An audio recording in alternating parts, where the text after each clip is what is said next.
2, 1.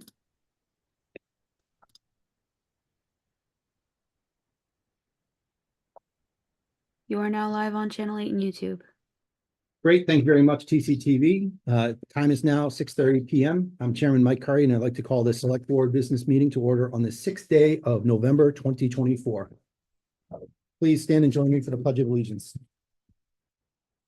I pledge allegiance to the flag of the United States of America and to the republic for which it stands, one nation, under God, indivisible, with liberty and justice for all. Thanks, everyone.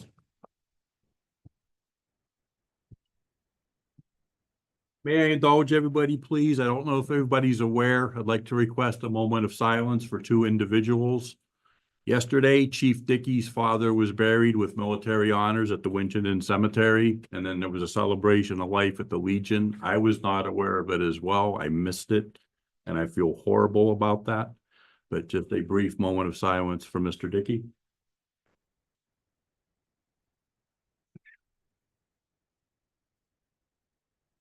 Thank you. And right on the heels of that, today I found out around the lunch hour, Chief Smith, currently the Winchendon Fire Chief, formerly Templeton Fire Chief, and many, many years Templeton Rescue Squad, lost his father as well. So a moment of silence, please, if we may, for Mr. Smith.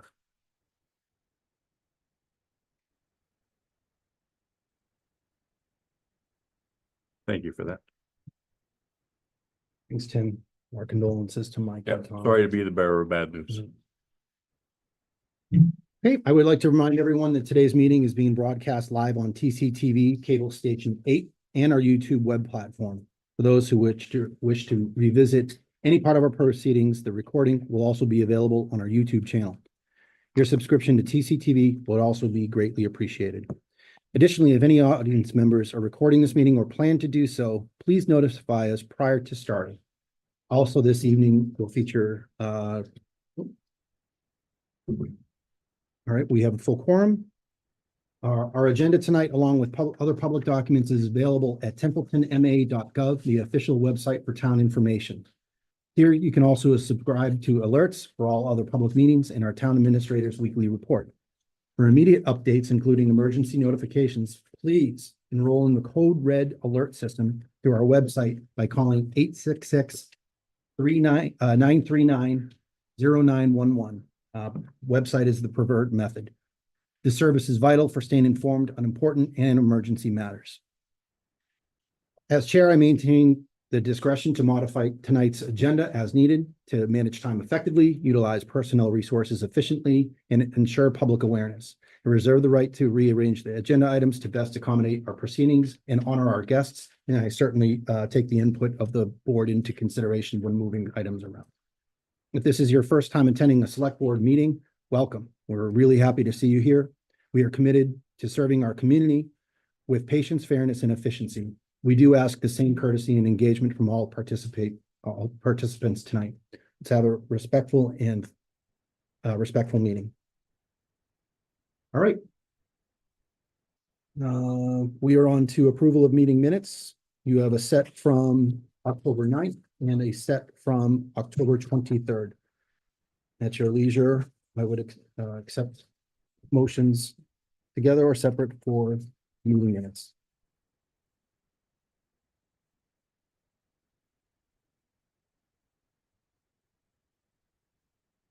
Mr. Chair, I move to approve the meeting minutes of 10/9/2024 with the following amendments. So under citizen input, input, halfway down, no, probably almost 3/4.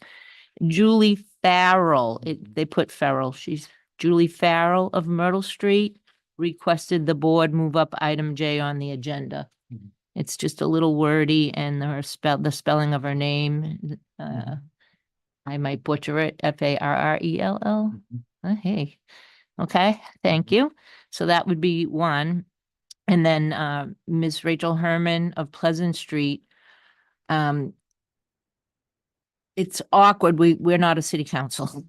So I would, appeal to the board to help me What I wrote was,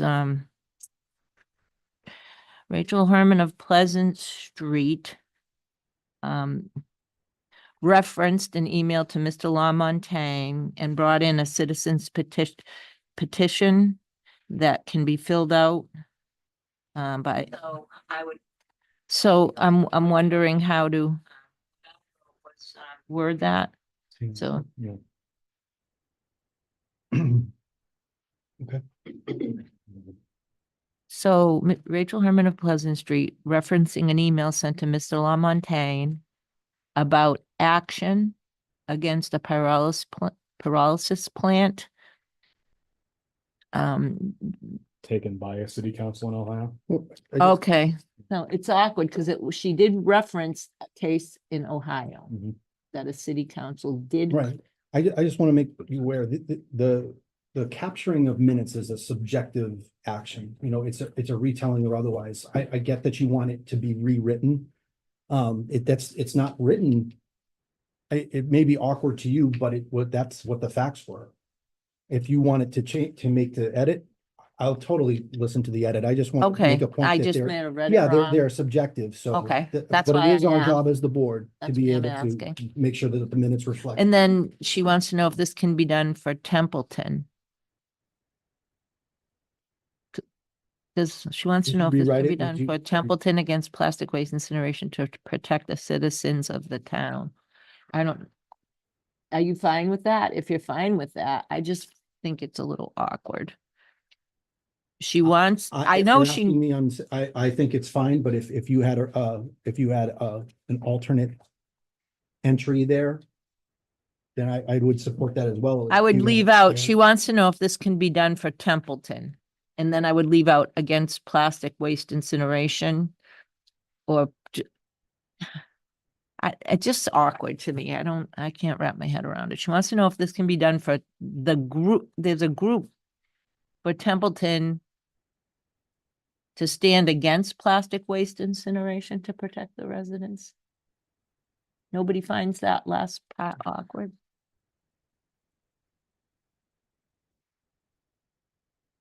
All right, Do you have other? No. Okay, that was it. I just thought it was a little, didn't understand it so well. okay. Anyone else? Meeting minutes of October 9th. Oh, I need a second. I'm sorry. So, Second. okay, thank you. So Terry made the motion to accept the meeting minutes with she, in her motion, she wants that sentence rewritten and Julie Farrell's name corrected. Motion was second. Any other discussion? I think it's fine the way that it was So written. leave Yeah, that, but just correct Julie Farrell. That's correct. Okay. Yep. I'm good with that. Okay. Anything else, October 9th?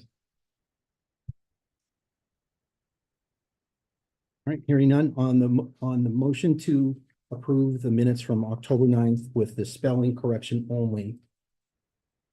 How would you vote? Tim, Yes. Jeff? Yes.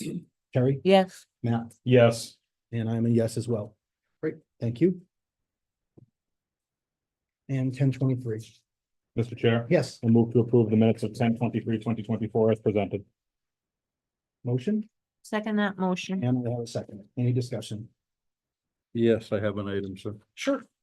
At the bottom of this, respectfully submitted Kelsey Checker, recording clerk. Memory serves me correctly, Ms. Checker was not there for the entire proceedings of our meeting. But that task was actually delegated to the town administrator. So these minutes, again, are incorrect. Okay, And I find the lack of attention to detail troublesome, and there are some other items will be coming up later in the meeting. Mr. Chair, if I may respond to that. Yep. At no point was I tasked with doing minutes. I just want to clarify that for the record. Thank you. okay, so we have a motion and a second. What Tim brought up was that it has the signature block down there. I guess for a discussion item, yes, I know Holly was there taking the minutes, but also I know what Kelsey, she does the preparation. So Holly, within the select board office for these meeting minutes, was it a team effort? It does, respectfully submitted Kelsey Shecker, recording clerk, accurately, depict the minutes as in our packet. I hope is Holly there? I'm here, but my audio is cutting out. What was the question? So so Tim's point was Kelsey wasn't the one who took the minutes, so her signature block on it as respectfully submitted. My question to you is, as the select board office is tasked with doing these minutes, did you work with Kelsey to produce these minutes?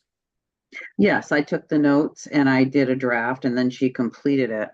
But it's her responsibility to do the minutes, so that's why we have her as recording clerk on there. She was part of those minutes. Okay. It was a collaborative effort, I understand. Yes. I hope that offers a little bit of some insight to that.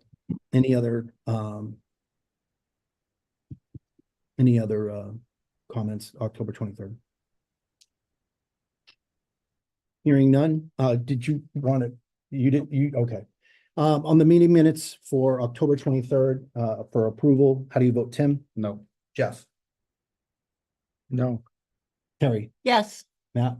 Yes. I vote yes as well. You can record the vote. Those did pass. All right, we are now on to, we don't have any introductions of new employees. Looking down at Adam real quick, and good. And we have an appointment for Lance Williams for Cultural Council.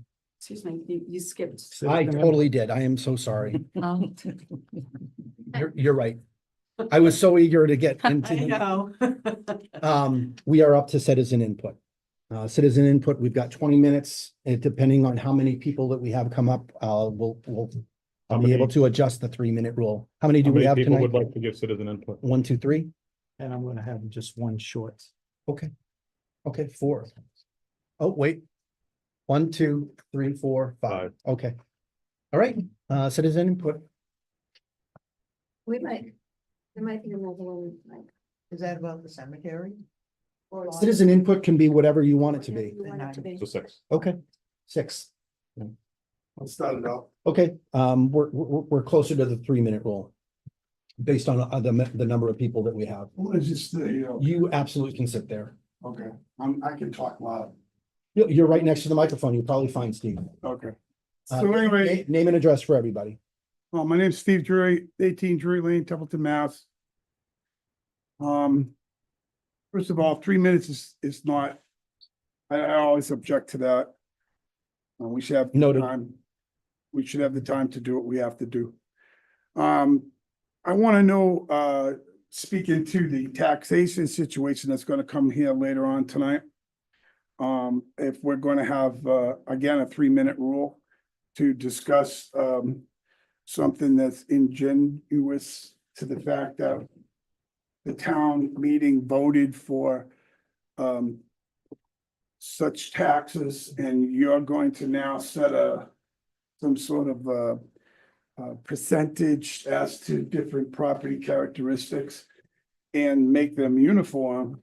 And I'm interested in, that's an interesting concept when we have violations throughout the town with residential properties that are harboring commercial activity. And I think it's really wrong to put the tax approval before the percentage. And I think that's what happened with the ballot question. Nobody knew what was going on, so 300 people said, I'm not voting for that. And of course, you did get a bunch of no's, which I reiterate, the town can't continue to spend money that we don't have. The town has to be, and the reps have to be understanding to the fact that, we're not rank and file members of the town. We're individual people that have families that we don't want to spend all our money on just the town. And I just to iterate again, the property next to me is vacant land, and it's gone from $20,000 6 years ago for its valuation to $50,000 and there's been no embedments or anything, and other than the fact that they removed all the stuff that was on the property. More importantly, though, if you was to rely on this taxation situation and go to tax title or tax court, that's a nightmare. In legalese, as well as trying to explain things to people who are not judges, that are not impartial, they're part of the tax system. So, we need a new plan. We need a new way of doing things. And I might add, I brought this case that's in Texas that, is going to trial. It doesn't have anything to do with this state yet. And it's going to Supreme Court, and it's based on the very procedures that you use to tax people. And Steve, I you want think, to talk, that's actually on the agenda tonight, is the hearing. I understand that, but I'm talking citizen, Yeah. and I have I that know, right. you brought up said a I had couple of that right, different right? things. Right, you did say I had the right to speak to it, right? I did. You're past your 3 minutes at this point. If You you, think so? I do. don't think so. I do. My vice has actually been counting. Well, I object to the 3-minute rule. So Steve, nonetheless. I know that you do, and I know that you've got, I've known you a long time, and you, what I would You don't know recommend, me though. but I've at known all. you coming to our meetings for a long time. He's- What I would recommend in the future, distill down what you have. We will listen, we listen to you. We take notes and we try and address what we have. Made that pledge to you when I first came on the board. What I'm asking is, we've got a lot of people that want to go through citizen input tonight. You were first to go and you went, we let you go over the 3 minutes. We got an understanding of what you wanted to talk about for something that's on the agenda that we're going to talk about later. So you can still participate, but it's got to be within reason. Excuse me, That's but my if recommendation. I Next may- for, if I no, may on that? you may not. Okay, thank you. All right, thanks, Steve. Next for citizen input. Hi, Gail.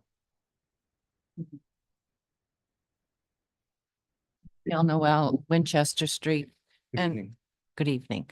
I just wanted to have a comment about question number 6 on the ballot. Mhm. And it was not clear in any way. And it didn't give an explanation that a yes vote means this and a no vote means that. Mhm. It wasn't clear what it meant. Right. And that's just, Okay. and I have other things to say, but I'll wait. Okay, thanks, Gail. Next for citizen input.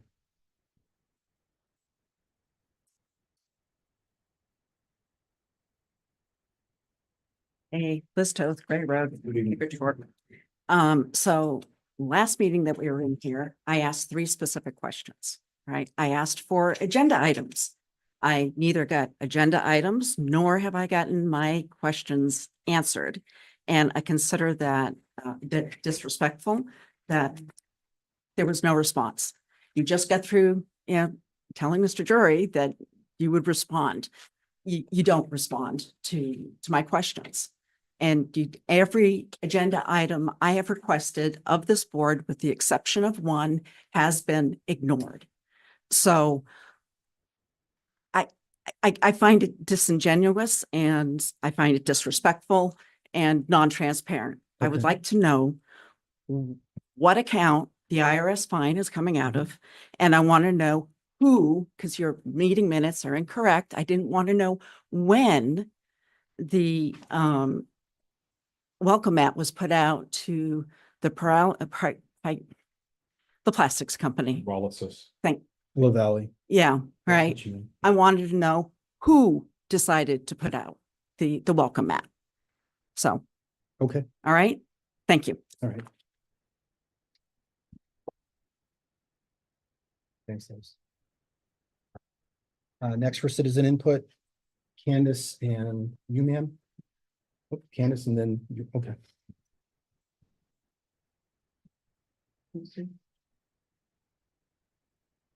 Candace Graves, 90 Queen Lake Road, the chair of the Parks and Rec Commission. Just wanted to let everybody know that basketball registration closed yesterday. But we still have some spots left for a 7th grade up to 12th grade for Division 4 and 8, 4 and 5. So if anybody wants to still register, they have a few more days to get in for rec basketball. And that's it. Thanks, Thanks. Candace. You're welcome. You gonna be here for the whole meeting? Yep. Yep. I'll talk to you right after. My name is Marie Gabus and I live on Brooks Village Road in Templeton. And I'm here about they're called saddles at the cemetery on top of the gravestones.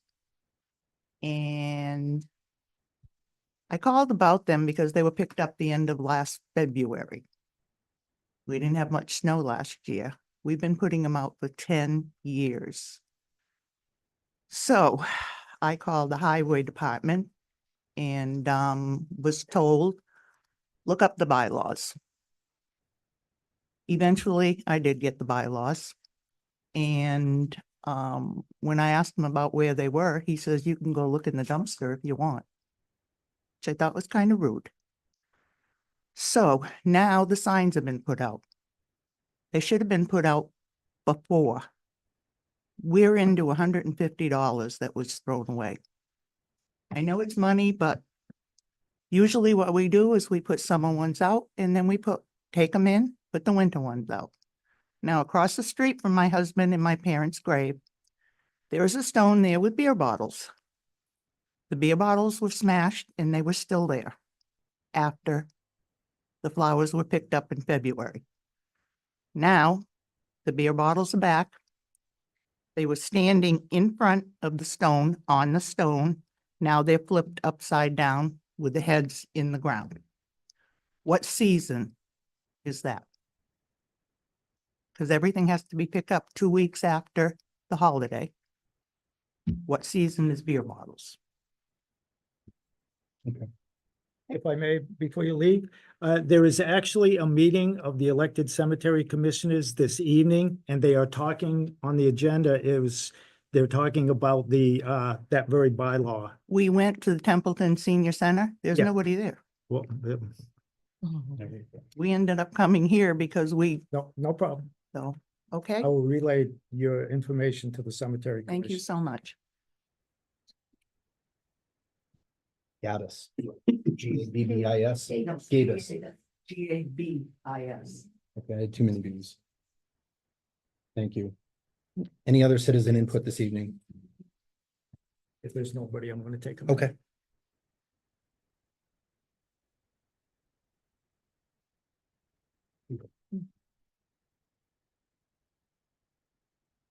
Jeffrey Bennett, Partridgeville Road. This is nothing to do with board business. This is something that came about back in 2020.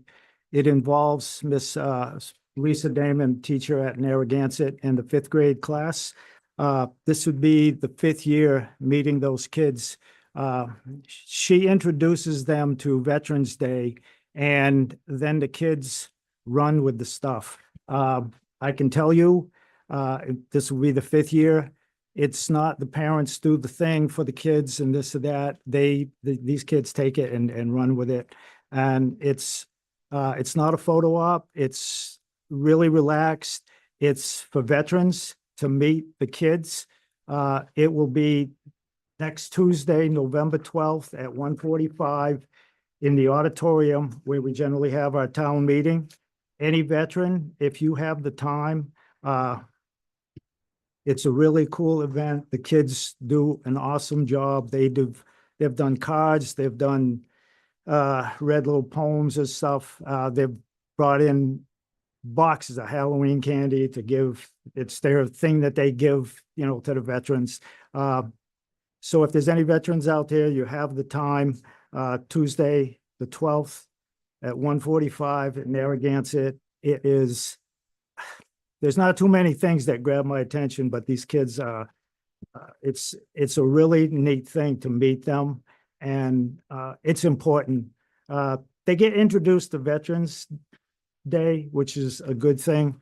It's their social studies history class teacher, Miss Lisa Damon, but just meeting the kids and listen to their questions, and they're 5th graders, but they're beyond that. It's really special day, and it's something that I've taken on to try to meet them and show them that what they do is noticed and it's important, and I get a kick out of it. And I hope as many veterans as could be there, if you could show up. It's just, you walk in, we talk to the kids ask questions and things. It's not long, it's not organized. It's just in the auditorium. It's really relaxed and casual. And I really appreciate it. I hope as many veterans can show up Thanks, Jeff. and do. Michelle Cormier, along with Lisa Damon, was part of that and really brought it to the town. So I'd like to throw a shout out for her as well. She was part of the first year that we did it. Thanks, Jeff. All right. Thank you. I think that was it for citizen input this evening. Thank you for all the comments. Administrator comments. Thank you, Mr. Chair. Election results came in yesterday. I do intend to respect the wishes of the voters of Templeton, as well as all the other elected folks that got into office. We will have Senator Durant as well as Representative Zlotnick continuing to represent us. Our office has already sent the invitation where we have in our January meeting with the legislative delegation. So we already got confirmation that the senator will be here, and usually Rep. Zlotnick's here as well. So I just wanted to inform the board. We are going to continue on with our legislative delegation that we have, and I look forward to continuing working with both of them. Thank you, Mr. Chair. Thanks, Adam.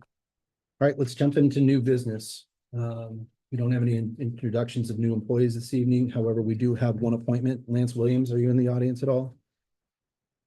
Okay.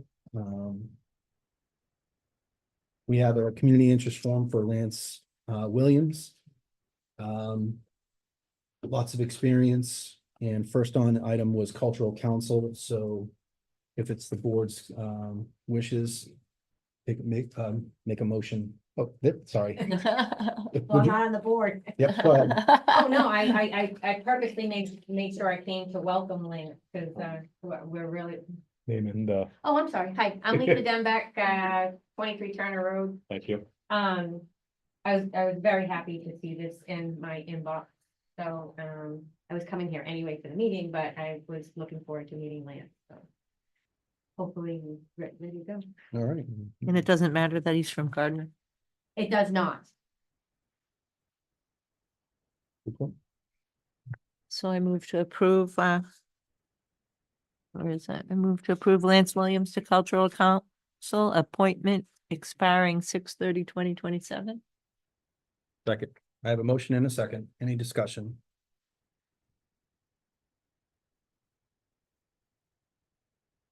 Right. Hearing none on the motion to let Lance Williams, to appoint Lance Williams to the Cultural Council for the period noted. How do you vote, Tim? Yes. Jeff? Yes. Terry? Yes. Matt? Yes. And I vote yes as well. Thanks, Lisa. We've got a new member. Yay! Anybody else? Yeah, I'll let everyone else. All right, next on the agenda is our public hearing for the tax classification hearing.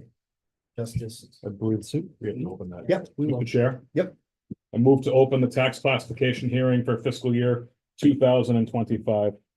Second. I have a motion and a second. Any discussion?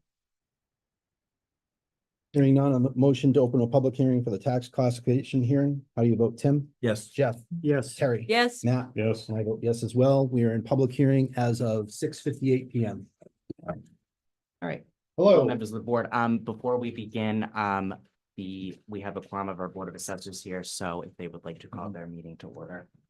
I'd like to call our meeting to order at 6:59 for the Board of Assessors. Thanks, Sue. All right, so just for everybody, hello, welcome, thank you to the Board of Selectmen. I am Justice Graves. I'm the Deputy Assessor. With me are Assessors Sue O'Coin and George Barnes in the audience. What you have in your packet is our information for the tax classification hearing. Just to sort of explain what this is. The tax classification hearing is an annual process where the Board of Selectmen meet with the Board of Assessors to decide whether to vote on a single or a split tax rate for the town. The process is set out in Mass General Law and is typically done when we approach the end of our tax rate setting for the fiscal year. All of your town meetings have concluded with any budgetary items for fiscal year 25. And at this point, the assessors have determined and had certified from the Commissioner of Revenue the values for fiscal year 2025. And in this year, it was a revaluation year, and we did complete that. We've also been working with the new town accountant in order to start looking at everything with the recapitulation sheet. That's the tax rate recap, and where we are in the process right now, we are set to have this meeting here today with all of those factors in mind. With that being said, in terms of the steps for the tax rate settings it's your page 2, but online it's page 13. That part where it says step 1 in process at this point, with all town meetings having been concluded and a lot of the work between what needs to go online and submitted to the state was pretty much at a close. So that is very much virtually done, along with all other steps leading up to the classification hearing here tonight. With that being said, on explaining why we're here tonight, I will go into at the classification hearing, we always talk about what happened with our values here in the town, what is the current outlook of what is happening in the town. If the Board of Selectmen have any questions, you can either jump in as I'm explaining things or when we get to certain parts. I'll reference in the packet that you have what page I'm on, what I'm looking at, as well as if I'm using any other information that I have just from our analysis this year of the sales. So with that being said, if we're going to page 3 on the tax impacts, and it's page 14 online, just so that everybody is aware, in general, the town's values that were certified from the state this year did go up about 8.26% overall. That is a little bit more of an increase from last year, but there were a lot of factors in the revaluation this year that led to that. For example, land values went up about 15%. Land values were increased about 2 years ago. And the reval indicated that we needed to, well, the sales really indicated that we needed to change our land schedule. So that meant that land is across town. Everybody has land in terms of residential, commercial, industrial property.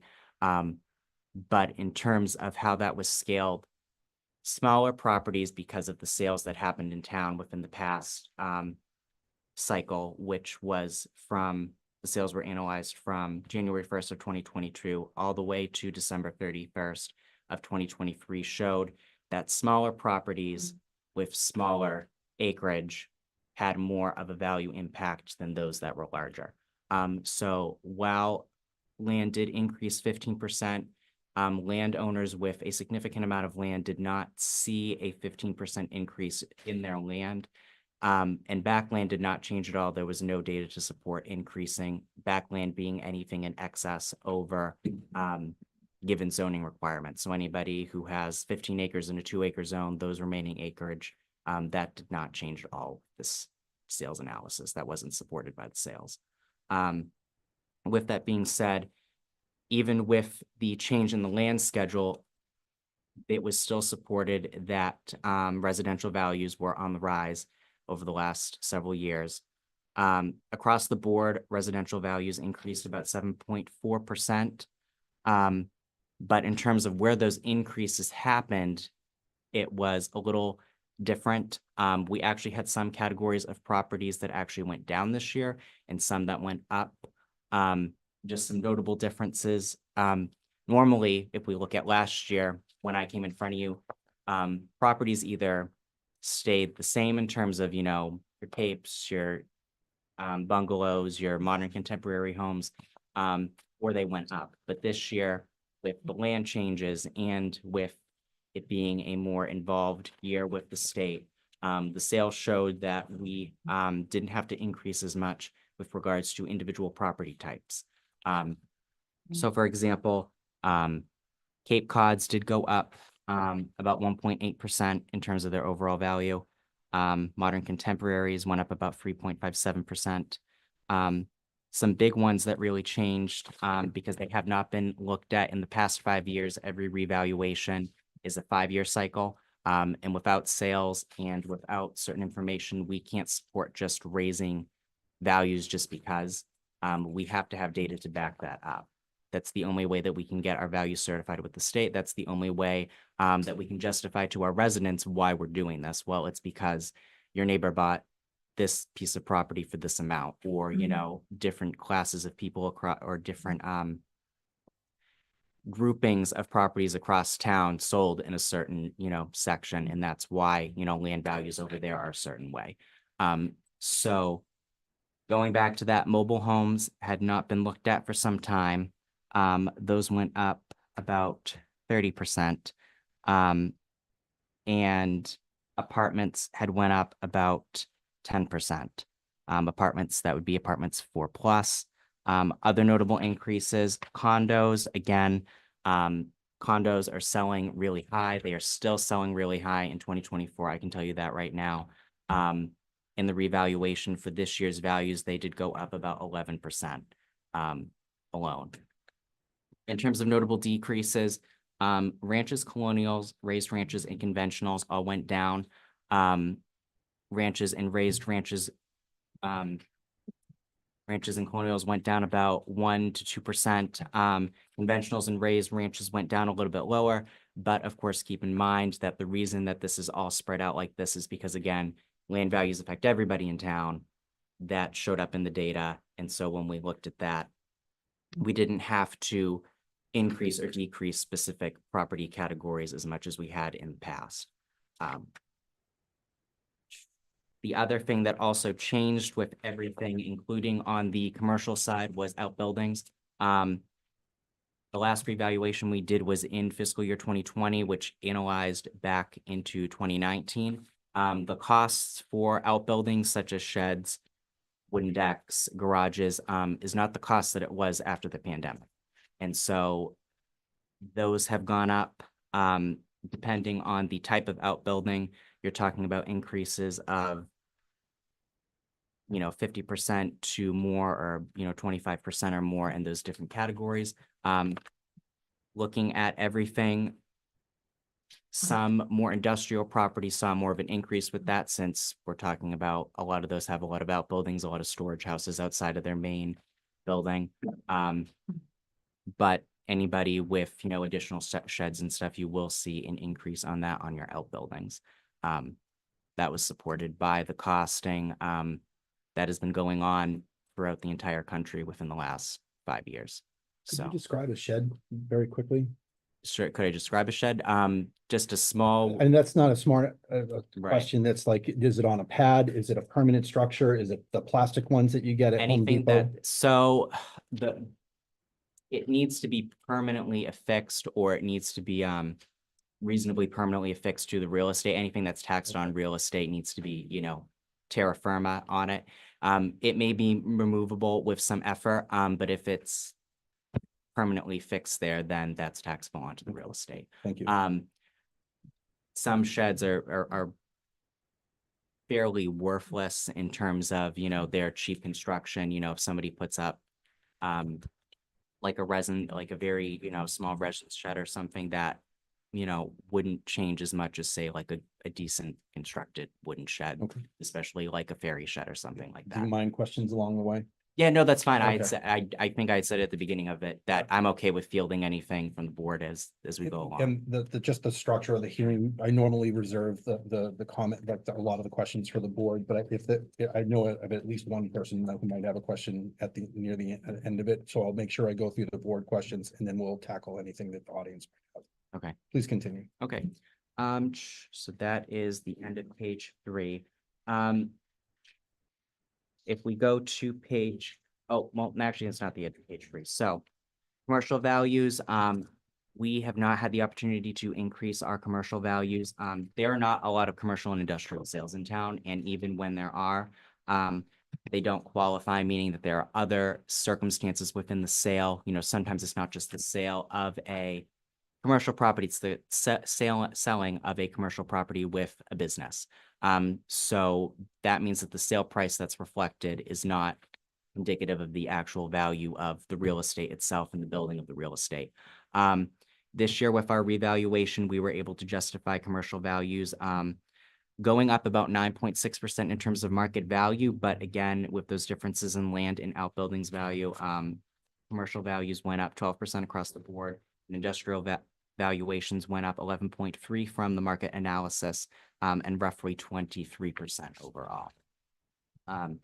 Personal property also went up a lot this year as well due to a couple of reasons.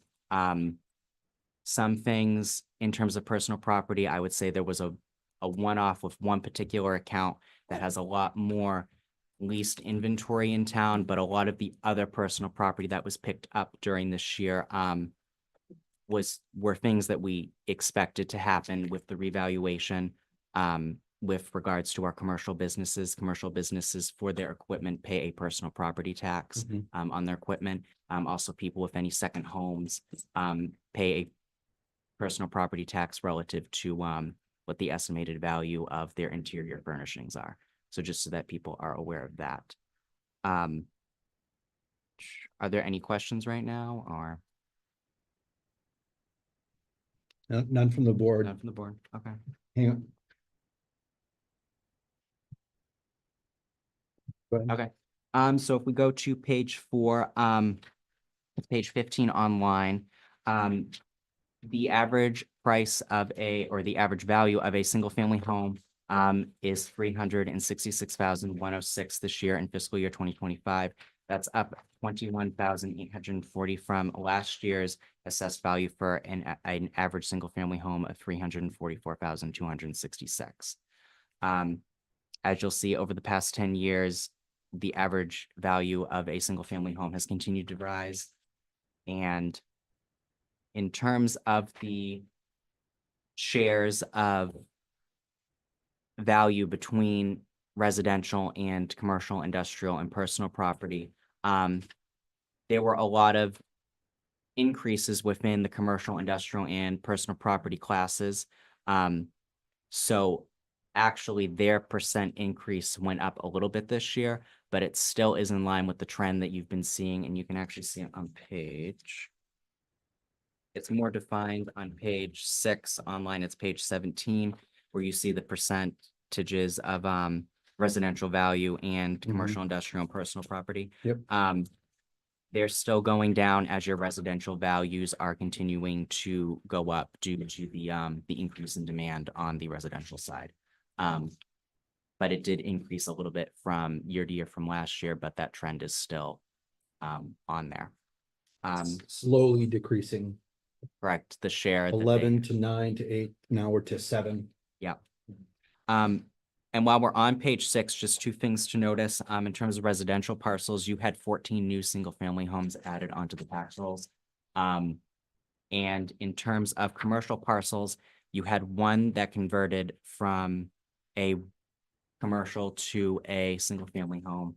And there was 1 decrease in industrial. However, that was 1 that came up as a result of the reval as more of a clerking issue that we needed to fix. It actually carried a 0 value. It was an old cell tower over on South Road that for some reason was still there, but with no assessed value. So that was taken off of the tax rolls, but that was never included in any totals for the last 20 years. Just to keep that in mind. But overall, your residential parcels, your single family homes have just been increasing from year to year. Did anybody have a question? I don't know if I heard. Are we? None, I don't think Nope. you have any Okay. from the board, Okay. but again, for the audience, hang on to your question because I will allow them in a moment. Okay.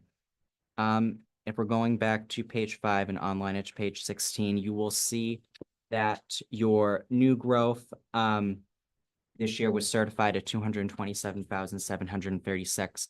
A lot of that was because of your new single-family homes.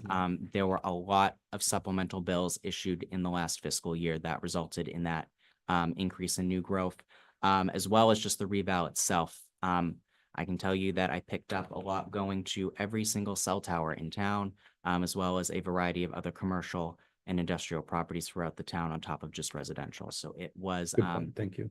it was a very different year. I will sort of warn, since we're on this, that based on building permits and based on everything that I'm seeing now, that is going to drop significantly. I would not anticipate seeing anything close to that or even the year previous. So I would just keep that in mind while we're on that. And a question that everybody always asks is, what does a dollar raise on the tax rate? A dollar currently raises $1,162,215. What we are at in terms of what a dollar on the tax rate raises. Understood.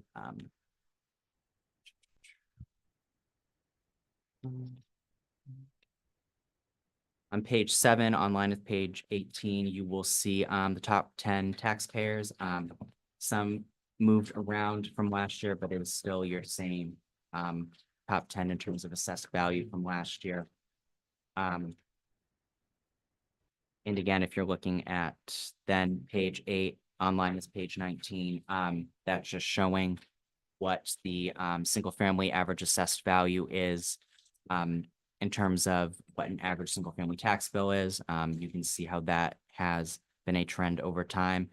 Again, with the values going up, I anticipate that the tax rate will go down, but again, ultimately, just as a reference point, the tax rate raises what is needed for what town meeting votes. You know, it's what needs to cover the expenses for the year. So ultimately, town meeting's decisions really have an impact on what that tax rate can be, and what that means for an individual residential taxpayer, even with the values, because again, your values can go up, your tax rate can go down, but depending on your property, you know, that may not translate into, it could translate either into an increase or a decrease in your taxes. It just depends on the year and it depends on the individual property characteristics. And given how everything is over the board this year, with regards to changes in values due to some of the things that we did, that's just something to keep in mind in terms of the overall picture of the town. And on page 9, online page 20 is just a sampling of the values over time for certain classes and different categories of properties. And then a comparison to fiscal year 2007's values. We are way over 2007's values, just to keep in mind for all classes of property. Mhm. So. And with that, I don't think I have anything else in terms of our presentation or anything to bring up additionally, unless the board or anybody has any questions for us. Sue, George, anything? Any questions from the board? Questions out in the audience? Yes, Steve. First, I have a request to get the documents that you have Sure. in your, I'd like to have a copy of those documents that he just read from. They're, Pages or whatever it was. Do you know about our website?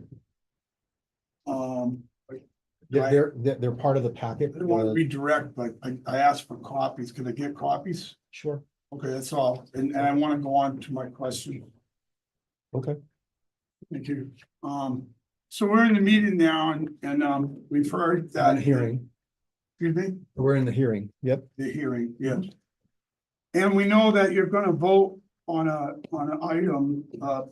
I noticed that in the law, section 40, 59 or whatever it is, says that, there's a 2/3 vote required. And again, I think it's indigenous to the public that, you know, all of these property taxes that he just spoke about, and there's many values, different characteristics, personal properties, whatever, right?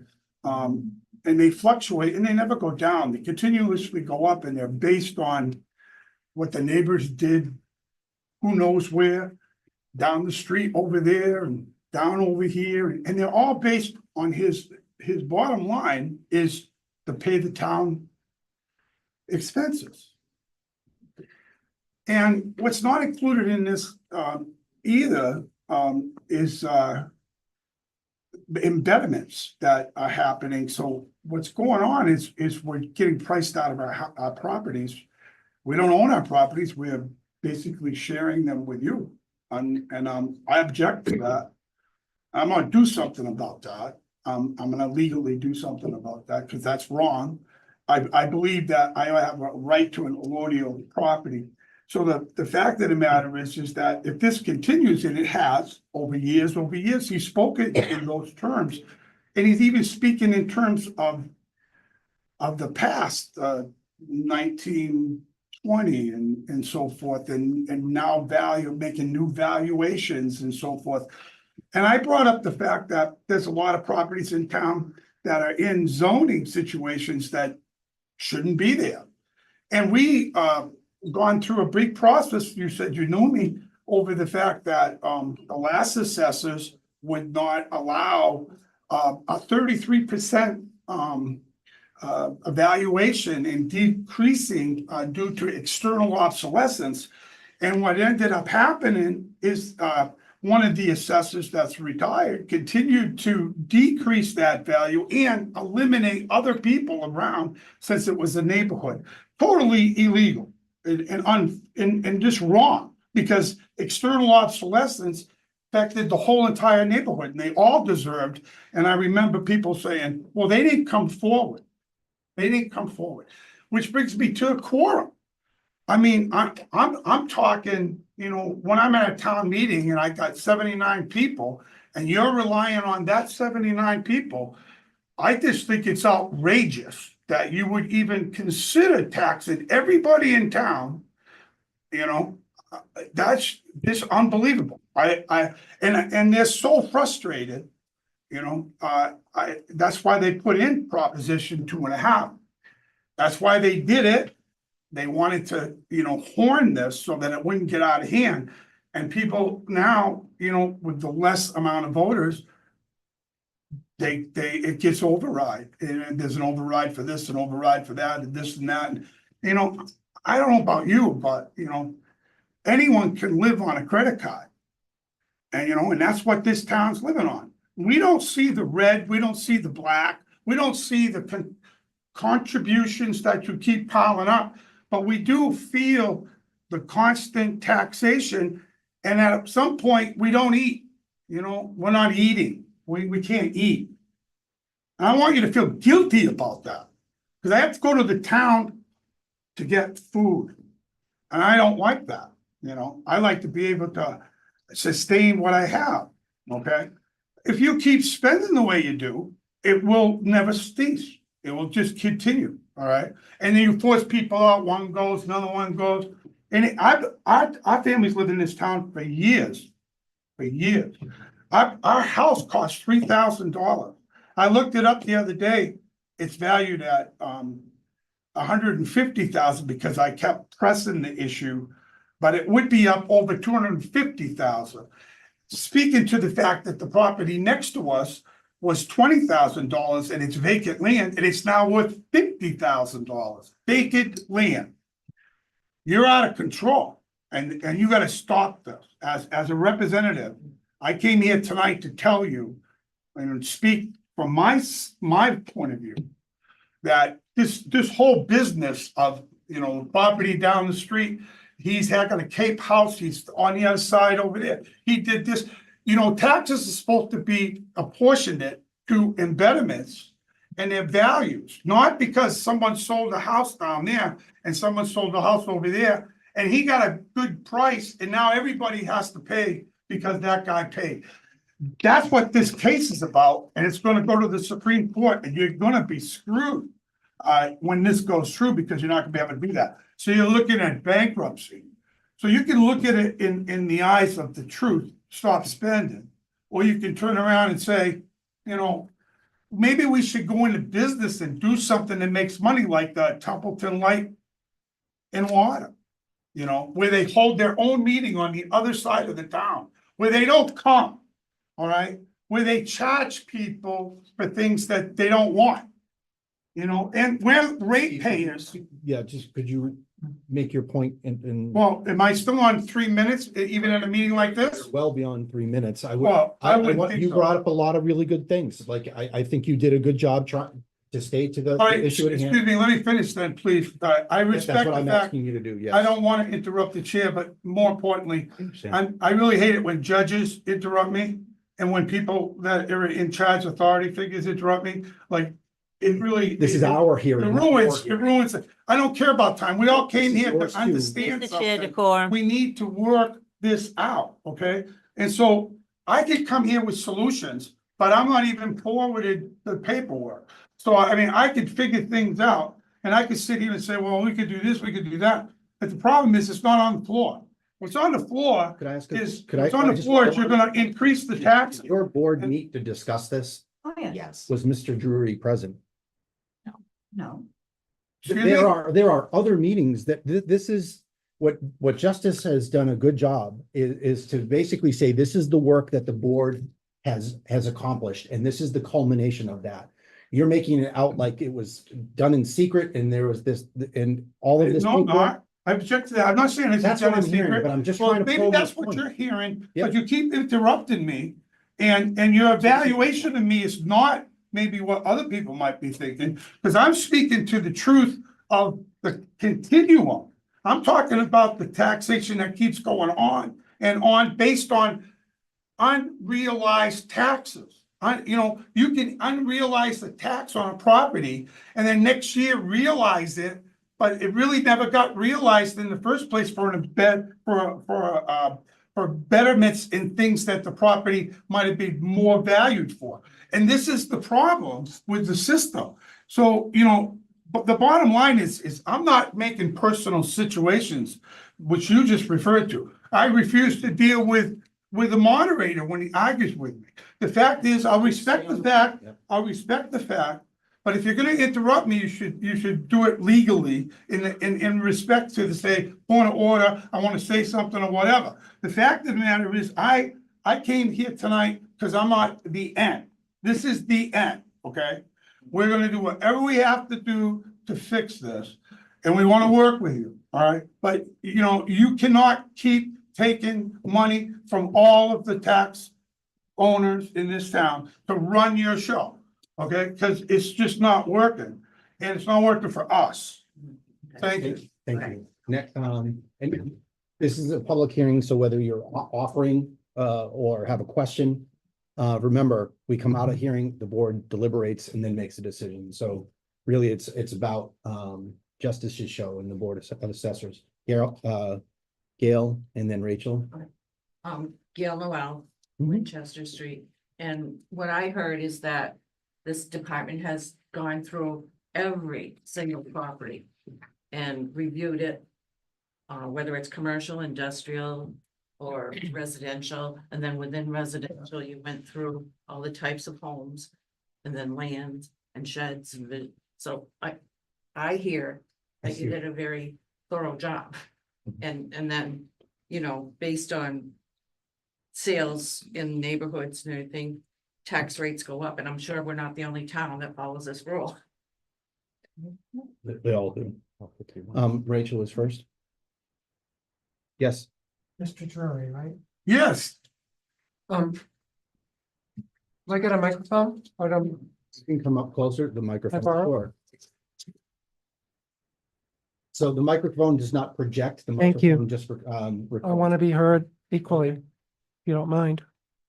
I want to amplify Mr. Drury's, one of Mr. Drury's point, as much as I understand it, which is that there's an influence that's taken into consideration when you're calculating taxes for a particular property, that the influence of adjoining or abutting or neighboring properties, is that what you're saying, are getting factored in a way that raises, so even if property A doesn't do anything to change from one tax evaluation to another, because the properties surrounding it have done some improvements, therefore property A gets an automatic boost based on that. Is that true? No, so Yes or no? no, it's not. Not true? Nothing would be automatic. No. Okay, It would be based on the sales. So let's say a property doesn't sell. It is about what the market value of that property is based on the available data from the sales. So Okay. does a value change from year to year on a home? Yes, because the market changes. But does it just automatically change because the neighbor bought it for a higher amount? No, because that neighbor's property may be significantly different than property A. You need to compare apples to apples when we're doing this, so every single type of comparison is on the table, but properties must be of similar type, shape, size, and building construction and type of home Okay, to warrant. excuse me. Yep. I asked a yes or no question. Is that a yes or a no? That's a no. It's no. Okay. All right. So I had a question before I started paying attention to what Mr. Drury was saying. And my question is similar. Since my understanding is we have a company that's purchased a property that wants to put in a waste plastic incineration plant that will burn upwards of 300 to 500 tons of waste plastic a day right in the middle of Baldwinville. Now, wouldn't that lower the taxes for people? Wouldn't that make properties less valuable? It seems like any place that has a gargantuan incinerator next to it is going to be less valuable. So Wouldn't that be true? Yes or no? Speculation. yeah. Is that yes or no? I'm just asking yes or The no. answer is If you don't know the answer, just say I don't know. There is no, and, oh, if you'd like to, Sue. Yeah. We really, as, Sue, if you just identify. I'm yourself. sorry, Sue O'Coin, 21 Baptist Common. I'm actually on the Board of Assessors. And I worked in the assessor's office for a number of years.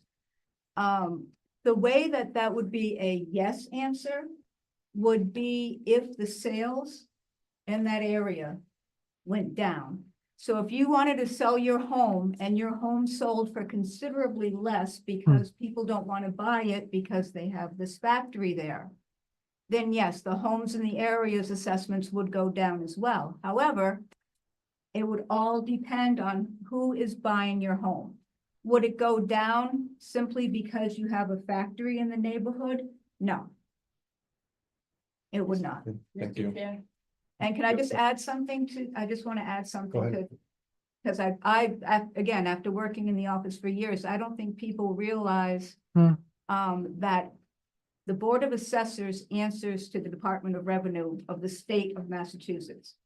Everything that we do is state mandated. The select board does not have a say in how things are assessed. We don't have a say in how things are assessed. It's state mandated.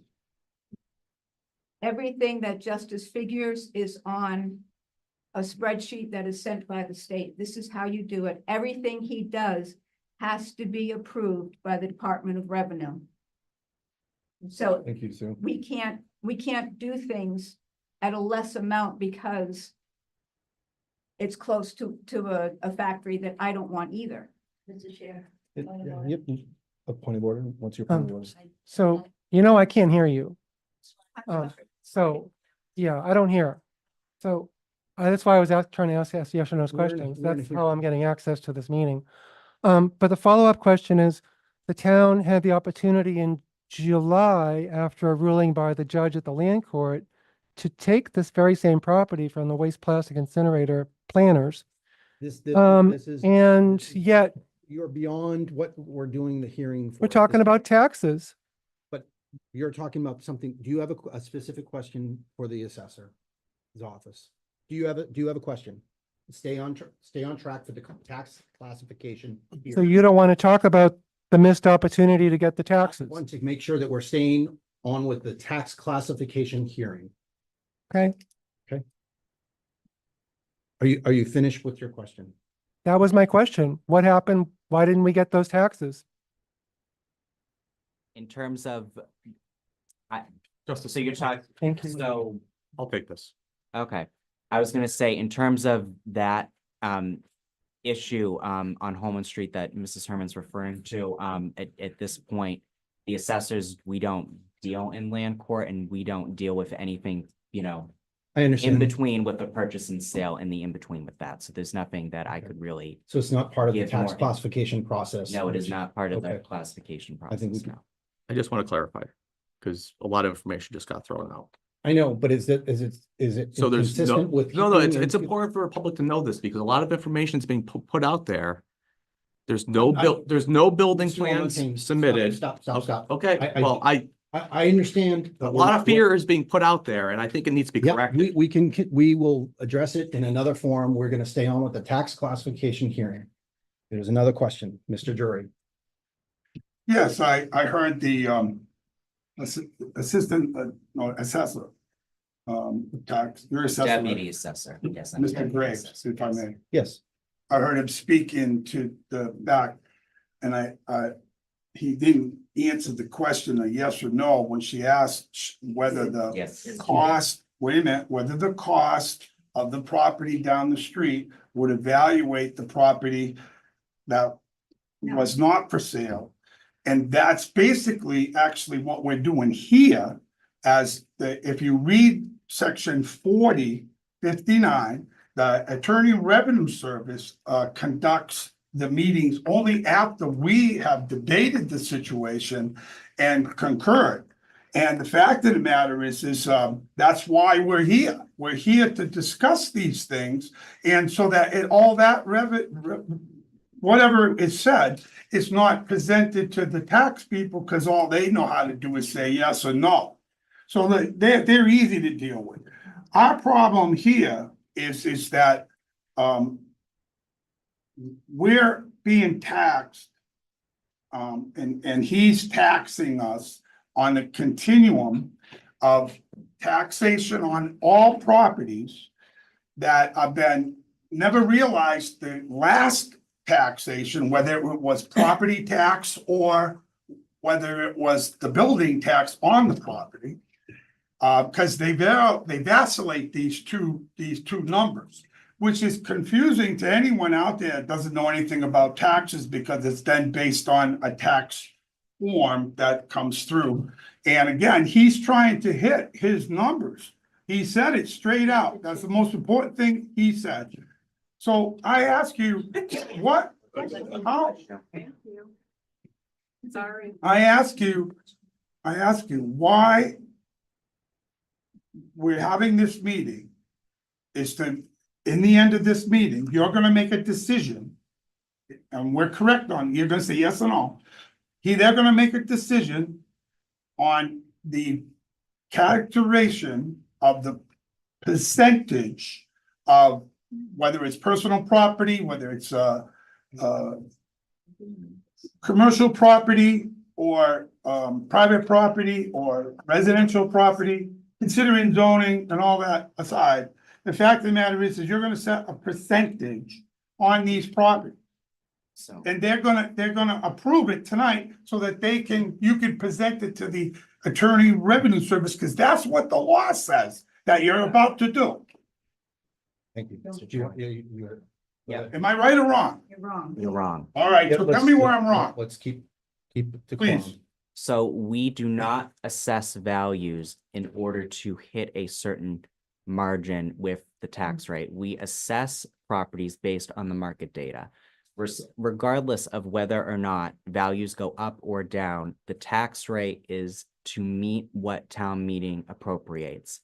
You know, again, like I had said earlier, the tax rate can drop, but people's individual property taxes can go up based on the actions of town meeting, or it can go down even though the tax rate goes up. It really is a dependent process on what the overall budget is for the town. In terms of what we're setting here, the property values are set. Those cannot be changed. The Commissioner of Revenue has signed off on that. The Department of Revenue has gone through its process with us. And everything that we submit to them is public information that they can easily double check on and verify whether or not a sale happened or not. Or they can follow up on if they think that we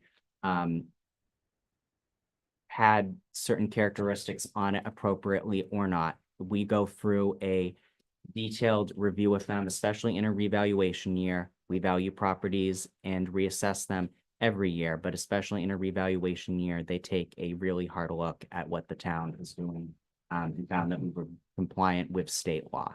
We answer ultimately to them and what their rules are, and that's all spelled out in Massachusetts general law. We cannot deviate from the way that we need to assess properties fairly for all taxpayers, not just residential, but commercial, industrial, personal property.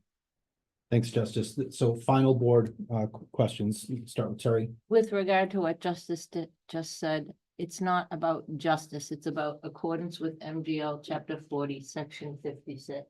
It's not about individual people in town. We are here to help the residents. Justice is here to help the residents. We're bound by law. I think it can go further. I see what you're saying with Texas. I would appreciate it if you submit those and not make it personal, but not make it personal as is. It's a board against the voters. Excuse me. This is our. You said that was the last question and I'm not finished. I have one more. No, we're to the board. We're to the board of final questions. Well, that's not fair to Terry, the public that not came here, interrupt. sir. I know, but they're interacting. This is, I just want to know one more questions, Mike, please. no. I just want to know No. if all the taxes that he's collected are uniform. Yes or no?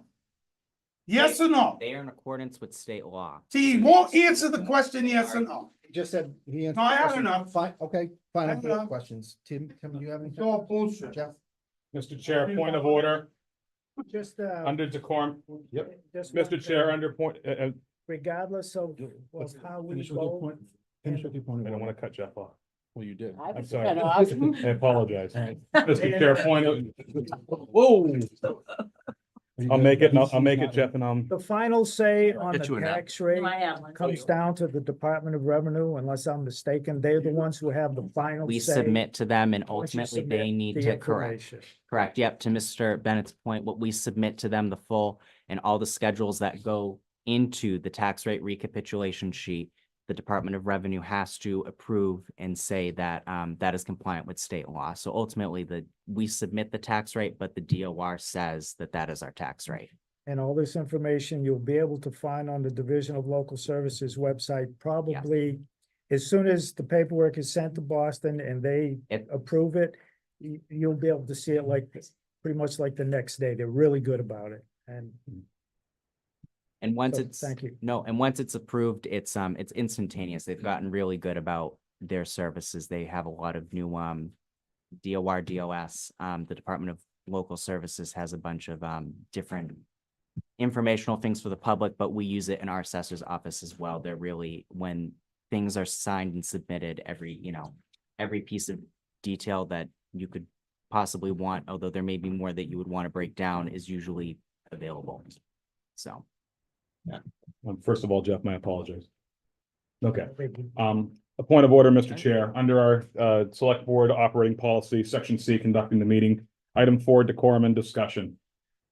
All items will be addressed through and at the pleasure of the chair. Discussions which are not addressing business before the board or which are conducted in a disorderly, profane, or disrespectful manner will be ruled out of order by the chair. I would bring attention to. That was out of order and the gentleman has removed himself. Do you have any final questions on the tax classification? I do not. Are you good? Good job. Justice, what's your final recommendation? I can either give it or does the board want You to go go? right ahead, sir. The Board of Assessors unanimously recommended at their last meeting to recommend a single tax rate for the town of Templeton, similar to what we have recommended in past years. So, and that is the board's recommendation. Thank you. Any final questions? Good. I'd entertain a motion to come up. Oops. Just one quick comment. Yes, of course. While I understand the citizen is frustrated and concerned, directing the anger at this board was very much inappropriate. And by his own admission, he did not go to the assessors meetings where this was all publicly made available. Yep. I think our deputy assessor and the assessor team here has done an outstanding job presenting this, and the i's are dotted, the t's are crossed. Thanks, Tim. You know, in my time on the board, just as a quick aside before we close the hearing. I want to make sure people are afforded a chance to talk. Yes, it could be very short, could be long, but people want to be able to express their frustration, especially when it comes to tax. Especially on the day after where we had a lot of different kind of tax considerations. So, you know, whether I allow it or not, yes, if you've got decorum issues, then we're gonna take care of them within it. But again, respect, but I agree.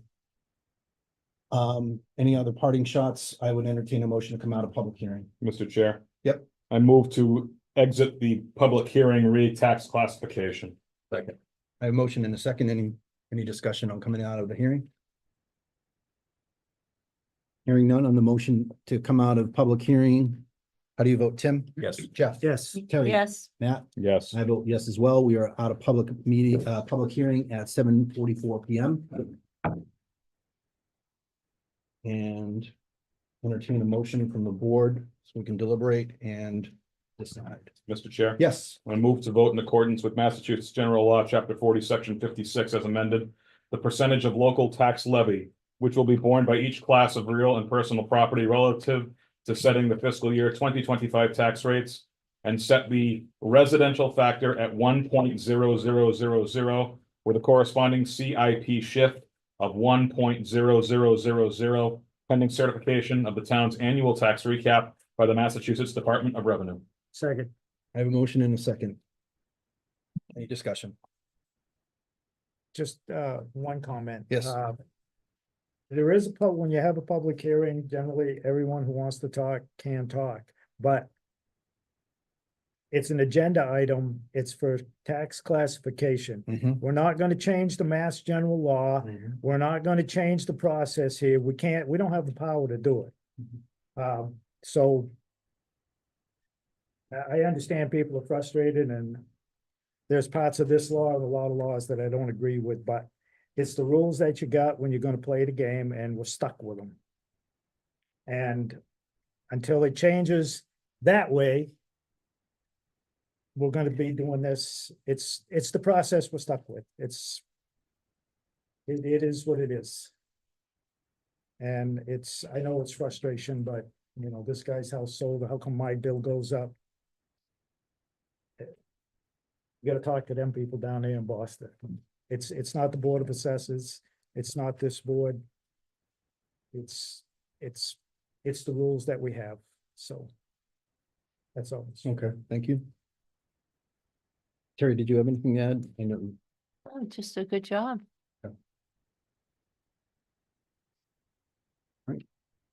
Hearing nothing further on the motion to vote in accordance with that MGL Chapter 40, Section 56, relative to setting the fiscal year 2025 tax rates and setting the res factor at 1 and corresponding CIP shift at 1. How do you vote, Tim? Yes. Yes. Yes. Matt? Yes.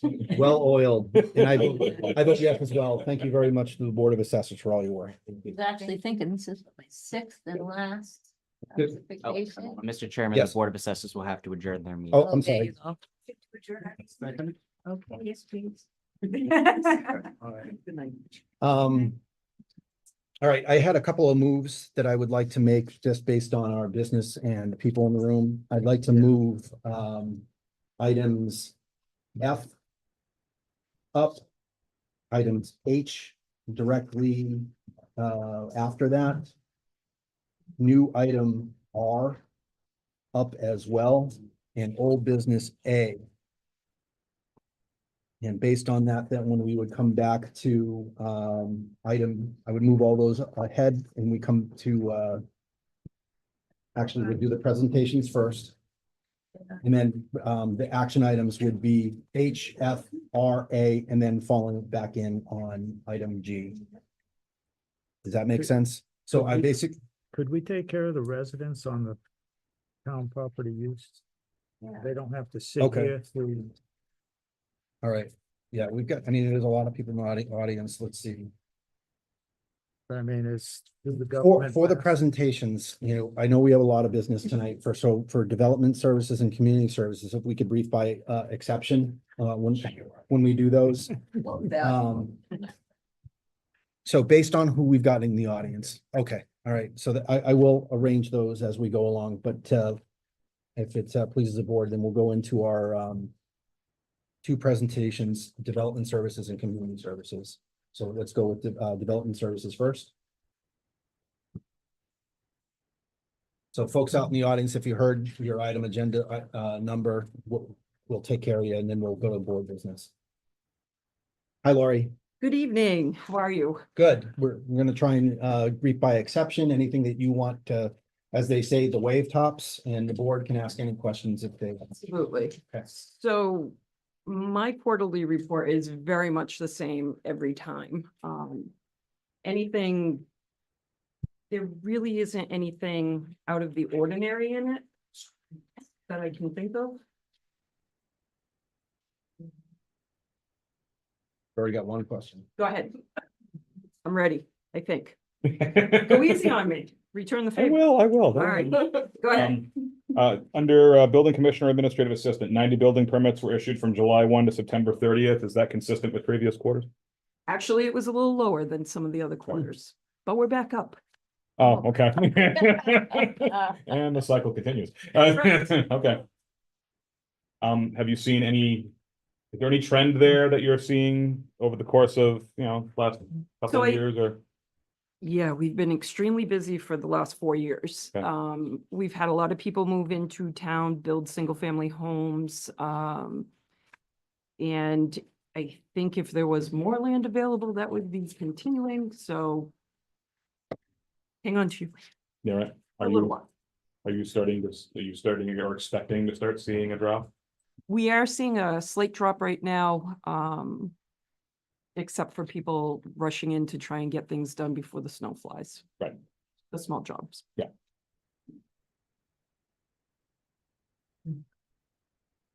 Anything else, Lori, big rocks? Or does the board have any other questions?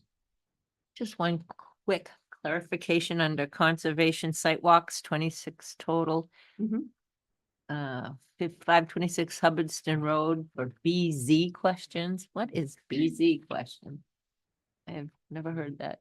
BZ is, I'm thinking it's got to do with bordering vegetation, but I can clarify that and get back to you.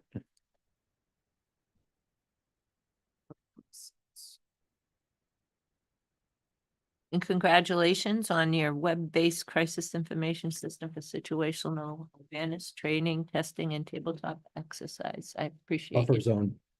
Thank you. Oh, buffer zone. Okay. Thanks. Thank you. And thank you for taking that. That's quite a training. That and floodplain management, Mhm. that's fun too. Oh, that's gonna be crucial, huh? Considering what's going on across the country. Yeah, and I know we're going, we're doing by exception for the questions or otherwise, again, to people out there who are watching, to find these documents, the agenda packet, go to the town webpage, go under meeting minutes and agenda, and you'll be able to download the entire packet to see the entire reports in their entirety. That was mentioned earlier that someone didn't. The only other comment I have, which I think the town people should know, is that this building, the people in it have worked very hard to cultivate relationships with other departments, and things are working really well right now. We have buy-in from DPW, municipal light, water. We're all working really hard together to try and get things done, and it's a difference from, say, 5 years ago. So, Thank you. Incredible. Thanks for mentioning that. okay. Excellent. Tim, Jeff? You good? Thank you. Matt, Terry? Thank you. All right, thank you. Thank you, Lori. Thank you very much. All right, let's move to community services. Next victim, reporter. I'm staying to support. Good, yeah, good job. You're proving what you just said. Hello, everybody. Jackie. Hello, Jackie. Just to, just be brief, over at the library, the stitching group that Luann formed is wildly successful. They're solid group of 17 to 20 folks each week. We did some summer reading incentives with the kitchen garden, donating some ice cream certificates. Story hour began late in the quarter. We took probably the final stab of my time here at the farmer's market, and it just didn't materialize. So I don't know, I'm out of ideas. I do think it needs a dedicated person. I think it needs more than just somebody, kind of Okay. trying to promote it a Look for few hours a week. Yeah, Volunteers. I think so. Okay. Yeah. Did some reports to the Board of Library Commissioners to secure our certification. And the big thing is we hired a new fabulous senior center manager. Ryan has just exceeded every expectation we could have hoped for. the seniors are thrilled. I'm thrilled. She's a super addition to the team over there. Over at the senior center, busy quarter. Their veterans breakfast, which is relatively new, is growing in popularity. Anne Marie, our program manager, has introduced some different classes, printmaking, paper quilling. Had a bunch of entertainment, barbecues this summer. And as you recall from town meeting, Linda Rowley completed her training to become a SNAP outreach coordinator, which is just going to really streamline the SNAP applications that the center handles. So we're really thankful that she took the time to do that. So, and then some great field trips. And as usual, I included the statistics for this quarter. So. Questions? Lisa? Hi,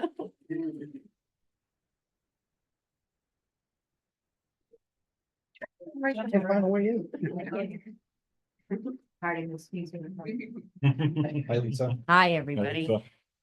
Favorite time of year. Thank you. Thank you, everybody. So this quarter, we successfully finished our concerts on the Common. Huge success. And our last concert, we had a survey and we got as many people as we could to fill it out, and it unanimously all loved the concerts. And but in that survey, they really highlighted stuff that they would like the cultural council to maybe do, or maybe the town itself. Suggestions were chicken community barbecue, summer craft fair, food trucks, historical reenactments. Yeah, that was pretty much what they wanted. And Okay. you know, everybody really misses the Templeton fair, the craft fair.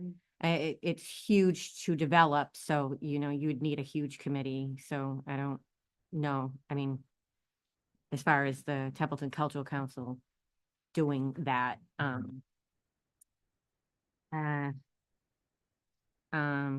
yes, thank you for approving this new person. We really needed it. As always, every time I'm here, I'm just letting you know we really do need. We're at that critical stage. I'm out in June. Pat Gale has tried to get me to stick around. I can if need be, but I'd rather move on just for personal reasons. But it's a good organization. We're about to embark in our 2025 year of grants. Mhm. And we have 44 applications totaling $39,000. Wow. And all we get, we're allowed this year from the state, the allotment is 9,800. Whoops. So that's a lot of Picking and choosing. picking and choosing. And, you know, people really, the Mass Cultural Council is a great thing for everybody, but really trying to hone in on dissecting $9,800 is going to be a lot, especially when the concerts, if the concerts on the Common, we really love doing it, and people, you know, people really love it. But entertainment isn't cheap, you know. So if we wanted to have 4 concerts, it can go up to like $3,000. For you know, one band alone last year was $1,500. So I mean, that's a considerable. I mean, you know, we're going to have to really think about how we divvy up the money, because we help the senior center, we help the schools, you know. So it's going to be a little bit of a challenge. 44 applications. Oh, yeah. So so that should be fun. And what else? What else do you guys need to know?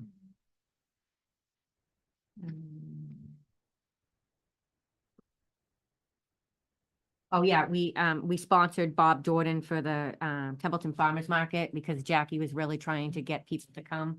And what they did was they coordinated with the Templeton Cultural Council the days that we had our concerts.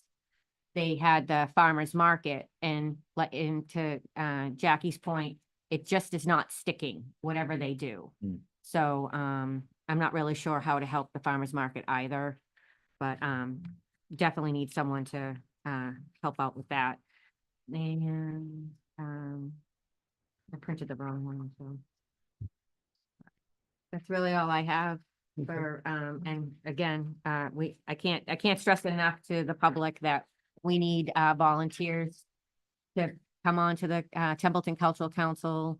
A lot of us are aging out. I say this every time I'm in here, that, it's a great, way to learn about your town, the board, the selectmen, everybody. Everybody is so great to work with in this town. So if you can, volunteer some time, that would be really, really great.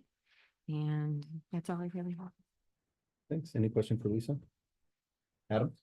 I'm just gonna say, we spoke about this at the step out. Oh, understood. Okay. But Melanie's been working out great, so I hope you all go easy on her. Thank you. Congratulations. Well done. Any questions? We're good. All right, thank you. Thank you, Lisa. Thank you.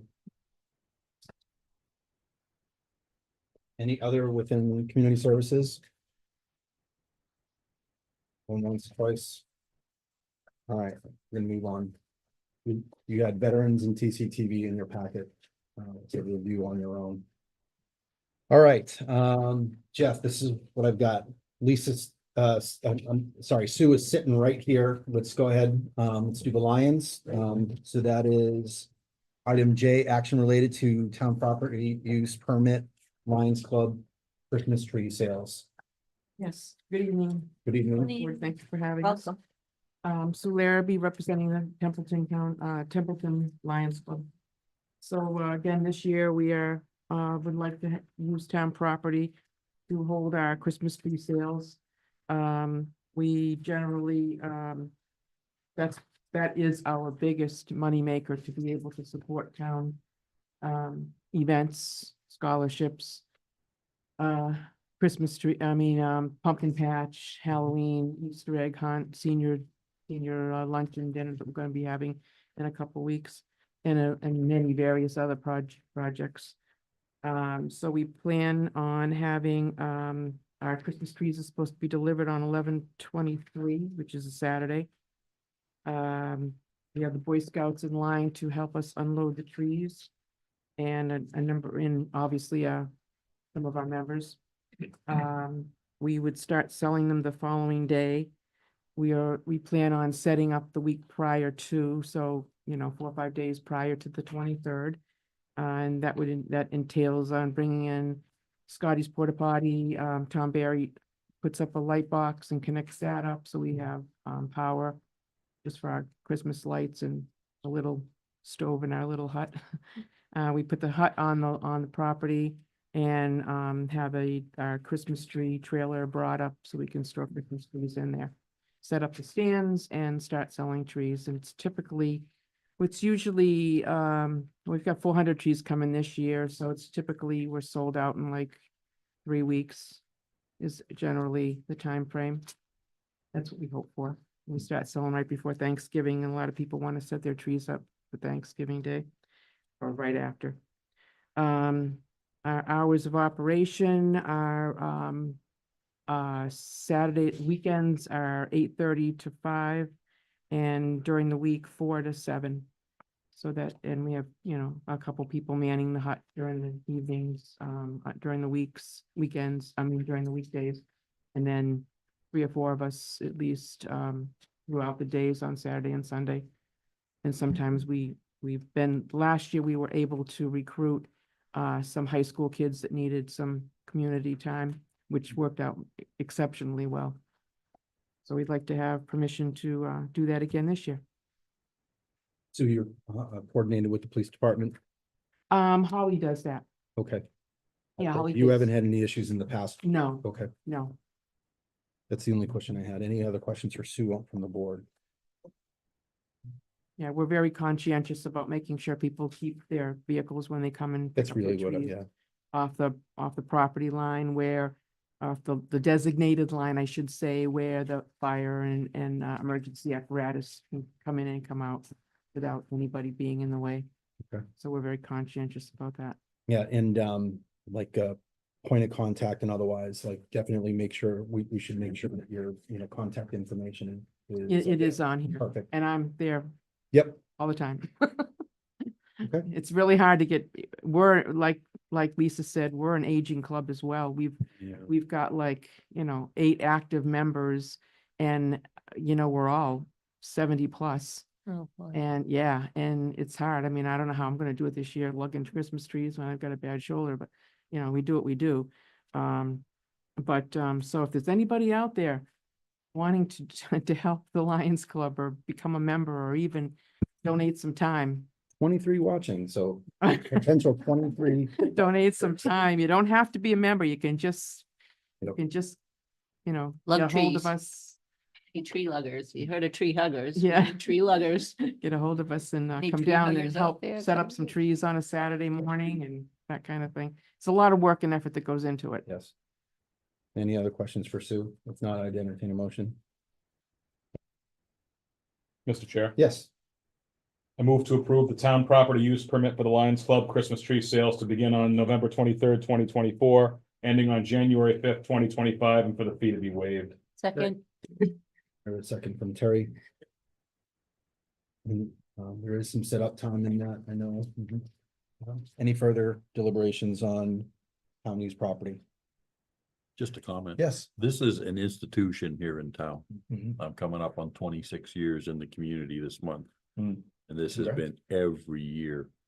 And I know people who have been here a lot longer than me, we can take that date back a lot further. So it is absolutely in our best interest to move forward with this and continue the march.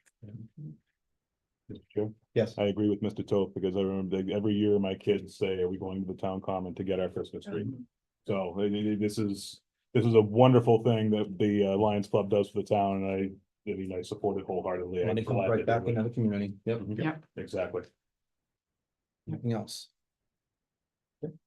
Hearing nothing further on the motion to approve the Lions for the Christmas tree event on the town common. How do you vote, Tim? Absolutely. Yes. Yes. Yes. And I vote yes as well. Thank you, Sue. Thank you very much. Have Really. a successful 400 tree event. Thank you. Candace, let's do their turkey trot. This is action related to town property use permit for the Greater Gardner Turkey Trot. Candace, how are you? It's the 45th year, the annual Greater Gardner Turkey Trot. Wow. The benefits both the children of Narragansett cross country and the Gardner middle school and high school cross country and track teams. They split we split the proceeds between both school districts. We're asking to be able to put up signs. We did it last year where we built our chute. We took down the whole lane so that it was easier because the way the traffic is up there, it can get crazy. So it worked really well last year how we set it up. We're asking to put some not to park there so that we can run our chute down. Starts at Gardner City Hall. And the 5-mile race continues through all the way to in front of the American Legion in Baldwinsville. It's for walkers and runners, and the registration is currently open. I don't know what else you would like to know. Thank you. And any further questions on the Just turkey? to make sure we clarify the date is on Thanksgiving morning. Yes, Thanksgiving morning. Register. 28th. Yeah, the walkers take off at 8 o'clock in front of Gardner City Hall, and the runners take off at 8:30 on Thanksgiving morning. We go rain or shine, snow or sleet. And we also have the Wilson bus that people can catch a ride back to their belongings and rides to their cars. From Baldwinville to Gardner. Yeah, we end early morning. At 7 o'clock, I believe it is, we have a ride. If you park your car at the finish line, you can take it to the start line. Both ways. Both Goes ways, both yeah, ways. Yeah, the whole thing's online on greatergardnerturkeytrot.org. And the link to the registration is on there as well. What a great route. It's beautiful. And Yeah. a lot of support, and the Legion opens for runners Yeah, downstairs. the Legion is open. It's apple gonna be a gets little bit tied. different because they're gonna be doing dinner for the first time Oh. in there. Jim says it's gonna be all right, so we should be out of there before they do their serving of their dinner. So But, yeah, it's a great tradition, that we've had in this community for 45 years. Congratulations. I've been the race director, for the last 5 years. And Justice helps me. Otherwise, I mean, it's a start and a finish in 2 different locations, so it's not easy. Right. Yeah, I get up around 4 or 5 in the morning and I set up everything. That's amazing, Ken. Yeah. Yep. Any further questions for Candace? Otherwise, I'd entertain a motion. Mr. Chair, Yes. I move to approve the town property use permit for the Raider Gardner Turkey Trot to be held on November 23rd, 2024. Correct With- date. It's the 28th. 28. I apologize, to be held on November That's- 28th, 2024. With setup beginning at 5 AM for the event to be held 8 AM to 10:30 AM and for the fees to be waived. Second that amended motion. All right. I have a motion and a second. Any further discussion? Just make sure we get the date right, 8/11/28. Yeah.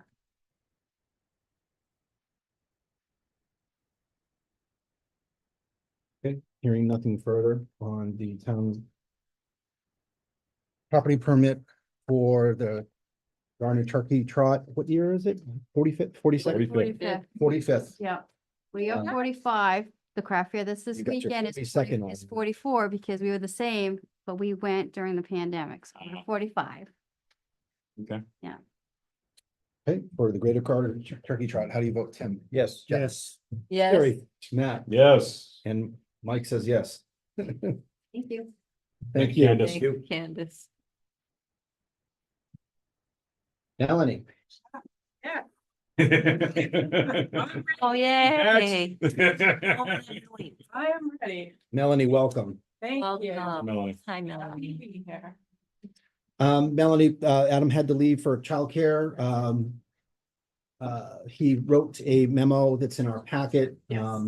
Absolutely ecstatic that he was able to bring you in as interim, and tonight you're here so we can appoint you as our town accountant.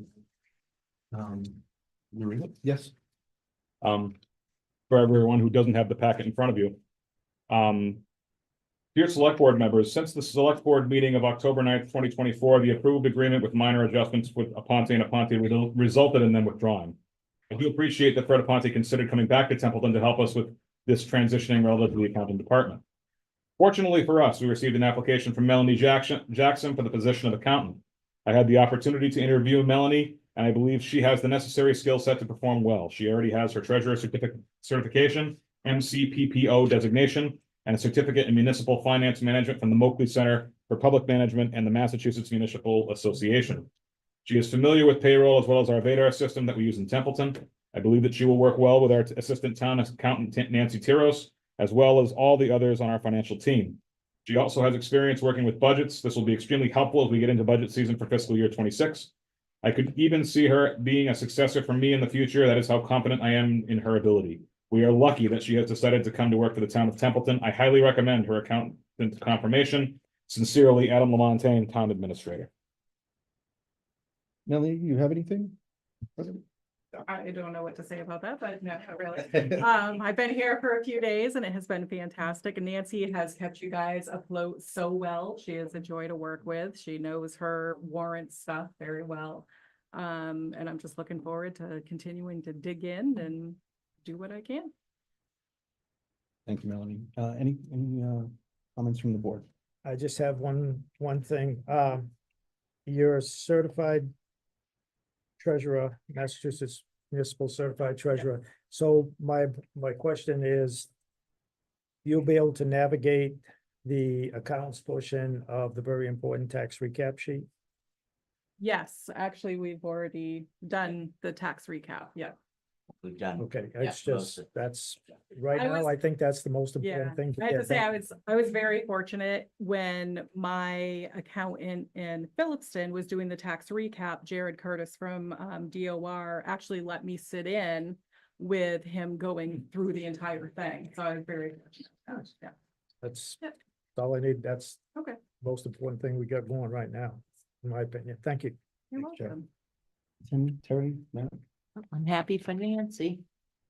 Yeah, I was just gonna say, just a brief comment, first of all, to Melanie, thank you for applying, but also to Nancy Tiros and everyone else in the accounting department for holding it afloat in the interim period. We applaud your hard work and thank you for everything that you've done to that front. No, I'll echo Matt's sentiments. We put good people in the positions. And we've got to give them our trust and confidence, and they just continue to perform, and it's great to sit here, look at it all. You know, we don't really get to take all of the benefit, but you look at all of it and it's like, you can never say thank you enough. Agreed, Tim, thank you. There are no other, I would entertain a motion. Mr. Chair. Yes. All right, I move to confirm the appointment of town accountant Melanie Jackson. Seconded. I have a motion and a second. Any further discussion? This is open-ended. We're not putting any other kind of time limits on it, so this is just an open appointment. Okay. Anything else? All right, hearing nothing further on the motion to confirm the appointment of the town accountant Melanie Jackson, how would you vote? Tim? Yes. Jeff? Yes. Yes. I gotta go quick tonight. Yes, welcome aboard. Terry, now? Yes. Mike says yes. Well, thank you all very much. I look forward to serving the town. Welcome aboard. Everything you've done in the Great to have past you. couple days, budget versus actual and. Yeah, I'm working on it. I'm getting there. Know you've got a lot to do. Okay, I think this one is a quick one. Let's do item special. Item H, action related to opening the special town meeting relative to the citizens petition. Okay, this evening, we're just opening the warrant. Mr. Chair? Yes. To my fellow board members, you will have received this evening two proposed warrants that we are gonna look at as after we open them. We're gonna open it, but we have two proposed warrants as well. The first one has two proposed articles on it. One is related to the moratorium on waste plastics incineration. That is the citizens petition that was submitted. The second article in the first warrant is a potential transfer from capital stabilization for the senior center kitchen project, which we're going to get into more later in this evening. They are here for you just to take a look at. At this time, I'm going to move to open the special town meeting warrant regarding citizens petition and to close it on November 20th, 2024 at 4:30 p.m. Motion? Second. I have a second. So. Mr. Chair, Yes. can we just make it the same time as now or 9 PM, just so we have that full Okay. 14 days? Friendly amendment to change it to 9 p.m. or to, it's 8:15 p.m. So make it 8 p.m. Okay. Terry, do you concur? Second that. Okay. So I just want to make sure I'm getting you right. So the clerk received in a citizen's petition that was certified with well over 200 signatures. We have that, we have their citizen petition. We're opening the warrant tonight. You're giving a heads up because of another issue that we just happen to have.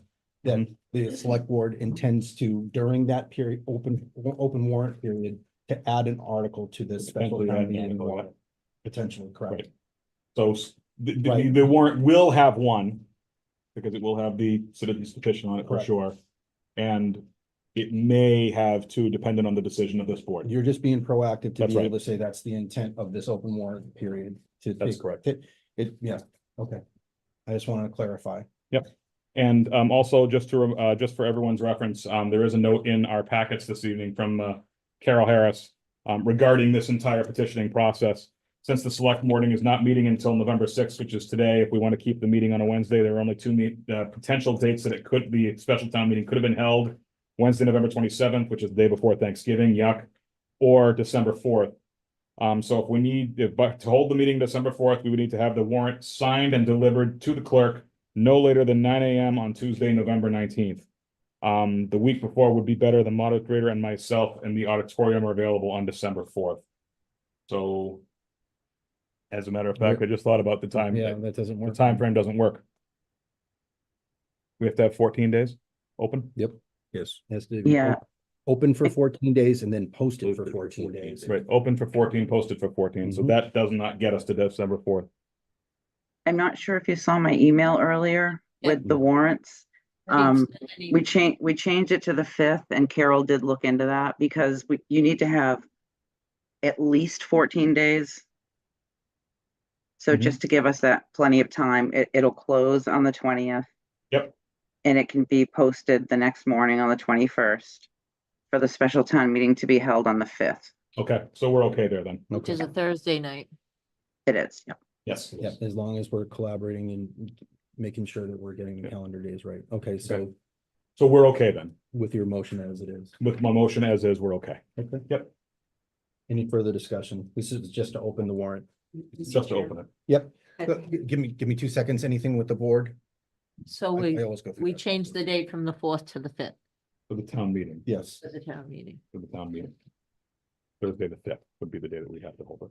Right, it's the earliest date, so we're opening to make sure that it's open for 14 days, Mhm. solid in accordance with the clerk's recommendation, and then it has to be posted for 14 days.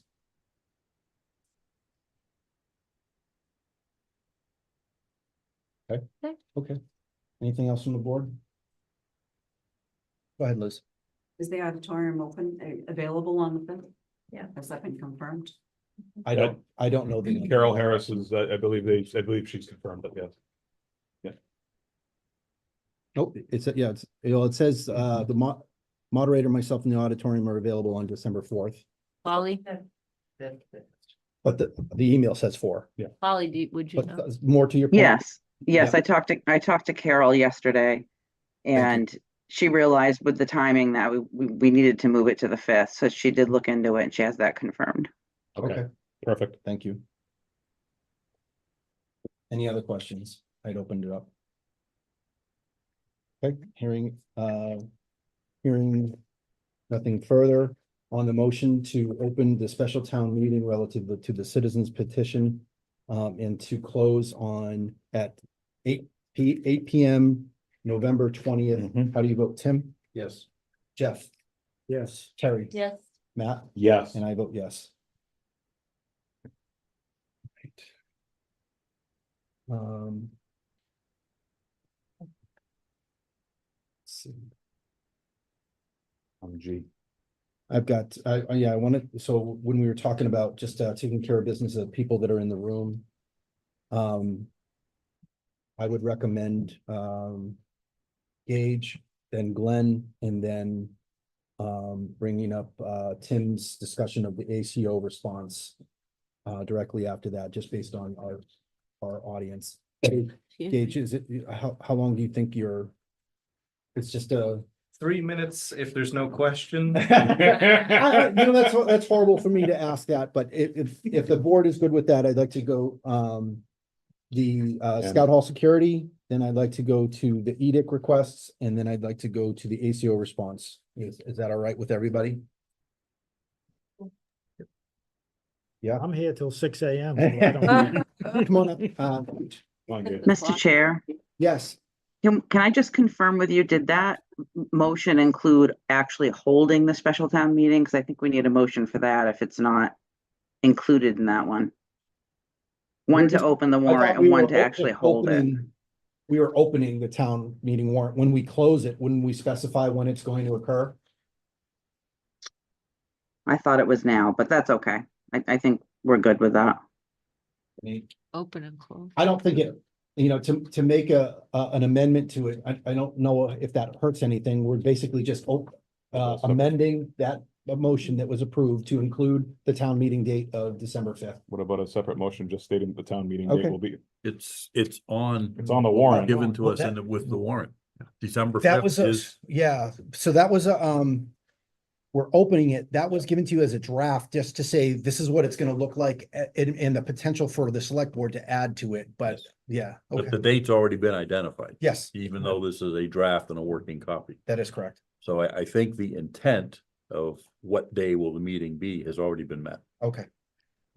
Justice? I was just gonna ask a logistical question. If you're closing the warrant at 8 p.m. on the 20th and you need to post it on the 21st, let's say a citizen petition came in at 7:59 p.m.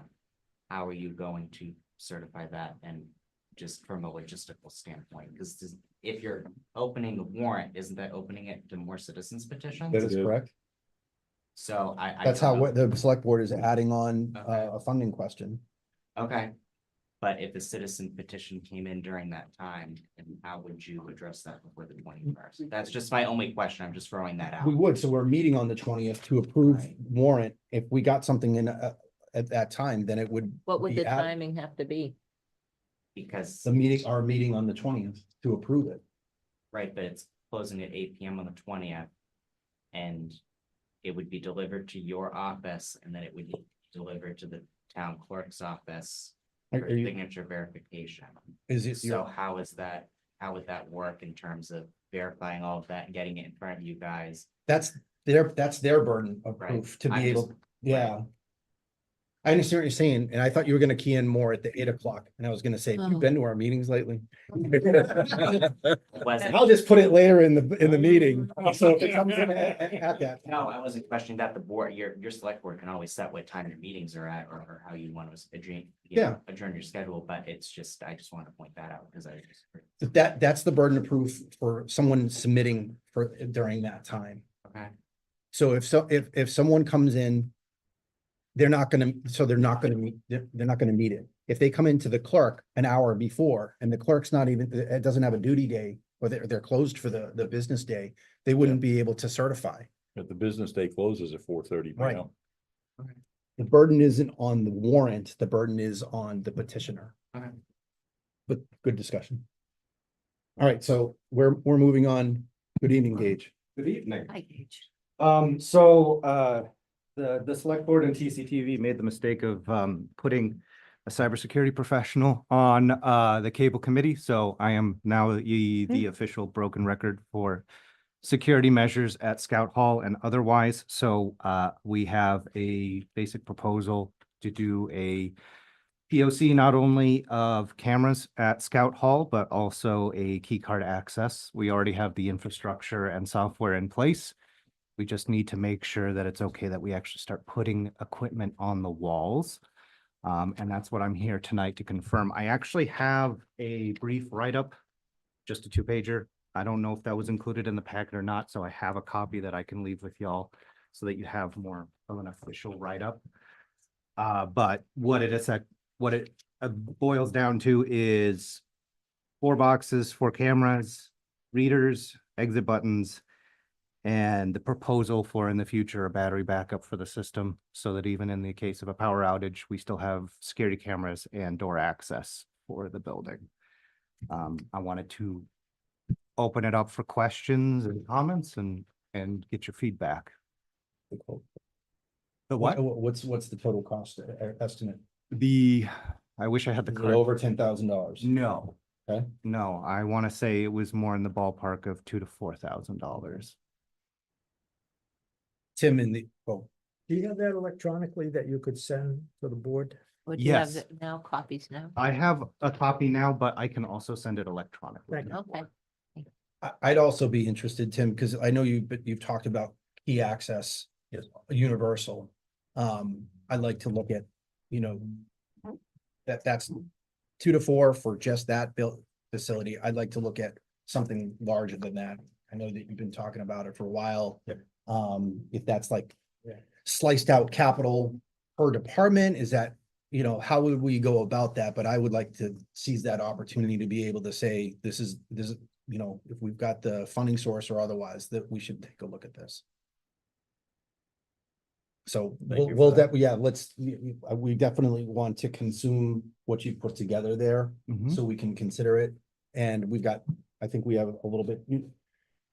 We understand, or at least I understand the Scout Hall aspect of it, but we're also very keen to look at the card access piece as well. Yes, and I think that's a small scale of using to expand out. Yeah. Just use that as the base to Mhm. expand out. to Is it scalable? This building, that building. very Okay. scalable. And that's why I use the POC term here. Specifically, I've selected the Unify system in order to provide both access and camera. The reason for that, not only for the AI features that we can plug into at a later date, but also because the ease of use for people who have to manage it and the flexibility for the system. We're not tied to a certain vendor for cards, and we can also utilize folks' cell phones. So we can actually do down to the minute access to certain doors for individuals and track that in a way that doesn't require two IT guys and 2 hours to Yeah. figure out. Well, you had Tim at card key access. Let us consume what you've got, and I really appreciate you coming and making the presentation tonight. I think it's something that we can put definitely, especially finding some funding for it. And if there are considerations for bulk buying or otherwise, and we can get this to capital planning in an overall, and I want to slow down this effort, but I think this is a good way forward. All right, cool. Yeah, I just one more time, I want to reiterate, TCTV is volunteering their time to do a proof of concept on this. So if there's a way that we can move forward early so that we can kick the tires on it and find things we don't like about the system, then that's something I would be happy to help with Okay. as a citizen, as a volunteer, or otherwise. Okay. So what does it look like going forward? Let us read what he's got, and we'll put it on the next agenda. Thank you. Yeah. All right. All right, that's all I have. Thanks, Kate. Appreciate it. Glenn?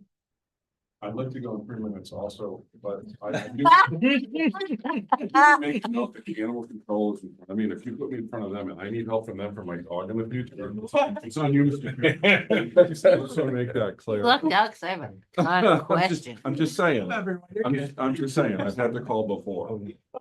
Okay, so what I've done is bring item 7A up. And as I had promised to you before, for edict business, I do sit on it. I am going to go ahead and recuse myself. So Matt, please. Okay. Thank you. Just give me 1 second to get to, I know we have it in here and I just have to find the marker.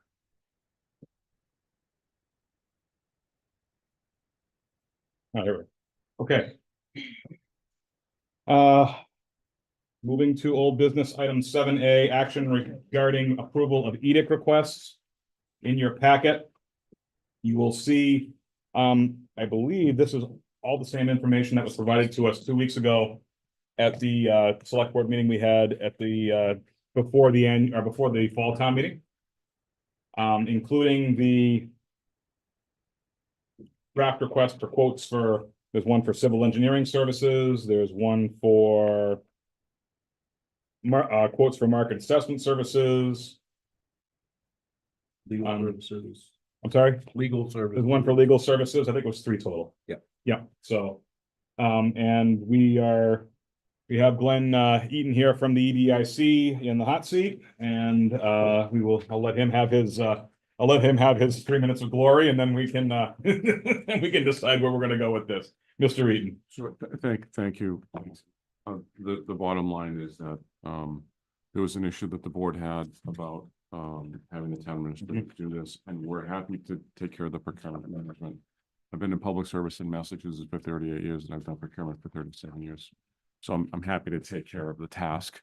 And that's all I really had to ask tonight, is he wants to do this and take it, to get it toward numbers, getting in the numbers. And then we would come to you at one of your upcoming meetings, either November 20 or December 11th, to ask to authorize contracts to proceed. So I don't really have anything else to say. So there were concerns raised last time. I want to make sure I'm addressing them if I'd like to. So at this point, it would, instead of having Mr. Lamontagne, town administrator, do the work, it would be to let Mr. Eaton do the work basically himself. And now at this point, I'll let the board, any questions that the board may have for Mr. Eaton, please go ahead. Yeah, so I went back and at that last meeting, I said I would find the minutes. And I found the video of the select board December 28th, 2022, where this 200,000 came to the board. And in that select board meeting, it's on TCTV, it's about 1 hour, 18 minutes in. It's a $200,000 earmark from the state for Templeton Economic Development Initiatives. There was a question on the time frame of whether you had to spend it or not, and I'm not sure if that was answered yet. Selectman Toth, when the vote came, the motion was made. He said this falls in the wheelhouse of EDIC. Mike Curry had spoke at that meeting directly about procurement of utilizing that money. And then there is the email of this money coming to the town from Senator William Loosemore. Good afternoon, Administrator Montaigne. In the recently passed economic development bill, we were able to secure an earmark $200,000 for economic development initiatives in Templeton. And to begin the process, visit the website, download, fill out the earmark, contact collection, identify the agency contact for your earmark listed on the website. And for reference, the language of the earmark is provided further that not less than 200,000 shall be expended for economic development initiatives in the town of Templeton. It doesn't say by the town or by the selectmen. Just like in the town. It is for the town. And what we have, if town meeting vote passed at the annual town meeting in 2024, going from a economic development committee to the corporation, it still has to go to a state agency. I don't know if it's gone and if they've responded back yet for it to be a formal, complete corporation. But there is two different corporations here. It's the corporation of the town of Templeton. It's the corporation of the economic development, and it's governed by Mass General Law. They can do contracts, they can do bidding, they can do all the things that the selectmen can do, really. They have, it's their own separate, it's a different corporation. So at their meeting, it was brought up to ask the town administrator to do the procurement stuff. But again, my point was, his contract has specific language that he needs to work for the town first and foremost. And Chairman Mike Curry is also on that corporation, so that's two corporations. It's, in my opinion, it's a bad mix. It's a conflict of interest on several of the laws. And again, the language of the earmark says it's for the town. It's not for the selectmen. And what I gathered from the minutes and watching the video and the minutes of EDIC of March of 2023, where they talked about the $200,000 and what they could do with it. And as a matter of fact, they started looking for going out to bid for plans, because in government, you always have to have a plan. You can't turn on the lights without spending some money on a plan. It's the way it goes. So I did not find anything specific in here that the selectmen had to approve that money. What I got out of watching the meeting and the minutes of the meeting was the board voted for that 200K to be turned over to the Templeton EDIC for economic initiatives in Templeton. So and if they use town legal services and other things, again, two different corporations, we can't be paying for another corporation's workings. Maybe there's debate on, is legal opinion or whatever an economic initiative? I guess if you're trying to get something approved to go in front of, say, a town meeting or something, as my buddy Carter Terenzini would say, I can say it with a straight face and be comfortable with it. So long-winded say, I think the 200,000 is EDIC, and I think EDIC should do the procurement and do those things and keep it separate from the board. It's, again, two different corporations, and I just like to keep things square. If you use resources and things like that, it's, somebody got to pay the bills. And they can use that money to come up with a plan to apply for grants to get further, their own budget and do different, all kinds of things. It sounds strange. It's the Templeton EDIC. But you look at the law, it's two separate corporations. It's got to be, my view is they got to stay apart. So Oh, Mr. that's Just to take my one, nickel's worth. take one step back.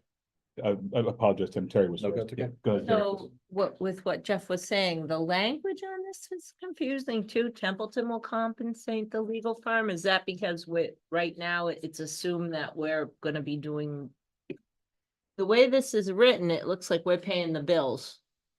Do we need to change this? It says Templeton will compensate the legal firm no more than monthly according to an acceptable hourly rate. Right.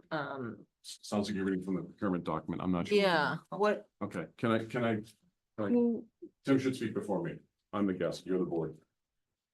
No, just to back up a little bit with Jeff, the 4 points he highlighted, those were indeed complete. I was the chair at the time and we did draft the letters, submit them appropriately. But to turn the page back one more, this was all done with the special legislation, which the town meeting approved that established our EDIC in the first place. So we're finally getting everything in line. Right. The saying, get the ducks in a row. Some You're days I'm lining not up. even sure where the ducks are. Now we can at least see them and they're getting closer. Yeah. Yes. Okay. So Glenn, I'll let you address Terry's question. And I agree And with then I'll get to you. 99% of what Jeff said. Yeah. The only issue that I have is that the contract for the $200,000 for economic development planning purposes came to the town of Templeton. You are the head of the corporation of Templeton. You signed the contract with the state. If EDIC goes out to procure for services, EDIC has no authority to sign a contract because you're in charge of the money, not the EDIC. It's just that simple. Yes, you're absolutely right. We have powers and duties and so on and so forth, but contracts are bridges in government over which money flows. The money flowed to the state, to the town. You signed it, meaning I assume the board of selectmen signed the chairs. And then we don't have a contract between Templeton and EDIC to flow the money to us to do permanent and contract. What I'm hearing is you don't have any money. You have the money. Yeah. If I do the procurement on behalf of EDIC with my good people on EDIC, and we come back to you to sign the contracts, because you have contracting authority. EDIC doesn't have the contracting authority under this contract you have with the state. We don't. So I'm saying, if you let us do the paperwork, we'll take care of all the paperwork. But I have no legitimate authority to sign the contract to use any of that $200,000. You folks do. You're in charge of the checkbook. I'm still. So Hang on. your memorandum of understanding and memorandum of arrangements, contracting with MRPC, how are you doing that if you have no money? So the $200,000 would be used to pay for multiple things: the economic development plan, MRPC, the legal services, the market assessment, the civil engineering.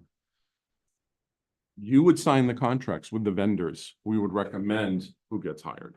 So it's a team effort, basically. It's, you're the center with a quarterback or vice versa, however you want to look at it. We work together as a team to get the contracts in place, but you have the signatory authority. We don't, because you signed the contract with the state. Essentially, you'll be Yeah, we're Adam. trying to mix two corporations here and it's just, I think there's too many conflicts. Again, this is, steps weren't followed yeah. from the get-go and I can, it's. yeah, I'm I trying understand to that. avoid- I understand. Trying to avoid down the road mess. If I sign the contract on behalf of the EDIC, a lawyer will tell me it's not a valid contract. Right. Because it's your money.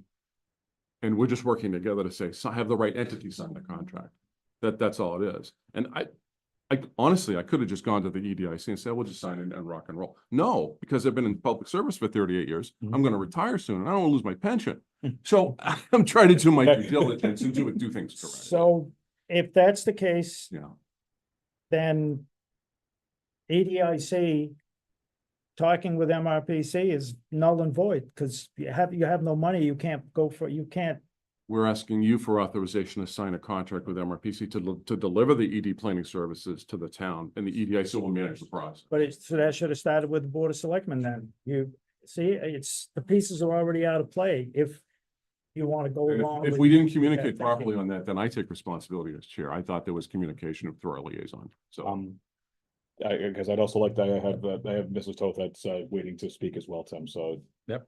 Go ahead. If I'm not mistaken, Jeff, you brought up in March of 23, the board already moved to move the money over to EDIC.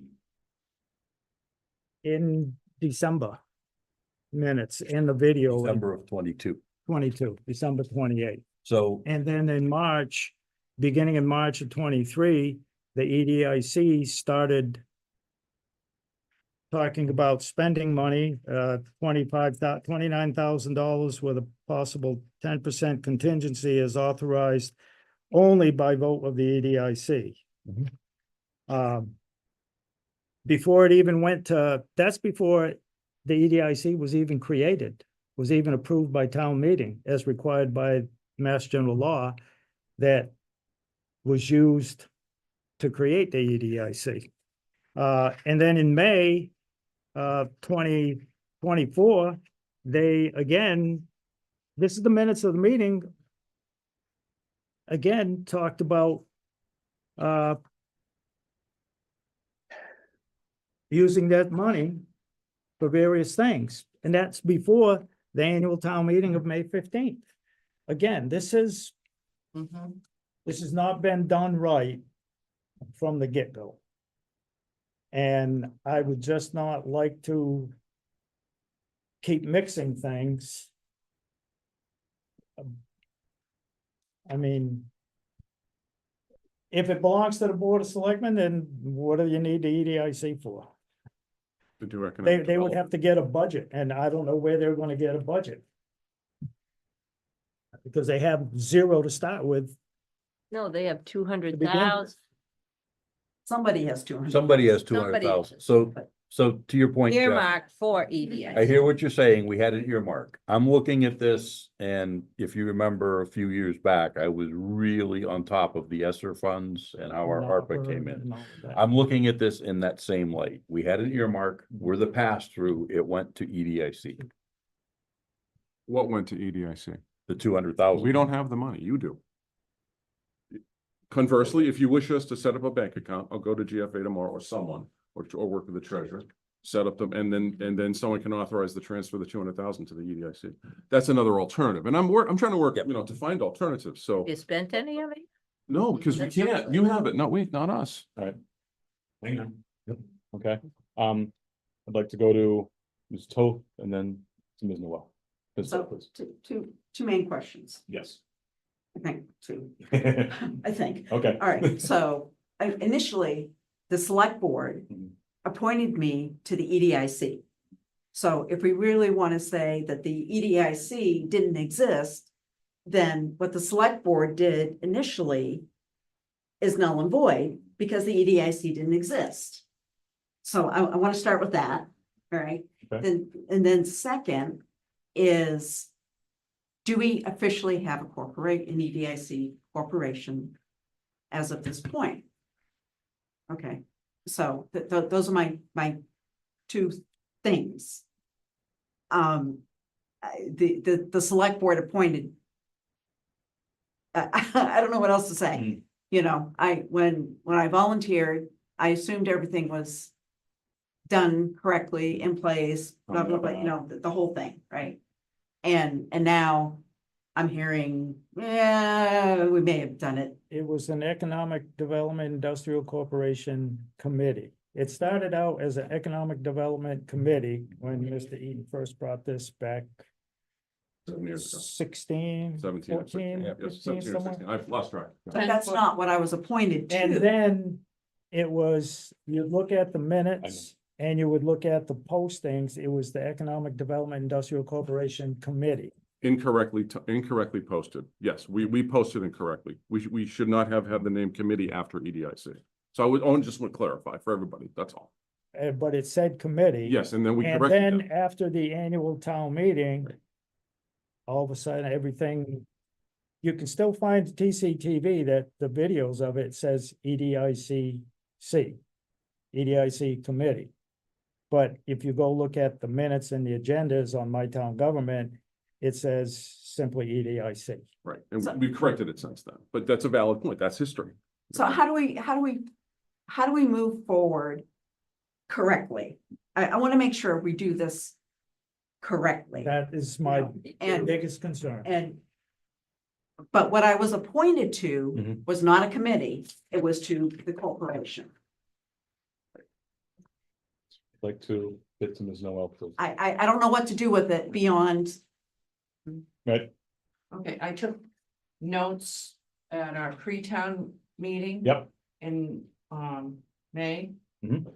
And, it was chapter 121C recommended to accept. And Jeff said, was the 200,000 K turned over previously? And that was a question for legal. Adam said they're still working behind the scenes. And Noel Francis said getting full certification with acceptance of this article. And it was approved. So that's. That was the gist of what I got out of the video and the minutes. Right. My personal opinion is we need to go back to where this came from and see legally where exactly we stand. Which was the comment at the select board meeting 2 weeks ago, and I thought you would have done some legal research since then. So I think the bottom line is that it's very clear on my side. You're in control of the money. We can do the procurement. You sign the contracts. If you don't want to, then we won't do any procurement. We'll just turn the 200,000 back and we won't have any money. So we have options. Whatever you'd like to do, you let us know. Okay, just one quick question. I'm gonna come to you in a second, Terry. Is there a clock that runs Yeah. out on this money? We have to be under contract by December 31st of this year, which is what I think we talked about 2 weeks ago. Okay. Yes. Sorry, thank you, Mr. Vice. Holly, it's a long shot. Did Adam or do you have any comments on this? Has any work been done? Not to my knowledge. It wasn't, in my opinion, clear that that was the direction we were going in. From what I got, it was tabled to the next meeting and there was nothing to be done in the meantime. Maybe I had that wrong. Okay. So, first of all, does anyone on the board have anything else they wish to add to the conversation here? Mr. Toth, Mr. Bennett, Ms. Griffiths, no? We were supposed to be. No, I just, like I said, my opinion is we need to get clarification on this and what Then- we can actually do with it. Then, did you have any more comments or? The thing I can think of is give him permission to get quotes. Because time's running out. That's $200,000 we're going to lose. So Does that that's a make sense? question we can ask of the board. Do we think that we can give him permission to at least research? And then give us 2 more weeks to get our legal question answered, hopefully. And then come back on in 2 weeks from now and be able to determine exactly, 1, where that money lies, and 2, what their ability is. A confirmation that we are a corporation. Yes. And if I may say, I applaud Liz's point. Mhm. We are a corporation. That's irrelevant. I'll do the procurement. We've addressed that. You are in charge of the funds. We are not. So we did get approval from You at the town meeting, then you have to go It's got to. nothing to do with the town meeting. You signed a contract for the $200,000. No. Whether it is a corporation or not. We're a corporation. We went to town meeting Yes, sir. and was approved. Yes, sir. But there's one more step. You have to go to that one state agency. We're to submit need economic development plan to the state agency, yes, but that doesn't prohibit or exclude us from proceeding with administering this I grant. just want to make sure all the steps have been completed finally to be an actual corporation. But we just said it is a corporation. You approved it at town meeting. The ED plan has to be done. This money will get us there. If we don't use this money, we never will, and you might as well just dissolve the corporation. I know there's another step after town meeting. Yes, it's getting the ED plan done. Yes, sir, you're absolutely right. But we But the can proceed with plan, this. A state agency has to approve it. That ED plan has to be approved. And that We makes are a you the corporation, or you're already the. We're already a corporation So Jeff, as he of the said- town meeting vote. So Jeff is, what I'm hearing is Jeff is saying, you're not a corporation yet because there's one more step, and he wants to do the one more step. What I'm hearing you say is, we are a corporation, we have the ability to get quotes. And I think for Jeff, Mr. Bennett, I mean, call your lawyer. I heard him say it 2 weeks ago. We're gonna call the lawyer. We need legal assistance. So please call your attorney and, you know, see what they say. But the existence of the corporation and its economic planning, the ED plan, is separate. Burn away everything else. The crucible here is administering a grant that we have no authority to administer, and we cannot sign contracts. We can do the procurement, we can do the lead work, prepare a contract, and you sign the contracts based on our research. Almost like we're a department, if you will, like a DPW coming in for a salt bid, if you will.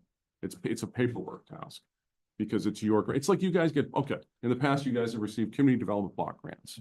You hired a consultant, they did the work, they came in, they did housing rehab and street reconstruction. You've got one going on now for cottage and school probably, right? So you were in charge of the grant. You signed the contract with EOHLC. We didn't.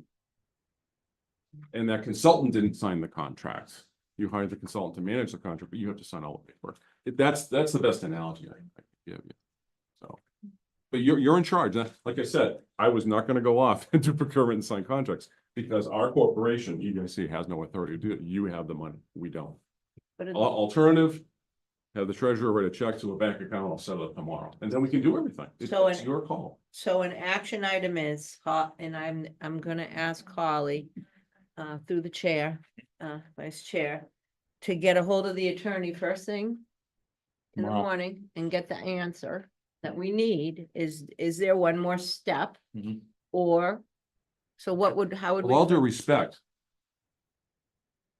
who's in charge of the grant to sign the contracts for which That's the the question. budget has been accepted? Not That's if, the question we need to have answered. because even if the EDIC is still not real, which it is, you have the grant. So who's in charge of hiring the vendors? I'm assuming the attorney will say, send me a PDF, the grant to me, the contract. Oh, I see the selectmen signed it and the state signed it. So the selectmen's in charge. That should be really an over the phone PDF it to me and you're in charge. If they say you're in charge, and if it's okay, we can go procure and we can get data, get numbers, because we have in here, we can reject them all in the best interest of the town. Send us the quotes and we can, the day or two before your next meeting, we can at least have numbers if you want to proceed. So we'll do our due diligence if you'd like, if that's okay. I am trying to wrap my head around the timing of everything because of the end of the year deadline. And I wouldn't know if we would There are need two a special opportunities. meeting. There are two opportunities that you have as boards, as a member of the board of selectmen. You meet 2 weeks from now and then you meet December 2 weeks from 11th. now and December 11th. So there are two meetings where we can get contracts signed. Okay? It takes 5 to 10 business days for me to get quotes from the vendors for civil engineering, market analysis, legal. I'm losing track. Yeah. Maybe those are the three? Those are Right. three. I was looking at your packet, legal, yeah, Right. I get it, All civil right, keep moving engineering. forward. So we can concurrently, if you call a lawyer, we can get quotes and we can come back together. On both of those dates, if I don't get enough quotes, I'm gonna have to get. So would that be done through an eBay, would that be legally done through an email, through Holly and Adams, or through our office, the select board's office? Do we have the authority to, or do we need to make a motion to give Adam and Holly permission to consult the attorney with regard to this and to respond to Mr. Eaton through EDIC through email? How does that work legally? So I don't get fined because I'm broke. I can answer that. Holly, go ahead. Yeah, we consult with the attorney on items, so we don't need, authority or approval. We're all set on that. I just need kind of a clear idea of what we're asking, so I can get those answers for you. So I think the question is, we need to know who holds the money, And who has the authority to sign contracts for that money? And once we have that information, then that answers and whether or not the corporation is in existence. Those are the Okay. three questions. And then once we have those answers, then I believe that gives Mr. Eaton the information he needs that he would, if so, in example, if the town, the select board holds the money, we have to sign the contracts. Again, the way that Mr. Eaton describes it, he can go about the procurement process and then bring back to us the contracts to sign. And yeah, the bottom line is we need to know who holds the money, who has the authority to sign the contracts, and is the corporation, is the corporation. Is there another step correct. before it's a Is there corporation? another step before it's a corporation, or is the corporation in place? That satisfy you, Mr. Do you have Bailey? those three questions? Yep. And so Okay. I can get that out to them tomorrow. And Okay. I'm sure it won't take them long to get back with those answers. So in the meantime, is Glenn gonna get the quotes so that you're all ready to go for the That's next? the next. Do we need a? So that's the next question for the board. Okay. Is, are we going to authorize them to at least start getting quotes so that if we get the answer back, so that we can, if we get the answer back that we are the contract holders and we have to sign it, that at least they have paperwork prepared? They've already started getting quotes. Mr. No, we have Vice? not. Mr. Vice, After this, hang on, through you. hang on, You 1 went minute. through MRPC, Karen Chapman, it's in your minutes of 29,000 and So stuff. that, yes, so that's, sir, yes, but not for the legal or market assessment and the civil engineering, which is on the agenda tonight. Right, so, but see, you were acting like you were gonna spend that money. And again, I want the stuff clear, And that's, because it's been kind of a mess since 2017. and that's why we're gonna get those answers. It never went to town meeting when it should have been at the beginning, and I just don't wanna keep kicking the can down. the road. And that's why we're gonna get those answers. We're gonna May have I the answer your down. question, Jeff's question? You know why it didn't go to town meeting?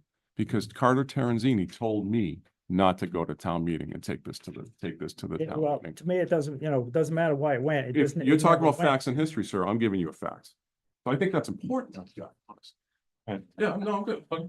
He needs a conductor's more- wand tonight. Kidding. All right, Terry, So through you to Jeff. Do you have any other concerns? Is that the way we phrase the question? Is that satisfy what you have? Is there any other concerns that there's money that has been spent prior that is not legal, or is there any other questions I for the was- attorneys? No, You're good, Those questions would be, satisfactory? Okay, I just want to make sure, because it sounds like you're saying there could be a few more questions. Okay. so now the next question is, do we authorize them to at least go out and get quotes for the things that they have put in for the proposals they have put in our packets? And I'm gonna lean on Tim a little bit on this one, as do we need a motion to do that? I feel like the answer is yes.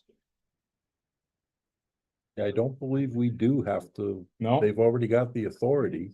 Okay. And as far as timing and meetings, here again is a golden opportunity. I have flogged this horse, and this is the last time I want to flog this horse. Yep, We can hold meetings out of cycle. yes, we can. Just like tonight, we moved this date because this meeting is normally scheduled for next Second. Wednesday.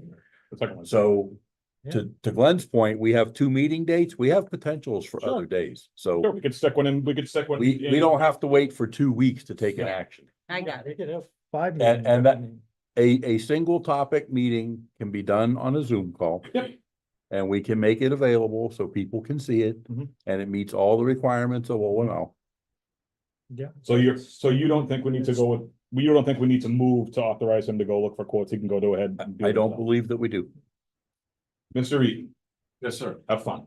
I'm sorry it took more than 3. No, do not be sorry. Thank you, Jeff. I want to make sure Yep. we're all on the same And- page. I really And do. for the recording clerk, we will have we will have this back on the next, we will have this at least back on the next regular business meeting as a old business item, unless we call a special meeting in order to address it earlier.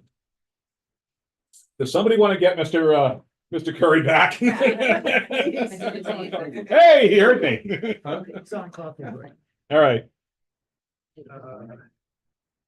now, while Mr. Curry resettles himself, Need a phone. No, we don't need to fill him in. He'll watch a video. Well, Mr. Curry resettles himself. Returning to new business, Gloves on. okay? We are up to item G, action re-important dates to annual town meeting. Okay, and we're gonna take one more out of cycle. We're gonna take one more out of cycle? Yep. Old business A, just because we've got people in the room that We were. just took old business We A. did. Oh, That's why you Sorry. left. hold on, let me get it right. Been there, done R. Oh, So new we- business R. Yep. ACO response to Okay. horse barn fire, Mr. Yep. Dole. Okay. Yep, discussion related to the Yeah. ACO response. That's where we to were going. Wondering where these. Tim, this is Tim's, so. I'll make the opening comment if I Got may. it. I absolutely have no heartache with the fact the ACOs were involved and that was a horrific event. The reason I have requested this be on here, and it's more informational, but it's also educational. And I don't see, looking through the contract for ACO services, where we have the ability to deal with equine in an emergency. So there's no facility to house them. I don't believe the ACO has a vehicle capable of transporting them. That particular night, we had a big turnout from the horse community. Thank you, thank you, thank you. And everybody came down, trailers, everything, et cetera. But it was just a general question. And just so we all understand and we know how we're moving forward. Mr. Yep. I did make a phone call. I attempted to call Chief Bennett to ask him about how, as I understand it, as ACOs, they're sworn public safety members. We have a contract to share Winchendon's ACOs. But specifically, I wanted to understand how how they're activated. And I did talk with Officer Sergeant Hall, and he said that they're their go-to for any kind of animal situation. So if dispatch 911 gets a phone call and it's out of their league, all kinds of events. And you know, Sarah asked to be here this evening. The multitude of calls that they get, Sergeant Hall said the ACOs are the people that they go to for the expertise because they don't have that expertise.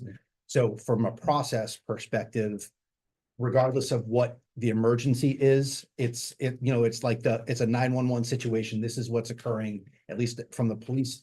My question was answered as far as process to activate and get ACO.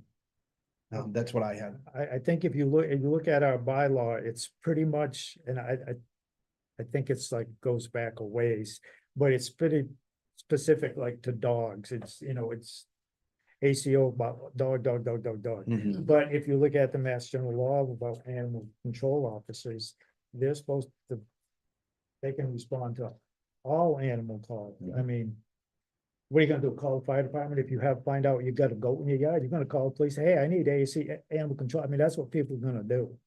So whether we have the horse trailers and this or that is, again, because I think we're focused on dogs so much in our bylaws and stuff, we've kind of, it could need cleaning up and broaden it and be more specific about it.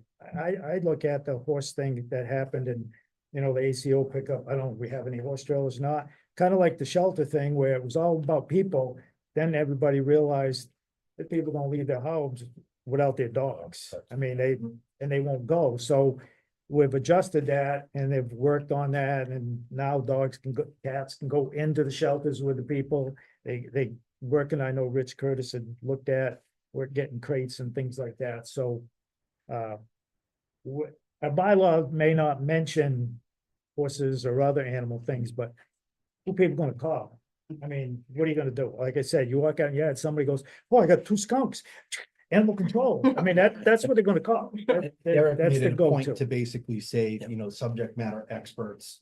And he specifically mentioned the network that the ACOs build, their own network of understanding who does have those capabilities. Almost like mutual aid type of thing. Yeah. It's like the senior centers. They all Yeah. talk, if they don't have a Gail, she goes to various ones to talk about Medicare and this and Right. that. Yep. You know, they all share stuff, so. That's, Tim- that's just my 2 cents on. Tim, at your leisure. You want to hear from? Oh. Okay. Absolutely. Thank you so much to the board. I did bring a copy of our intermunicipal agreement from dated October 31st, 2023. Where it states the animal control officer will handle other such animal related incidents on an occasional basis as he deems appropriate or as requested by the police chief or his designee, and all town of Templeton general bylaws and ordinances related to animal control. And it was actually, well, I don't want to say good timing, but 2 weeks prior to the fire, CM DART, which is the Central Mass Disaster Animal Response Team, received the grant, and Winchendon hosted for the entire Central Mass Animal Control region, disaster preparedness and animal sheltering, to prepare for sheltering for Templeton and Winchendon in the event of an emergency. Fires is the #1 cause of displacement in Massachusetts. So we did prepare and train on all animals, including all livestock, and what to do in those situations, and if there's a barn fire or an apartment fire. So luckily, as the Mr. Chair stated, that we do have quite a large network in the equine world. We have a contract with Murdoch Farm in Winchendon. So I do own a equine transportation business, so I brought my trailer.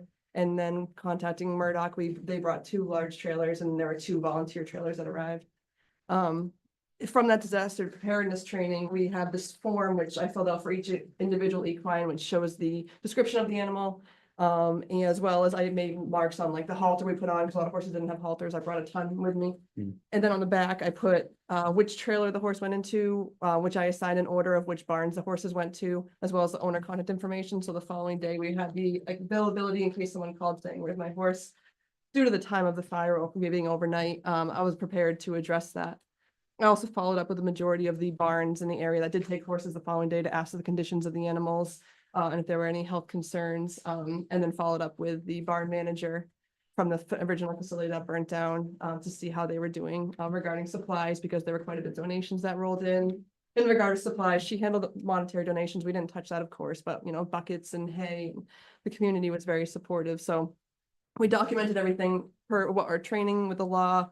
And then we responded because the contract states that we are to respond to anything designated by the police chief or his designee. But the 3 of us have heard the term run towards the sound of the guns, right? You've heard that term.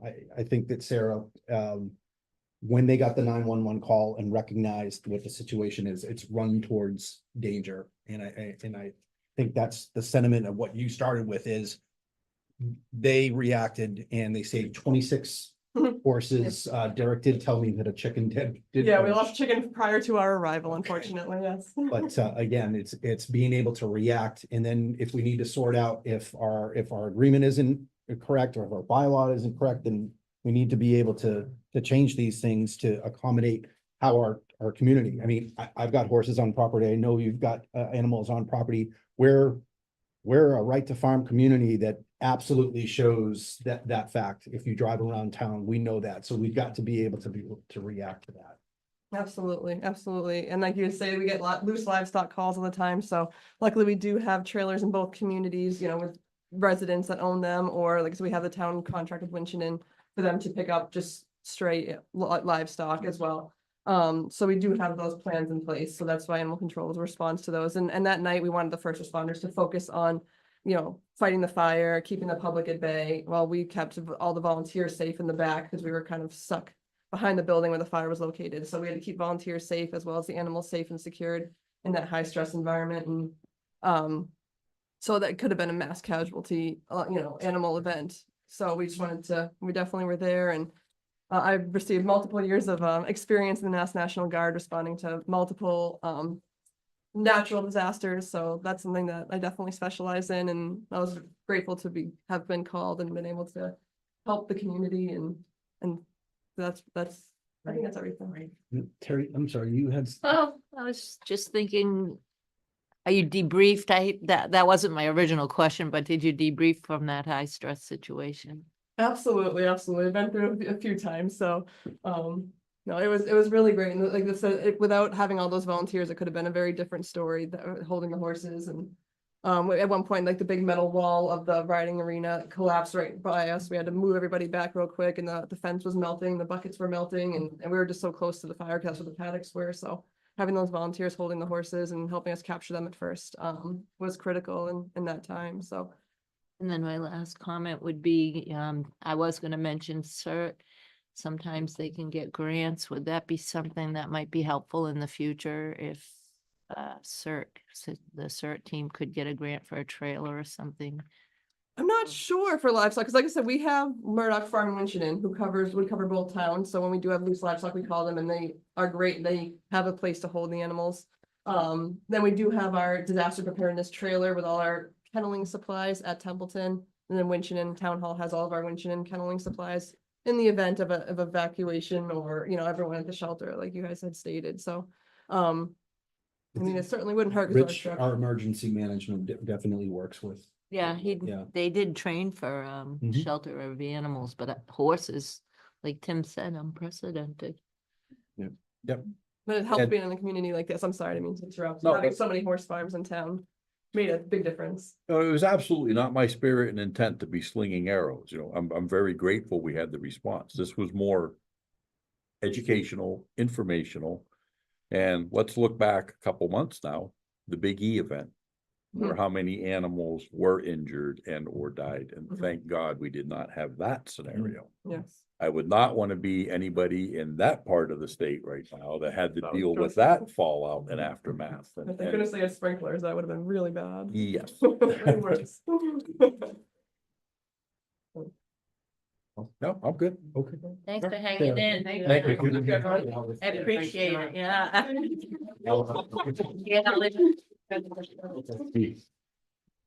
All right. Okay, so that's. We are going back up to our new business to follow up with stuff that we no longer have people waiting on. Item G, action related to important dates to an annual meeting document. We'll find that in- Night, ladies, thank you.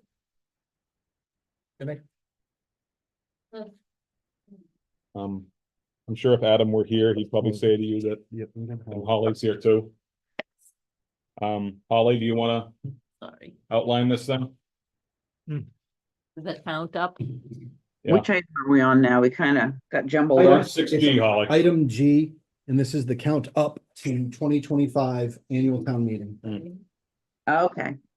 Adam worked on that, but I believe it's the same as it is every year. Just wanted to kind of highlight the dates with you and see if those look good.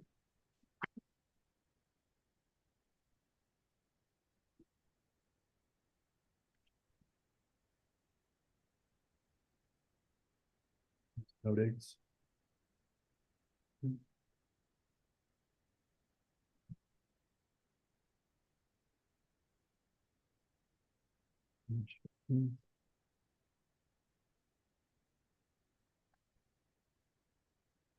I guess we'll have to take it in stride. I don't see a snow date, but it's not. Anybody's anniversary or birthday? Nope.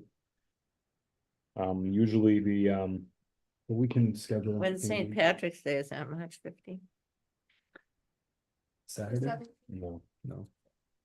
usually if they're gonna snow date like the budget workshops, it snow dates, they snow date to the following Mhm. Saturday, so that'd be the 22nd.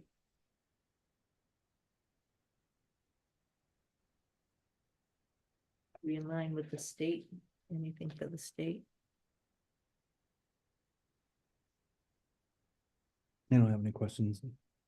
The only question I have is that on the item for today, which is Wednesday, November 20th, it does say here, select board finalizes goals, that's done. Mhm. Revenue estimates, which We've already given a copy. I Right. think it was two weeks ago. okay, and That was when Jeff asked for the free cash plan. right. Yep. And then, and the countdown, so do we have to make a motion to finalize this plan? Yeah, Tonight? Or Yeah, just, just to accept the count up to 2025 annual town meeting. then I'll make a motion to accept the count up to the 2025 annual town meeting as presented. Okay, motion, Second. and I have a second. Any further discussion? We can cut a couple TBDs in there just for advisory placeholders.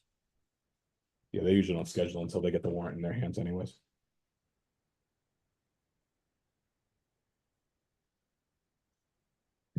Like most New England towns, this schedule, does not survive first contact with a blizzard, so. Correct. Yeah, If we need to What's that? amend it or otherwise, but this is a pretty generic thing that we basically say, here are the steps that we're getting to, so they haven't really changed, other than just taking a look to make sure it doesn't fall on a date that doesn't make any sense. And the school gave us plenty of notice for the February 26th Mm. meeting through email. That was confirmed, so Yep. that date's good. I've got nothing else. Anyone else have anything else? Anyone else? No, hearing none on the motion to accept the count up to 2025 annual town meeting schedule. How do you vote? Tim? Yes. Jeff? Yes. Terry? Yes. Matt? Yes. I vote yes. Next item is K. At Okay, least that's what I got checked off. Okay, for kitchen. There you go. K for kitchen. That was provident right there. Look at that. Okay, action item K, action related to senior center kitchen bid award, potential vote from available funds. So I know we talked a little bit prior, we got the bid back in and it was over, The bid's right, the bid's in your packet. and it's There was one bidder. and it's That over bidder the was La 200. Rochelle Construction. It was for $319,000. And I believe ARPA funds we booked off $150. 150 or two. Okay. So we need, We need supplemental funding. Yep. No matter what we do, and one of the proposed warrants that we opened. Actually has an item on there to find the rest of the money.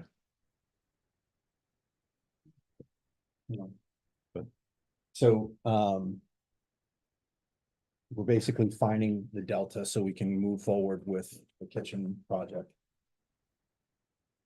That has gone to capital multiple times. We know that the need is there. So it's fortunate that we have a citizen petition warrant that we could tack this article into. And the suggested right now is to come out of CapEx. I believe we said CapEx is, I believe it would wind up leaving approximately 40 to 60,000 in there, but there is sufficient funding in CapEx right now. Not that, it's a big chunk, but I think we need to. Yeah, are there any comments from the board before I go to the floor?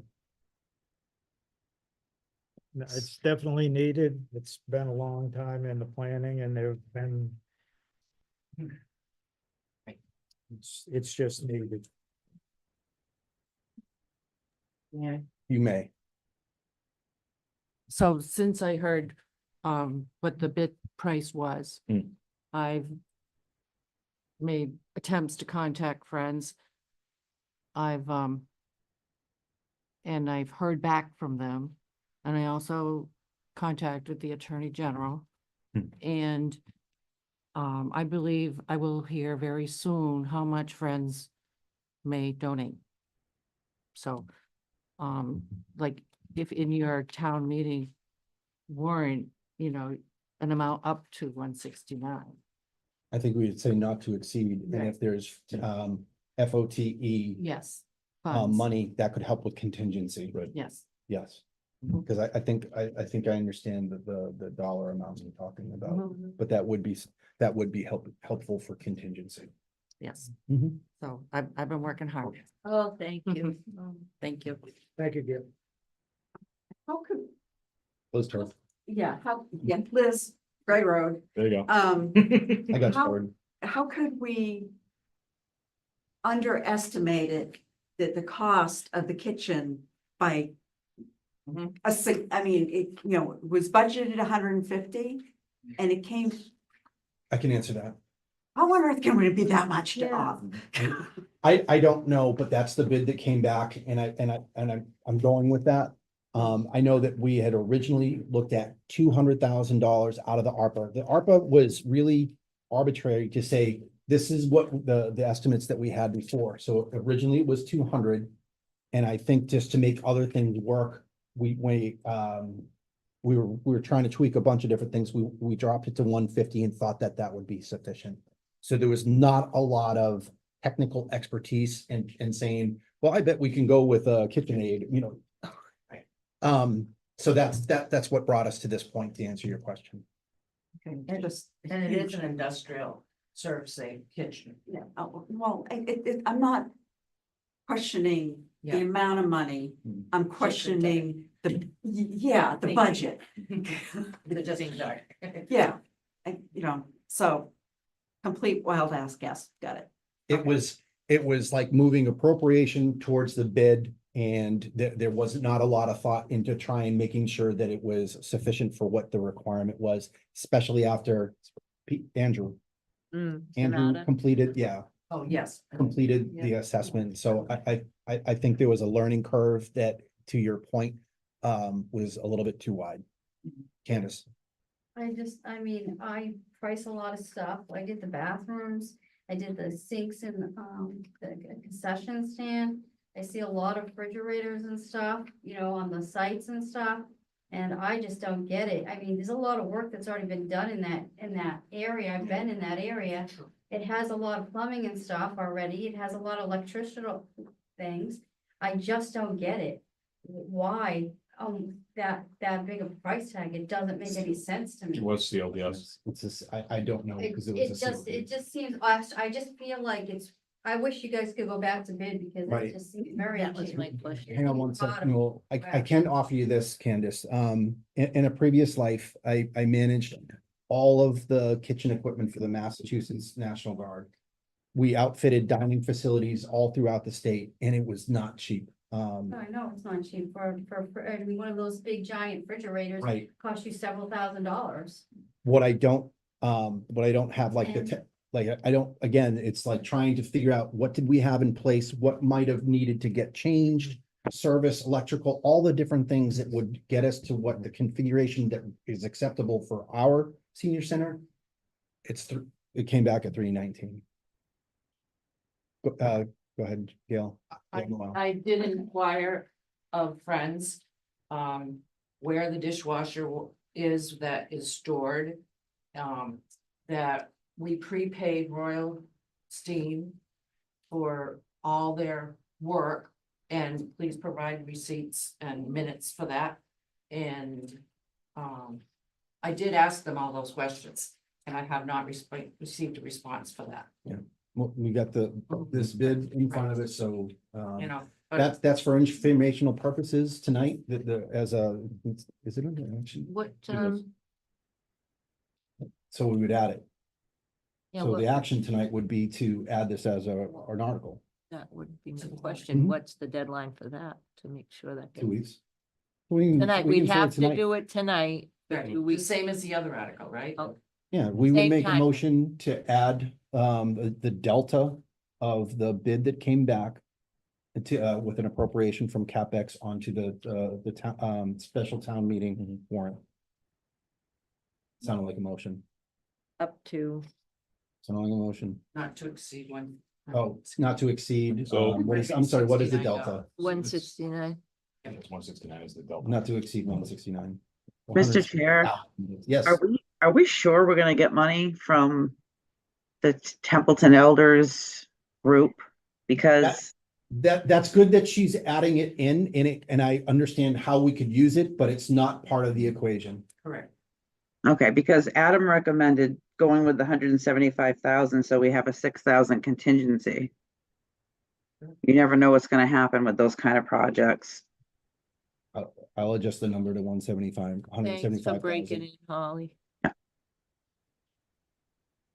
So Second that. okay, thank you. So you're moving and seconding. Okay. Yep. And my motion essentially parrots what you have in one of the special town meeting drafts.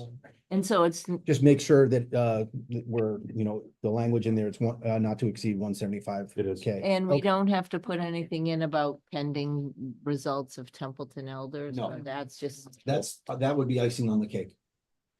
Oh, not more than. We would accept it as a gift. Correct. That would be a part of that process. And we would, it would be a gift, so we could use the select board to direct it as necessary. So the motion would be, I just want to word it so that they don't, sorry, so that. If that- that's that not a part, nobody if gets that is not a cheated. part of the equation, it gets That's too actually very bad. sticky if you. add that. Yeah, too sticky.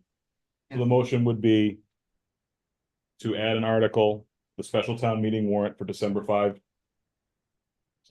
yeah, Mhm. December 5th, 2024. To see if the town will vote to appropriate the sum of not more than $175,000 and no cents from the CapEx stabilization account to be used for the completion of the senior center kitchen. That's the exact wording. Yes, yes. And that's what you're moving. Mhm. And that's what you've seconded.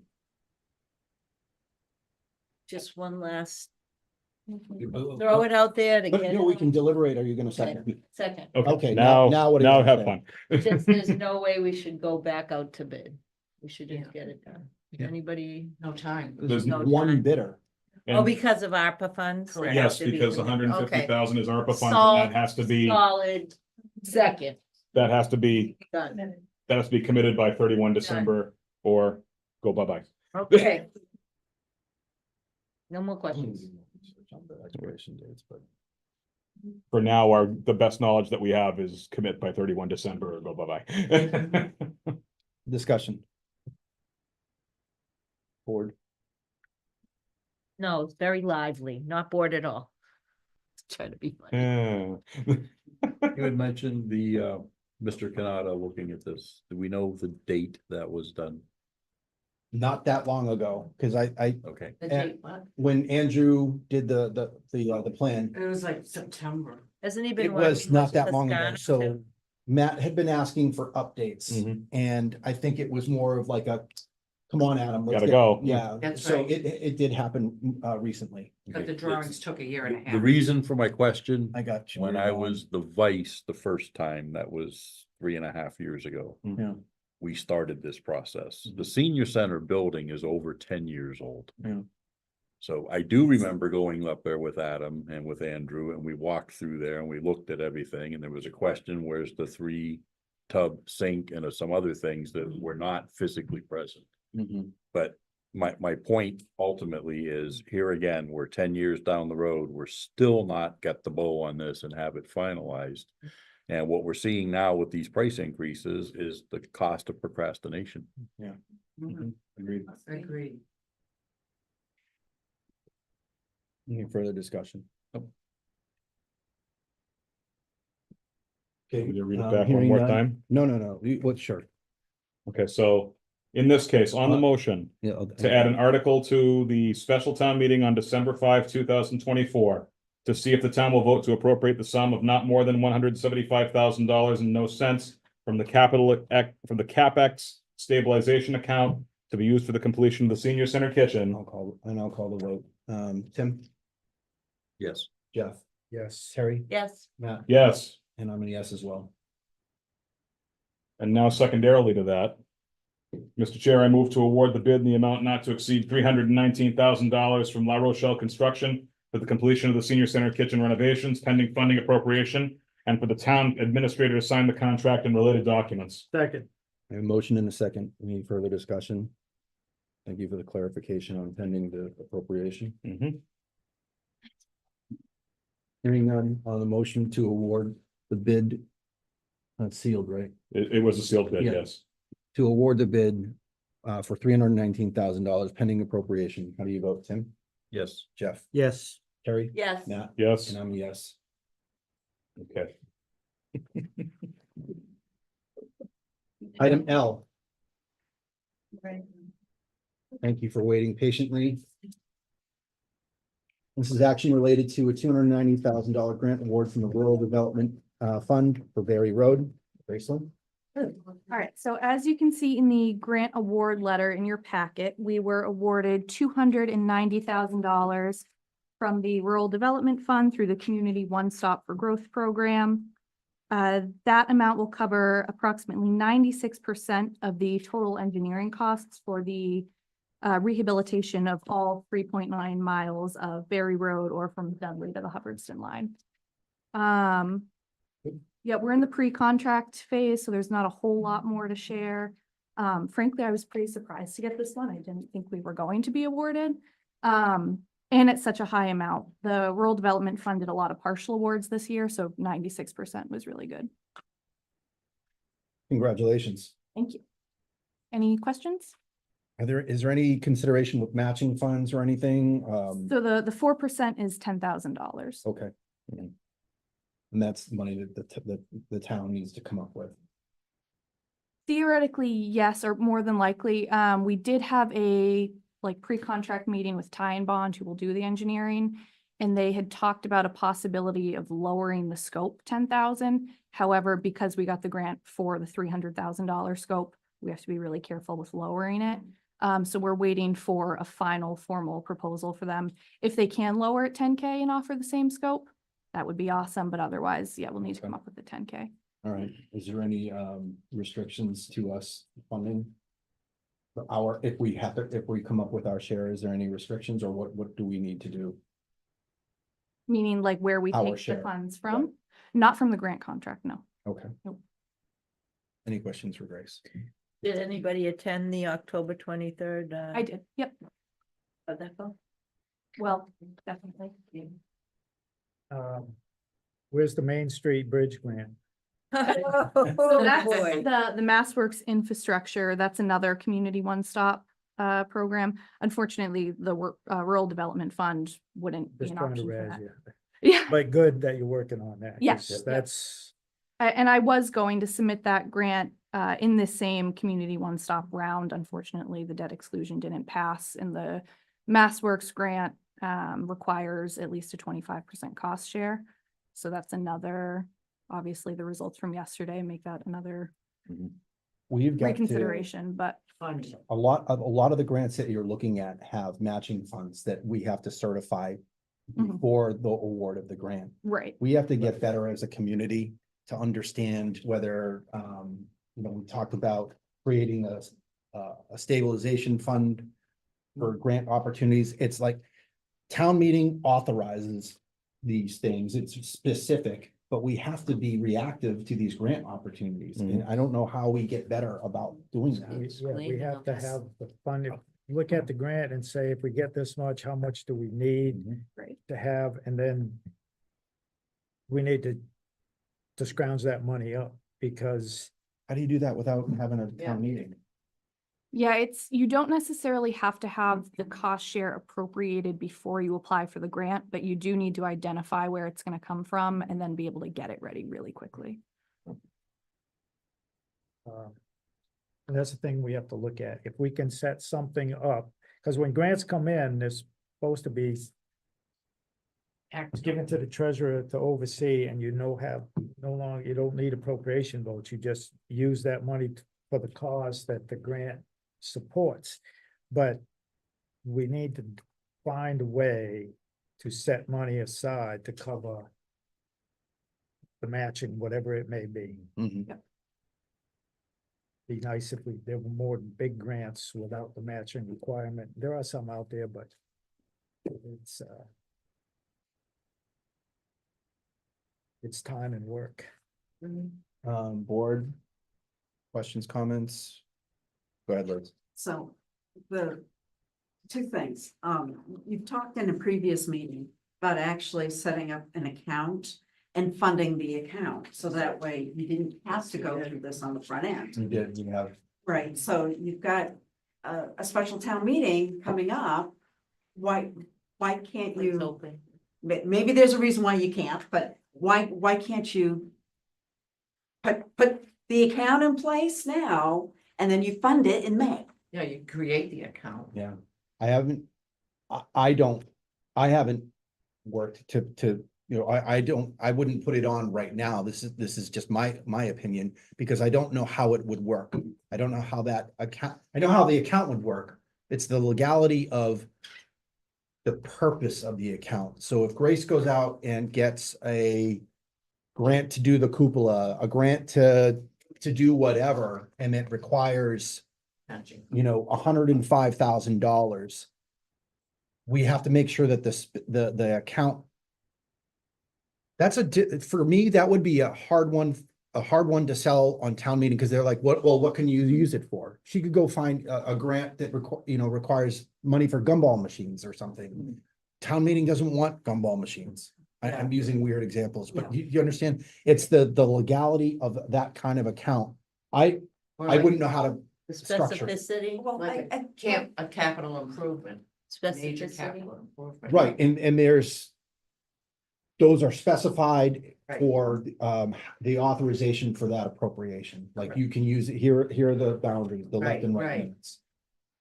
I don't know what that would be right now. Well, you know, Even. We can do the research. We've yeah, got time to be able to do it. That's, I think, one of the reasons to actually use, Another town fund council. or one that we already have. Yeah. Use town council to ask that question. Mhm. This is what we want to do. How do we legally do it correctly? I'm thinking it's an account that is set up and funded with X amount of money for matching funds. And I don't think it needs to be more than that, but I could be completely wrong. Yeah, but even like The an purpose amount. of what it is. That's, The purpose- I would, if purpose I to was a fund the citizen, matching I would hear that and say, that's a great idea, but what are the matching funds? You know, like what is the scope of things that we could use that for? That wouldn't require another town meeting vote. They'd say, we know what that account is for. And we trust you for that it's going to be for X, Y, and Z. I just want to be able to talk through that specific. But you're right, we'll ask the question. You had 2 points. That was the Well, first one. That was the 2 points. Oh, okay, sorry. May I? Yes. And I think to your point, Liz, the idea, I think, is right. Is to figure this out. However, a 2-week period between now and a special town meeting isn't enough time to get that, to get that worked out. However, time between now and annual might be enough time to get worked out what that has to look like, and then fund at fall in 25. I will do the get research. that. So here's the problem, all right? Tim just, and I'll be quiet here real quick. Tim said, we keep talking about stuff and we keep moving stuff down the road. You guys talked about this 6-9 months ago. August 28th. Well, okay, thank you. August 28th. Okay, it wasn't that long ago. I apologize. My memory's Seems bad. like it, though. That's all right, yeah. The thing is, somehow this board needs to get from talking to immediate action, the follow through, the action and the completion. And it's something the town has historically not done well.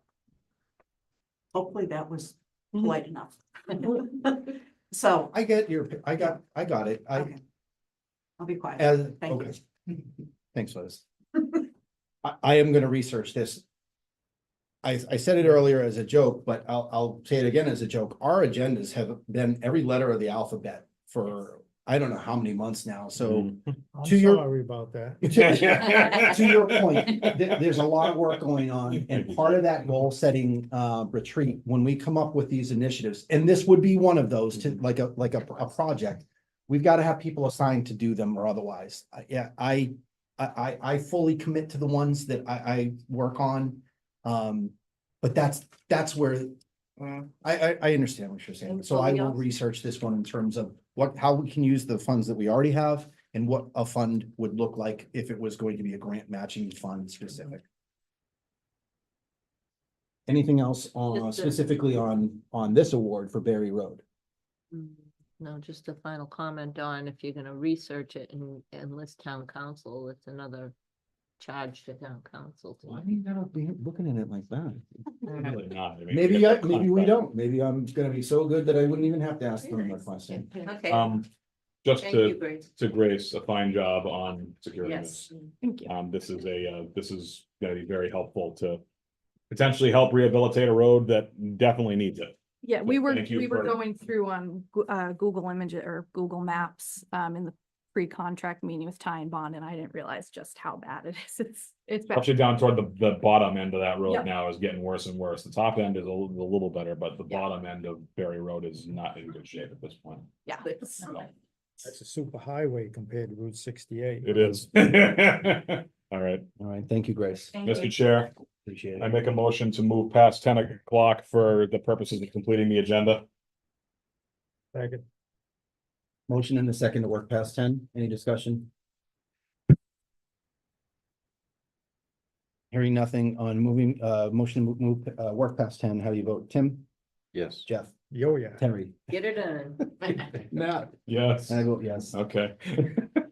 My apologies for having to make it, All but right. Real quick, was there a vote to or to accept Oh. those funds? Oh, gee. Did we Shoot. need that? no, we didn't. I moved to accept the $290,000 grant award for the Rural Development Fund to support Templeton Road rehabilitation. Second. I have a motion and Tim seconded. Any discussion?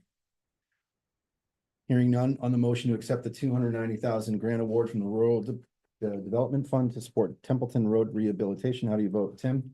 Yes. Jeff? Yes. Terry? Yes. Matt? Yes, And I vote yes as well. Thank Thank you. you for that. now we're good. Okay. Right? All right, zeroing in on the end. Next item, item M, action related to our last action item. No, it's not. No, it's not. Yep. Action related to open meeting law complaint, received 10/22 from, Tim Toth. Mr. Chair, Yes, I'll make a motion to refer the open meeting law complaint for Mr. Tim Toth to town council for their response. all right, I have a motion. I have a motion. Is there a second? And Tim, are you recusing or is it from you? Are you participating in that? I'm gonna recuse on the vote. Okay, I'll second that motion. all right, I have a motion and a second. Any discussion? Hearing none on the motion to refer the open meeting law complaint to town council for response. How do you vote? Jeff? No. Terry? Yes. Matt? Yes, And I vote yes. Yeah, I'm sorry, I didn't call the complete vote. Tim? Abstain. Thank you. I'm sorry. I asked the question, but I didn't do that properly. Kelsey, just make sure you reflect the vote. You know. what Got I- All right, thank you. We did item N. Here to item O, discussion related to organization of town website. Jeff? Alrighty, the first thing I would point out is 2004 annual town meeting, Article 45. On a motion duly made, seconded, the town voted to adopt the following as a town bylaw for the purpose of informing the citizens of Templeton. Official Town of Templeton website, Templeton Board of Selectmen shall designate an official town website for the posting, town business, and provide for its maintenance, security, improvement through a specific budget line item in the fiscal year following passage of this article. There is a bylaw, chapter 22-18. The board shall designate an official town website for the posting of town business and provide for its maintenance, security, improvement through a specific budget line item in the fiscal year following passage of this article. So if we're gonna have a website and it's gonna be paid for by the budget, the information on it needs to be updated, it needs to be correct, and I think it needs to be better organized. Tonight, we accepted the October 9th meeting minutes. And in those minutes, at that meeting, Dennis O'Brien was voted to be moved from an associate member to be a full voting member. I looked at the website today under the ZBA. Dennis O'Brien is listed as an associate member. We vote, we take an action once in a while, and there's no follow-up. That's office staff. We do something, okay? He's now a full member. Town administrator, whoever's in charge of the website, that needs to get updated. Because it's incorrect information that the residents are paying for the maintenance of and upkeep and updating of that website. And that's just one thing that's wrong. That he's not an associate member. So if I look on there, I'm going, oh, you look at committee openings, oh, they need an associate member. No, we don't. And Dennis O'Brien is not an associate member. He's a full voting member now. That's just one thing I found. If you look under,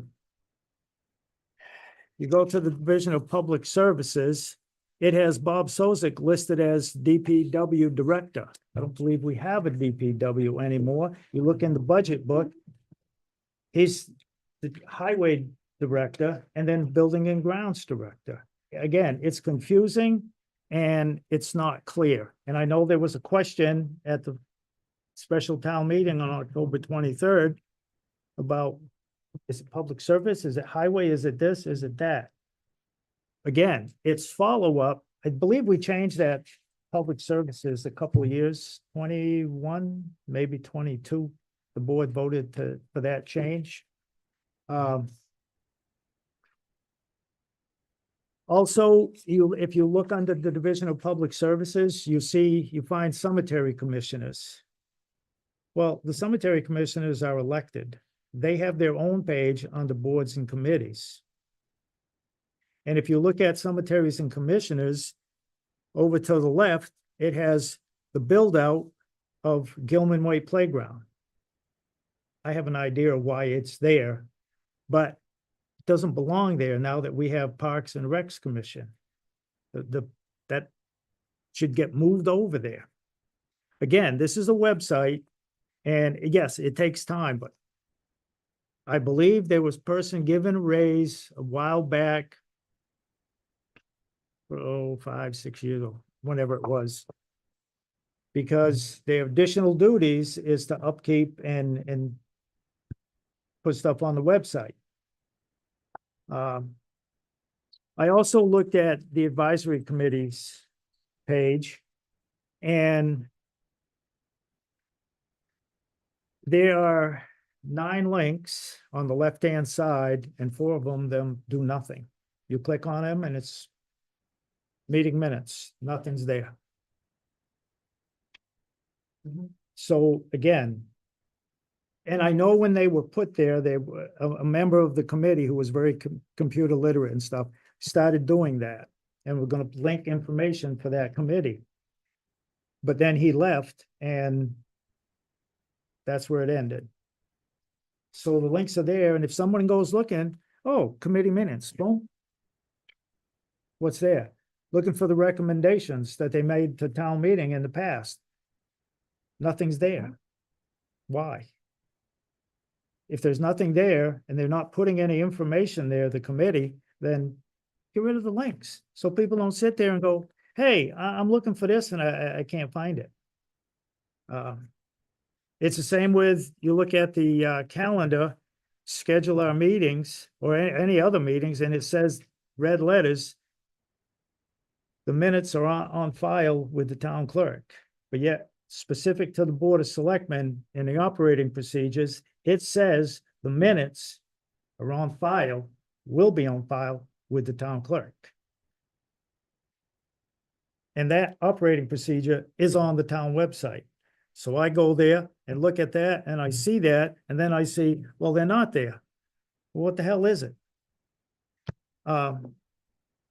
And if I may, I would combine the next thing, because it's just a discussion item of the town inventory of all vehicles. And I believe I brought this up at a past meeting. Put this on the town website. Put it under the DPW or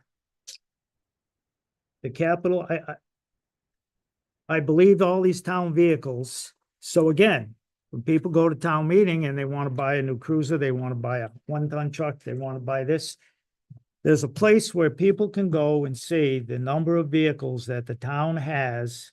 And the list that I got, the inventory that I got, they're not, all of the new trucks are not listed in this inventory. And so people can see what they have bought, how old the stuff is. So when they're asked to buy a new mower, a new truck, we'll just start with vehicles. Oh, yeah, I can go to the website and find this information out. Templeton does not have the worst website as far as organizational and the information that's on there.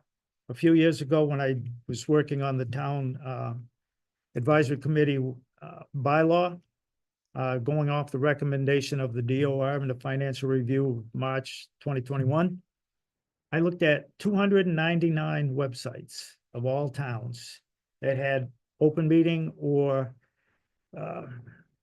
representative town meeting. And I was looking specifically for bylaws, but there are some websites out there that you find bare minimum information. There are other websites out there, you find a lot of information. Templeton was in the middle or closer to the better half as far as content, a lot of the information on there. Finding it and the organization of it is where it rates, my opinion, after looking at 299 websites, towards the bottom. It's good, but it could be a heck of a lot better. If you look down on the bottom right-hand side, it says financial transparency. It's a yellow box. And you click on that and it's ClearGov stuff and it's old stuff. The DLS has all this information up to date. People were talking about valuations and why my property values going up and how does that work and the houses and all the stuff that Justice had in his thing. It's all there in pictures on and charts and tables. I mean, just visually to look at it on the DLS website. So we should just change that. Why don't we, if we're gonna have financial transparency, have a link Have it go to the to, DOS. to go there. Because I know we looked at ClearGov and we considered it, but to have it there and you click on it and it's basic stuff and it's old. Again, how does that help anybody? I get ticked off when I go try to Yeah. find it and I'm going, I need, if I try and find demographic information, at least it's for that, it gave me a quick way to figure that out.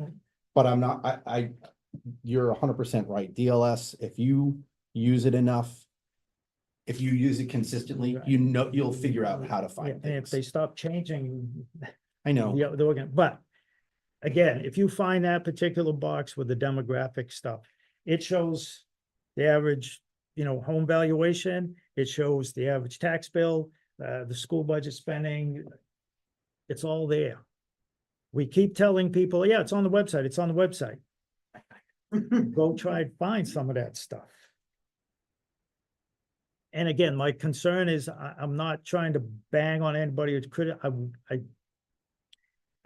I would just like stuff correct and accurate. And we talk about service to the residents. They're paying $2,500, $3,000 for this website. Maybe that's not a lot of money considering they got a $20 million budget, whatever. But again, if you're not interested in showing the residents you're using $3,000 of their money, $500 of their money for that matter, in a conscientious manner to help them, why the hell should they let you borrow $4 million on their dime? It's the way I look at that. It's, again, service to the residents. That's the simplest service we can have. And it's going to take a lot of work, a little bit of work now to go through, track it down and get this organized. But I remember a Zoom meeting, must have been 2020, maybe early 21. We had a guy from Civics Plus, and we added a column on the main page with all the little blue rectangle boxes are. He put new resident information. He did it like in a minute. I know that's what he does for a living and he runs Civic Plus, but again, it's just, it shouldn't, and probably does not take that long to change this stuff around and to clean this up. All to benefit the residents, because me, I will be up at 2 a.m. and I will stay all day if I get my mindset on finding something. The residents should not have to do that. If we say it's on the website, they should be able to go to the website and fairly easily find it. And right now, that's not the case. And the information, some of it's outdated. Highway DPW, Public Service, Cemetery Commission is there. Gilman Waite under Cemetery Commissioners. They're working on the cemeteries and doing a good job, but we have Parks and Recs Commission now. So again, this is not a vote to the board to say this, but this is just some common sense. I think we should. I'm going to request an agenda item for direction for the board to vote to say, town administrator, make this happen. And I will go through and look and find stuff and for a starting point of get rid of this, adjust this, update this, et cetera, et cetera. Just beyond, you know, again, service to the residents doesn't always need to equal 10 more employees. Yeah. I'm just wondering how many It's, hours should be dedicated. You know, again, it's the small, simple stuff to me that adds up, that shows the people that we really care, not only about, you know, their money. $2,000, that's less than somebody's tax bill. But again, the point is, it's a service for them to go to their website and find out the information. It's like telling you to, you know, go to a meeting. Can't make them do it. You know, I can give you a bucket of water, but I can't make you drink it. But if it's not there, you can't use it. And that's my concern. Organization and up-to-date, correct information. And it was the simple thing. We voted Dennis O'Brien on a Wednesday. By Monday, that should have been updated and changed. But it doesn't seem like this follow through, or it's like, don't worry about it. And nobody goes on that website. Well, somebody goes on that website. And it's, I suspect, more than me. Just maybe not everybody will take the time or has the time to come to a meeting and say, what the hell? That's my concern, Mr. Chair. I'm gonna keep the discussion items for the board, with the board It's- this evening. Anything further on website, or you included inventory? And the inventory would be the same thing, so people can see the vehicles that the town owns. So when they're asked, you know, oh, I can go on town, see the inventory, all the thing. Wow, they already got 9 of these trucks. They need Yeah. another one? Jeff, the only thing I would add for the discussion is you brought up the advisory committee. And I don't know which boards and committees control their own website, but I know the advisory does. So I would like to figure out for, you know, I don't need a wire diagram, but I would like to understand who are, you know, if boards and committees are responsible for their things. You know, I don't know that, but I do know that they are responsible for adding their stuff. Or were at some time, like you said, they had a technical expert. Yeah, at one time, one member I know had Yes, sir. training through Holly and to put stuff on the website. And then Lee Guthrie was the guy that put the links on there. That's what he does for a living. He's like computer. I used to call him Poindexter jokingly, because he's just, that's what he does. And he started setting that stuff up, but then he got off the committee and, you know, don't look to this guy to do that stuff. But again, it's just that there are links there that nothing there. There's nothing there.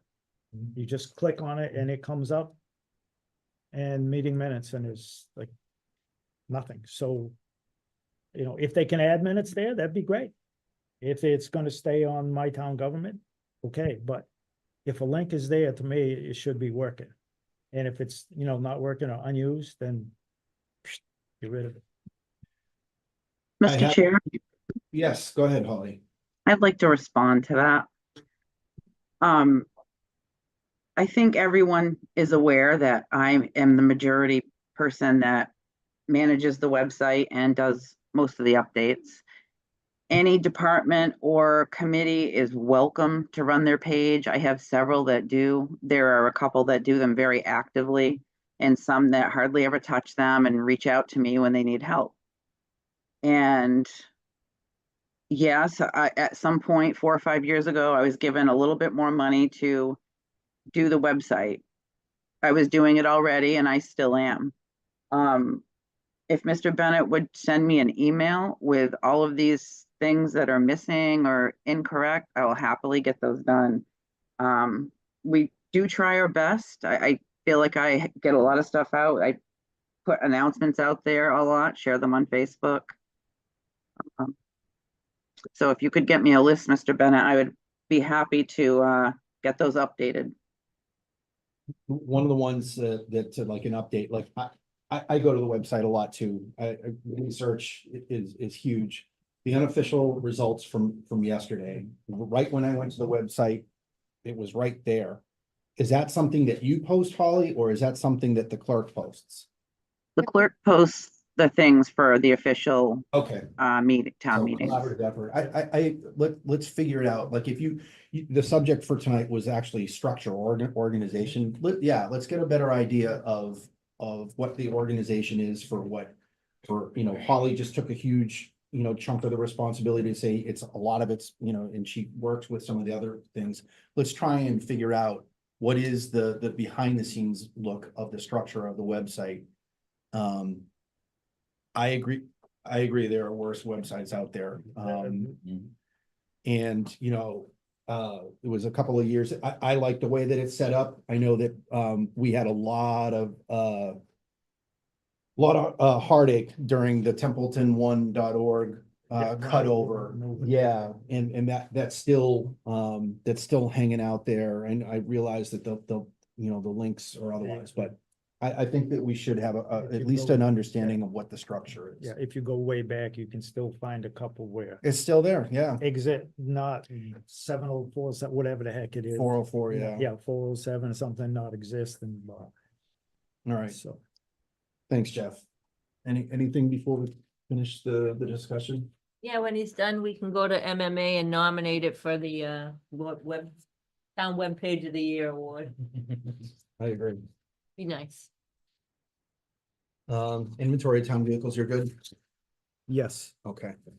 All right, we're moving on to item Q, discussion related to TA contract signature page. Tim. This has been over a year. It's incorrect. I looked at it at 12:41 today. If you pull up the TA's contract, there's a blank spot above my signature element. That has not been correct for quite some time. What I wrote on that page was removed, I believe, by you, Mr. Chair. And I don't think you had the legal authority to do that. And I would like to have it put back. And what I wrote was refused to sign. That was the signature I put on there because I did not agree with the contract. Since then, I'm going to put on my David Nivet hat. You can call me him because I hate to wait. We had 2 or 3 meetings back, a possible rebuttal to a complaint, and the town administrator's contract was added. Funny thing, the appendix that's referenced wasn't there. So again, what are we putting on the website? Is it accurate? And I hate to beat everybody up on this, but we have got to be accurate. There was a reason I signed that the way I did. And it really troubles me that that's not how it presents. So thank you for finally putting it on the agenda, because you and I have been back and forth. Right, and I can talk to it, but, Yep. so back when we were finalizing Adam's contract. Yep. I I think he was on by November 1st. I had prepared it. I was doing a lot of the legwork for putting it together and otherwise. I used Adobe Acrobat for the signature page. When I did the first version and I put have you used Adobe Acrobat? Okay, for the signature pages, when you send it out for signature, it's a step-by-step process and then you hit send and it goes out there. I knew that you had already not voted, or when we voted, you voted no. So I had, I knew I had 4 yeses and a no. I added in the email addresses, you know, I typed TT, they automatically populate. I sent that out. That's the version that you got. And at some point, and it was after I had done the other action, I'm going to explain in a second, that's when I got it back. With the one that you signed, I stopped the process for. So you put refuse to sign, and I'm familiar with that from the military because you'd get OERs, OPRs, personnel reviews where you'd get somebody who's like, I don't agree with that, and so I understood where you're coming from. I stopped that Adobe process when I realized I was not likely to get I didn't know you were going to put refuse to sign. I didn't think that you were going to sign it at all. I stopped that process. Normally in that process, it sends out an email that the following document has been deleted, so no one else can sign. I killed that version. I started in another version, and then if you know the process, you can set up, it goes to this person, then this person. It's a successive signing. I put you in as the last person because I did not believe you were going to get it back. That's the explanation of why that version exists of it. I did not remove your signature from it. But I understand that the sensitivity for it. But I had the confirmation with the way I signed it, so you didn't stop the process. I mean, I can go back and find the forensics for it or otherwise. I'm in earnest telling you that's exactly how we got to that point. So for tonight, because I want you to be able to have some resolution. I will say that we have never, since I've been on the board or aware of of any kind of board action where however the board signs, especially if it's not just like we're agreeing to a motion or whatever. We have never signed a document where someone that didn't vote for it put, I didn't vote for this, or refused to sign, or I was a no. We've never done that before. So as far as that document appearing the way that your expectation is, I would rather not set a precedent for putting what your contra vote. You made your contra vote and you were a no for his contract. I would not like to set precedents by putting that vote on there. We sign how we decide. We vote as a board or otherwise. But if you wanted to make a motion and you had the backing of the board to make sure that you wanted refuse to sign on that contract and we would put it on the website, I'd accept that. I want to be clear. I don't want to set a precedent where we would affix however our personal vote was, it's still the vote of the board. So I offer you the explanation of why it exists on the website the way it does. And I'm really I'm being as earnest as possible. I understand what you said. And then moving forward, if you want it to be that way, I'll follow it if we have a vote of the board to do that. And I'll make sure that it gets on there properly. Well, we've just had multiple discussions about accuracy and accountability and what we're doing. Is it transparent? My view, what I wrote is not there. That is not accurate. That is not transparent. Right. That is why I've been a year now. It's 2 different versions of the contract then. It is, and that's a problem. I apologize that I sent it out that way, but again, you had voted no. I from an administrative perspective, that's why I proceeded the way that I did. So if you want to make a motion to make sure that you did that in full faith and what's the term? You know what I'm saying? That was your full faith. That's what you believed was on there. Yes, The in board good wants faith, to that's how I amend put that. it forward. Okay. Like you altered a contract. I did not. Yes, you And this did. is not open. I already said, realize this, no, but- no, Liz, no, You altered a contract. I did not. I just offered what the, You did. no, you're not part of the discussion. That's fine. Okay. So, Do Mr. you understand I'm extending the olive branch to say, you get the board to say, we'll change the document. I've offered in earnest why it is that you understand what I'm saying. You don't have to. I am not going to petition the board for that, Mike. You're the one who removed it. You need to petition the board for that. You really do. I'm sorry. Okay. Mhm. So, does everyone understand what the issue is? This is what I heard. What I heard was Tim voted no, but he signed something different. And he wouldn't have signed because he voted no, so he really wasn't supposed to sign anything. But it came to him and he signed something different instead of just leaving it blank, and you don't want to set a precedent. Yes, everything that you said is true. That first document I sent out in error because I did not think he was going to sign it. So I stopped the process and started a new document, putting him at the last. Once I had the 4 signatures, I snapped the chalk line, said, this is the contract. The contract that's I have on, it. yeah, the contract that's on the website with all of the digital signatures, that is correct. That reflects the vote of the board for out.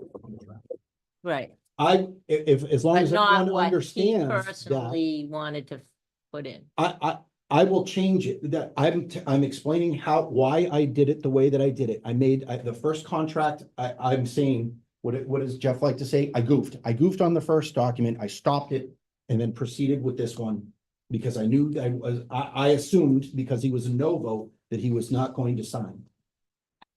I would offer, just as an olive branch to the process, that I would make a motion that if the board so voted, that we would make sure that Tim's desire of a refuse to sign was affixed on the contract as it exists right now. We would amend that contract that you just showed me. You move that? I moved it. I'll second it. Okay. So for discussion, Is it a legality issue or just an olive branch? it's not, because I'm explaining that the first version that I sent out was stopped in the process because I did not believe that you were going to sign it. So I stopped that process. A whole new process was started within Adobe Sign. It went out for signature. Once I got the 4th signature, I stopped, and that's the contract that was signed. The contract is a reflection of what the vote of the board was. I understand that. I just, If we put refuse to sign on it, it doesn't change the contract and it doesn't change the vote. But I'm offering it because Tim's clearly PO'd about it. And I'd rather have a board happy with what documents they have out there. Point of order, Mr. Chair. Yes. Did Adam's attorney get notice that this was being talked about? No, and I discussed that with the TA to say this was an administrative error on the contract. It does not change the conditions of the contract. It further even reflects what the vote of the board was. I'm going to vote no, because I don't want to set a precedence that we're going to affix what our actual vote is on refusing to our sign is document. signing refusing to sign is signing. I'm gonna let I I'm gonna let can't the wrap board- my head around it. Maybe it's the hour of the night, but refuse to Probably. sign is friggin' signing. You're signing. I refuse to sign. Well, that's Thank your you. handwriting. That is absolutely correct. That was the signature I affixed to the signatory page of the contract. Thank you. You understand where I'm going. No, I don't. You do. You just said it, Terry. I don't get it. Okay. I don't get it. Cause I don't, Are there any other discussion or questions about this? I made a motion to put refuse to sign on the contract because Tim wants that he wants that contract to reflect that he was a no vote. Any further discussion? yeah, so again, I'm just trying to wrap my head around it. By writing refuse to sign, that was your indication you were a no vote. Is that what you're saying? No, that was my signature. It's no different than the person who does not know how to write, making an X to be their signature. That is legal and binding on a contract. The phone call to the State Ethics Commission, the recommendation was for the chairman to restore what was there. And if I did not get resolution, there's a follow-up. And there will be ramifications. I don't want to go that route. But I'm sick and tired of being ignored. I'm sick and tired of expectations we're going to rubber stamp something. And I'm sick and tired of people assuming they know what I'm going to do. No. Absolutely not. I'm can't sorry. Believe the laws are so, this is just like, what is it, straining a gnat? This is a ridiculous conversation. I can't believe, I apologize to you, Tim. I mean no disrespect, but this is why I'm not running again. What in the heck? Yeah. Terry, let's keep it to Pardon what me. we have. Pardon All me. right, I'm gonna call the vote. This is to amend the signature page with Tim's original intent of refuse to sign. Tim, how do you vote? Yes. Jeff? Yes. Terry? Strictly because I don't have money, I'm gonna vote yes, but I think this is ridiculous. Matt?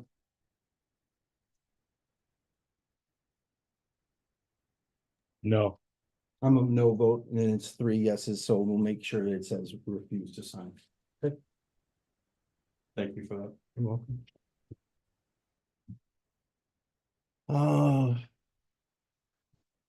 Tim, you've got the next one as well. Discussion related to training plan and certification checklist for admin methods. Yep. About 2 meetings back, this was one of my board member comments, and I did direct it toward the TA.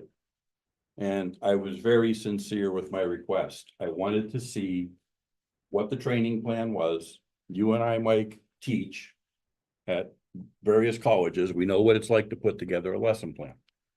You and I also in prior lives had to go through task certifications, go, no go checklists, etc. In my mind, it does not exist. This is nothing against Kelsey. She's still new on scene. She's still learning the ropes. I don't have any problem with that. We have had multiple errors, corrections, comes out again, still in error, corrected, comes out again, still in error, corrected.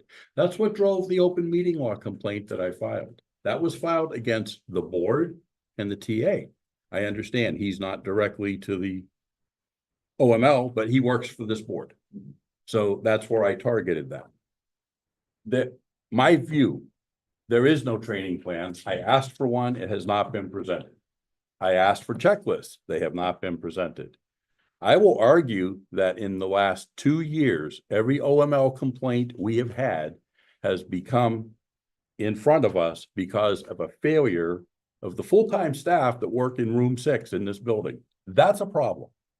And this board needs to take that and wrestle that bull to the ground. We really do. So it's frustration. Again, it's nothing against Kelsey. Nothing whatsoever. I don't know. Mr. Chair, how Yes. long do we have to take the abuse from Mr. Toth and the accusations that we do not do our job? So select board member Toth has the right to ask for agenda items and for discussion items.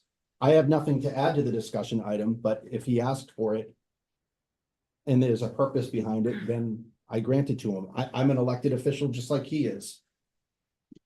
Mr. Chair, Yes. I do respect the grace period that people are given, but I don't know if anybody on television or what have you read Tim's actual alleged violation for his open meeting law complaint and all the errors within it on his own. Nope, stop. I'm stop. sorry, but it's the Stop. pot calling the Nope. kettle black. Enough. No. I don't We abide by are that. having a discussion of the training plan and certification checklist for the admin assistant. Mr. Toth, do you have anything else on it? Okay, I've spoken my piece. okay. Any further comment? Okay, we are to the last item of our new business, and that is an updated related to diesel trucks and emissions. Yes. Yes, if you remember, I think I talked about this, 2 meetings ago, in this room, but, it has to do with diesel trucks, and I remember, I believe there was discussion at advisory committee meeting in September 5th, and I remember Noah Francis came here. I think as a resident or a member, but he made the point that about you wouldn't be able to buy diesel trucks in Mass after the 1st of January 2025, and pushed, hurry up and buy this diesel truck for the DPW public, for Bob Sozik, for the highway before this thing goes into effect. So I would trust when someone comes to us with making a point like that and a letter and a request that they have checked the information to ensure that that is in fact the case. And I will just say that diesel trucks, pickups for the town, is really a want. It's not a need. There are a lot of contractors out there that run gas trucks. You ask them about diesel pickup. Well, I don't want to deal with it. A diesel engine and a pickup costs more. Diesel fuel generally costs more than gasoline. Then you have the DEF fluid issue. That's expensive. And it's stuff that freezes. Why you put that in your exhaust thing, I don't know. We just drive around town, the DPW. They're not long hauling heavy equipment, hundreds of miles. Before Dodge put a Cummins diesel in the early 90s, right there, so late 80s. Everybody, towns ran gas. The state, DOT, MassDOT runs more trucks than anybody in this state. They've just spent like the last year buying all kinds of F-550 gas jobbies. So I went to the Mass DEP, who was involved in this regulation. And I asked if, under this new law, if we were still going to be able to buy diesel trucks in Massachusetts and use them. And he answered me and sent me 3 links. And you get this advanced clean truck regulation. And by the way, yes, they will still be able to allow medium and heavy duty diesel vehicles in Mass in 2025. There's a percentage-based formula they're trying to make, and it applies to motor vehicle dealers, purchasers of medium and heavy-duty vehicles, and entities that supply parts to importers or vehicle manufacturers are not subject to the Act regulation.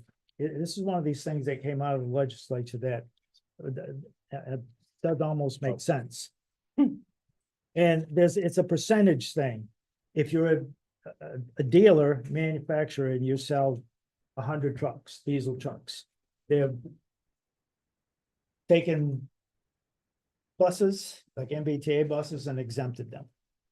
And school buses, not so much. Fire apparatus, it's not specific in the language according to DEP, but it's pretty much exempted. But it's a percentage-based thing.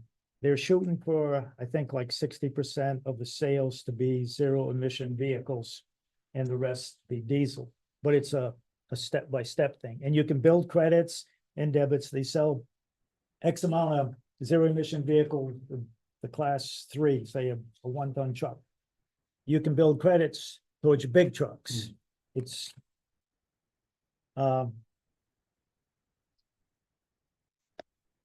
this is generally speaking, section 177, exempt emergency vehicles.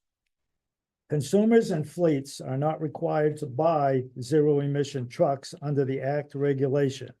The regulatory requirement falls upon manufacturers to deliver and sell an increasing percentage of zero-emission trucks. So even if they don't sell them in Massachusetts, where is the light companies, and I'm not talking about municipal. I'm talking about National Grid and all these other companies. Where are they gonna buy their diesel trucks? They can't buy them Mass. They're gonna buy them in New Hampshire. You can still bring them into Mass and register them, insure them and run them, because they'll take the fuel tax, they'll take the excise tax, they'll take all of that stuff. And then I went to the Capital Improvement Committee for the first fiscal 25 supplemental recommendation. The Highway Division of Public Services Department, and again with, and Director Bob Sozik presented a 750 plow sander dump truck due to the department's ongoing needs and due to the upcoming regulations going into effect for requiring municipalities to purchase electric vehicles instead of diesel. False statement, not true. Maybe good in planning, which is why I spoke with, when Tom Baring was here, and I asked about, I was interested in the charging station, because if we're gonna buy electric vehicles, where we're gonna plug them in. And you don't wanna plug something in, it's gonna take you, I drive it for 2 hours and I gotta plug it in for 10. Those quick charging things stuff. So my point of bringing this up is, again, we need accurate, substantiated information when it comes before us, because we jumped through the hoops and we almost looked like the Keystone Cops with that special town meeting for that truck, when in the end, well, we didn't meet the time requirement, but we didn't need to do it in the first place. Didn't need to do it. And I take the hit because I should have been up on this stuff. I should have been aware of it. But again, some committee comes here and throws this in front of me. I trust they have looked. Silly me. It's like, it's like dealing with Bear. I trust the guy, but I don't. But again, so I just wanted to clear that up and make the board aware of it. So capital coming down the pike here shortly, and I think it's sometime in December, we're supposed to, on that schedule that we had, gonna give their plan to us. If they come and, any case is made, like, oh, we gotta buy this because we ain't gonna be able to do it, it's not, the sky's not falling on diesel trucks. It's just not. You're still gonna be able to run them, you're still gonna be able to use them. Yeah, they're pushing for it. Cars, I think, are next in 2035, if you look through all the regulations. They're trying to force us, of course, all this might change here, whenever, but I just wanted the board, and I want the residents to know that, the sky is really not falling. I don't fault them to want to try to go, but if you come before me and tell me something, just give me all the honest facts. Don't give me half the story, or it's blatantly not true. It just.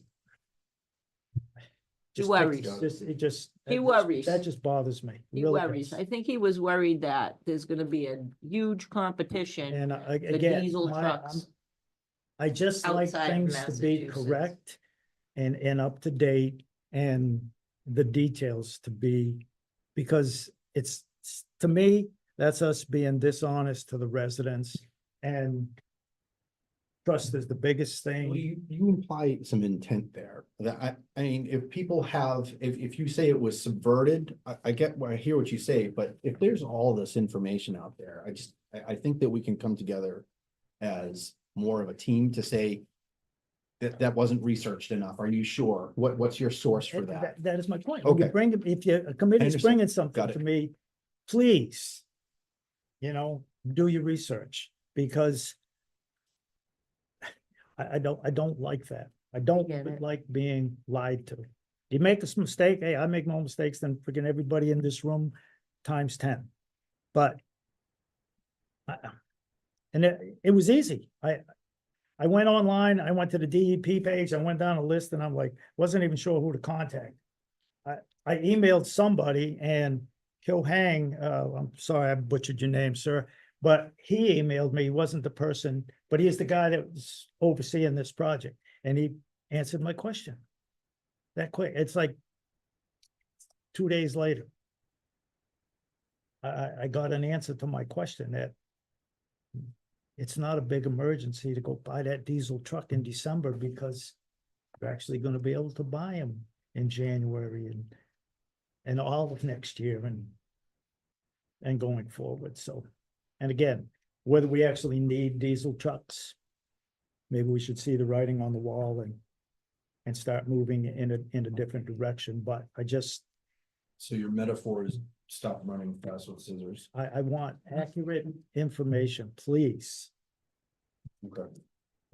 It's not that hard to look up. If I can get online and look stuff up, I'm the most technology challenged person around and I find this stuff, so just, Yep, so you said, I just want accurate, honest information. Accurate more than anything. any questions for Jeff from the board? I'll just have a comment. Yep. And Jeff's emails are more recent than what I have. On August 19th, it was brought to my attention, a letter from the Ballard Truck Center dated August 15th, 2024. We are writing to inform our customers of some impending changes, Commonwealth of Massachusetts, that will negatively impact everyone involved in the trucking industry. These folks sell heavy commercial vehicles. A lot of municipalities around us rely on them for their DPW fleet. As of January 1st, 2025, Massachusetts adopting the CARB low NOx omnibus rule, which addresses emissions from diesel trucks. At the time, the Clean Air Act, and it goes blah, blah, blah, blah, blah. Third paragraph in their letter, and Jeff, I will forward a copy of this to you. As a result, we will not be allowed to sell or lease a diesel truck built after 12/31/2024 to a customer that plans to register it in the Commonwealth of Massachusetts in 2025. Then they go into the history of the last 5 years, what they've been going through. Now, again, this was back in August. I have not seen any rescission to this letter, but Jeff has more current information. I in good faith, I'm going to take what he has. But at the time Capital got involved with this and the time our DPW, this was the information we had at hand. You know, it's not Chicken Little. The letter is pretty bold and pretty scary. And in my own scenario, at this same time frame, in June of this year, I ordered my new truck, which is a diesel. So this was happening right around the time I got the call, come pick it up. And I'm sitting there going, well, I guess I beat the deadline for the end of the year, but you know, what are the legalities? And the selling dealer couldn't tell me yay, nay, or indifferent. So I did see that letter and I saw that thing, but again, I went and looked up the regulation. Yep. Before that and DEP, and I just contacted DEP. I find they're one state organization that, in my experience, when I've called them or emailed them, they actually give you information and on the record. They DEP is pretty good. Again, and so I saw that and I DEP and I'm like, well, no, maybe they're not gonna sell them because they don't have electric trucks to move, and they're not moving any. Because again, there was a mandate, try to get everybody to go electric, but again, I can give you a bottle of water, but I can't force you to drink it. And people just ain't going for the electric vehicles. Part of the reason I think, where do I charge it? The infrastructure and stuff isn't there. Again, it's just have to be careful and thoroughly research things before we start throwing it at the townspeople and say, hey, you gotta buy this like now. Because it's not always the case. Thanks, Tim. Thanks, Jeff. Anything else? Tough to be human. All right, that is the end of new business. We have already taken care of 7A. Jeff, do you mind if can we go to unless you have a checklist to show us tonight? I would. Yes.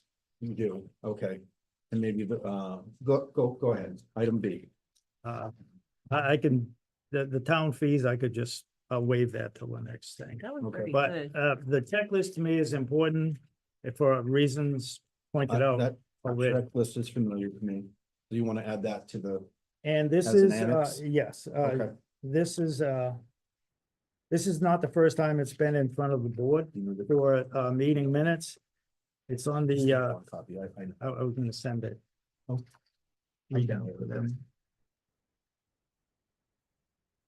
Thank you. And there is also one for public meeting notices, which is the agendas, if anybody down there. And Chelsea, if you could just make sure that you, that he's passing out, the checklist. Yeah. Okay. So I had brought this to the board's attention before at a meeting, and I made the point that according to our policy, if we're gonna change policy, it has to come in front of the Yep, board at you made least that point. once. So I will, for preparation of the agenda and packet, it's item B in our procedures manual. Under preparation of the meeting and agenda packet, I had proposed to add the language in preparation of the agenda for a public meeting, the public body checklist from the Attorney General's Office, Division of Open Government shall be used. To put that in our policy.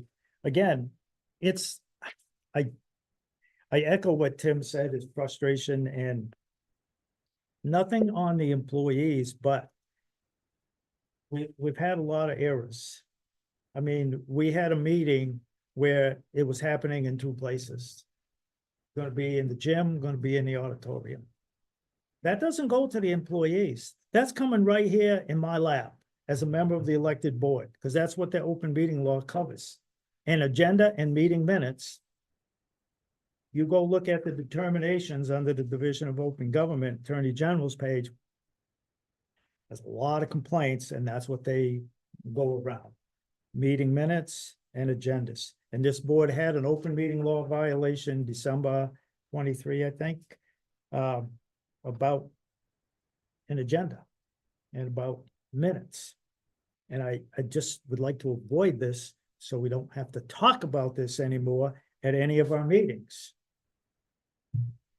So. And again, I'm just. My comment is, adding checklists are not gonna reduce errors. That's my opinion. However, I support adding the checklists into, as appendixes into our procedures because it's a good resource. It's a helpful guide. I think the word shall, you get into like this contractual language, like I get it's our policy book, but it's being able to prepare. It's the intent behind it is to be able to prepare and like you said, to have proper documentation, proper notice. So adding the checklist as appendices, sure.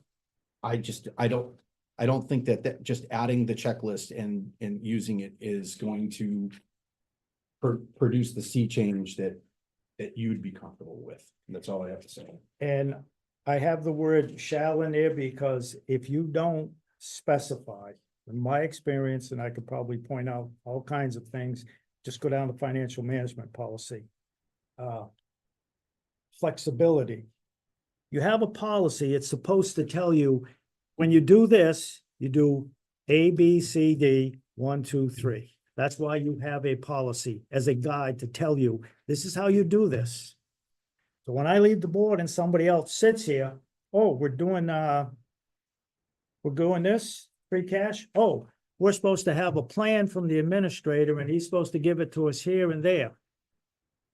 That's not, if you leave that subjective, it's going to be like, well, yeah, we got it, but the policy says we're supposed to have it by this date. Well, yeah, but you know, flexibility. No, you're going to have a policy.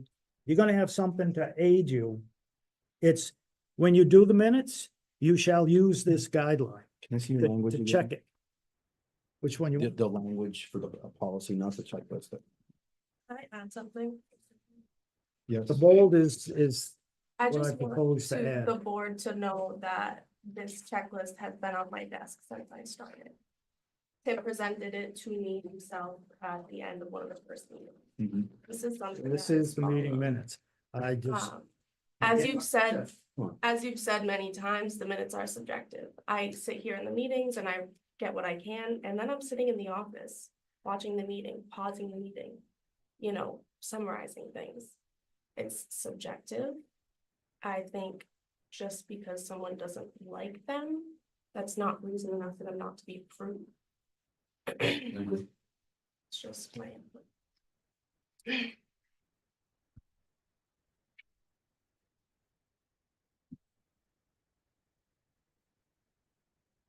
Preparation of the agenda for a public meeting, the public body checklist from the Attorney General's office. To the local government shall be used.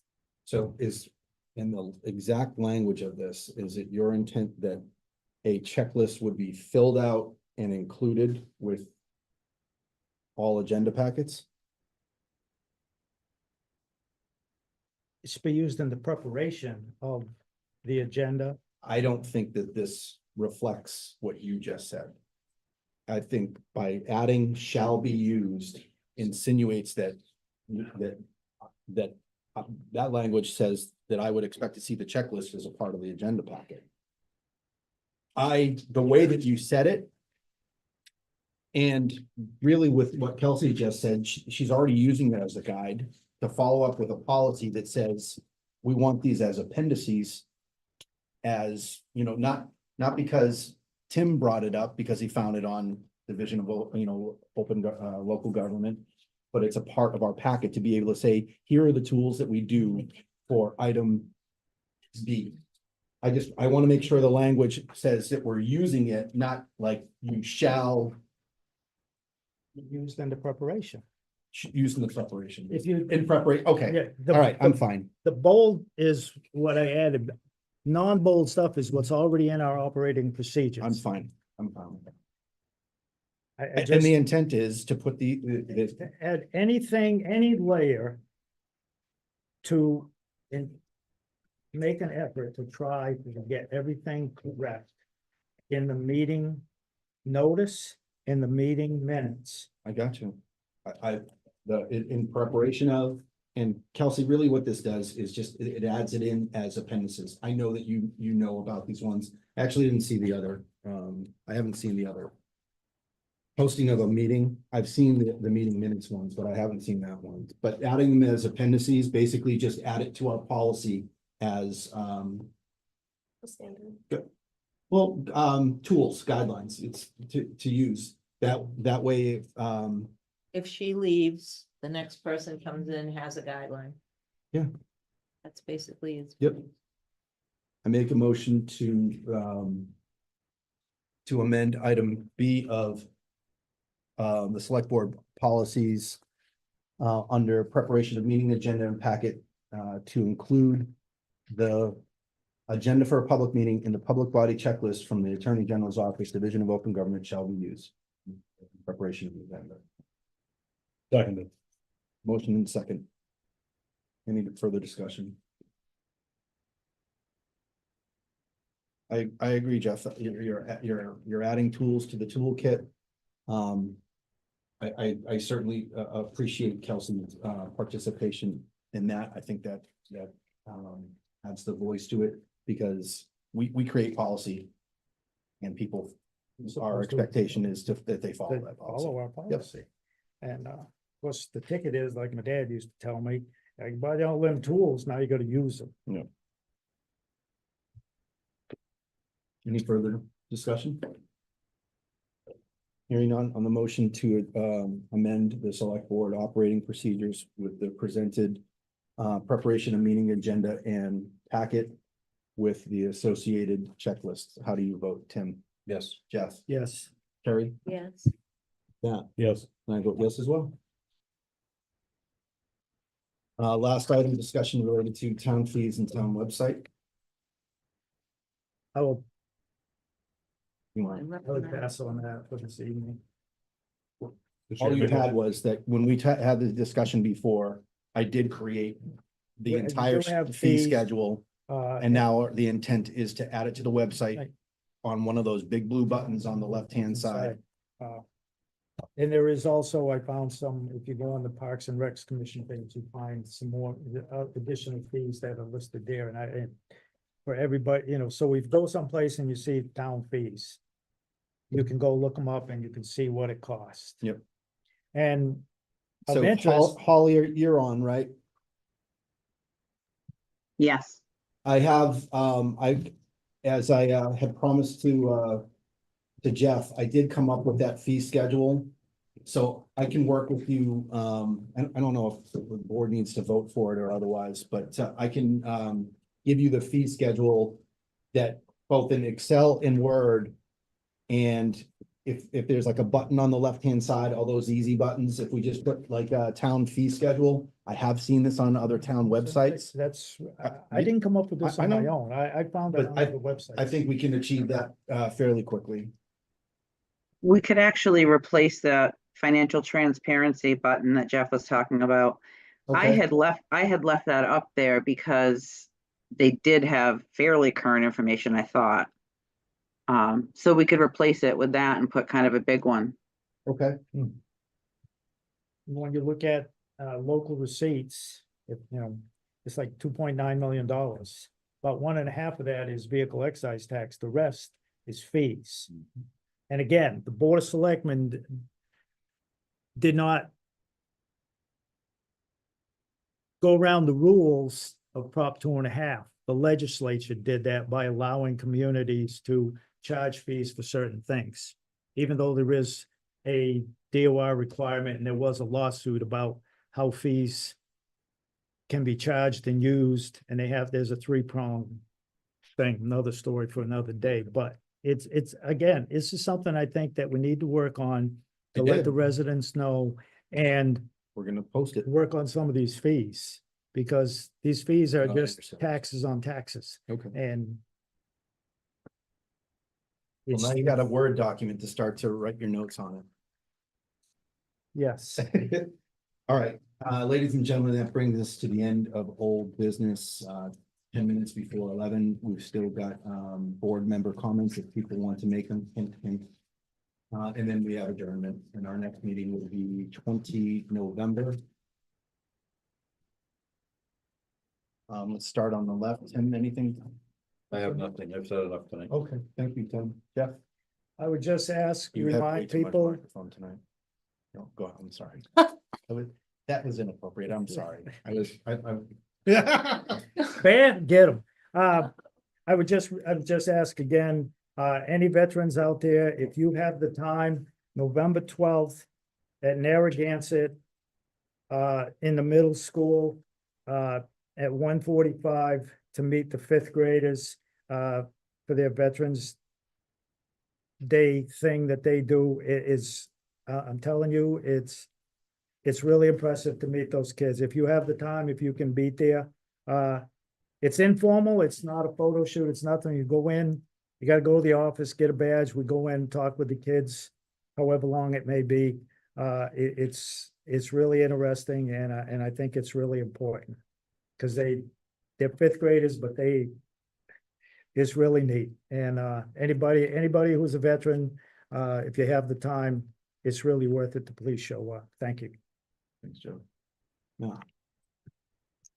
I'll be brief. Somewhere along the line, as a town, as a state, as a country, we have collectively lost the way on being able to discuss items civilly and in good faith.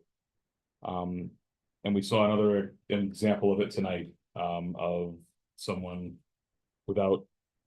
someone not having good decorum in discussion and having cursing in a public meeting. I just want us to remember that at the end of the day, we are all trying to do what is best for the town.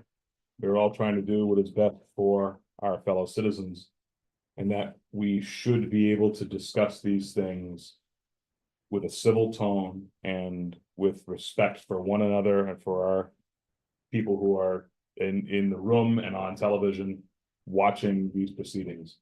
It is critically important for us to remember these things and ensure that we do them every time we come into this room and every time we interact with our constituents outside of this building. That's all I have today, Mr. Chairman. Thank you. Terry. 1 second. So I would like an update on Water Wheel Circle property. I think there's been some mistakes in the way we've handled those homes those condos in the past. I don't think we should have lost any of them.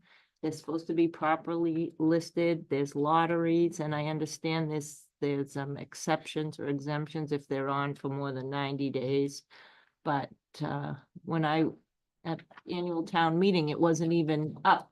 And then when I looked, it's on, but it's only on till November 12th.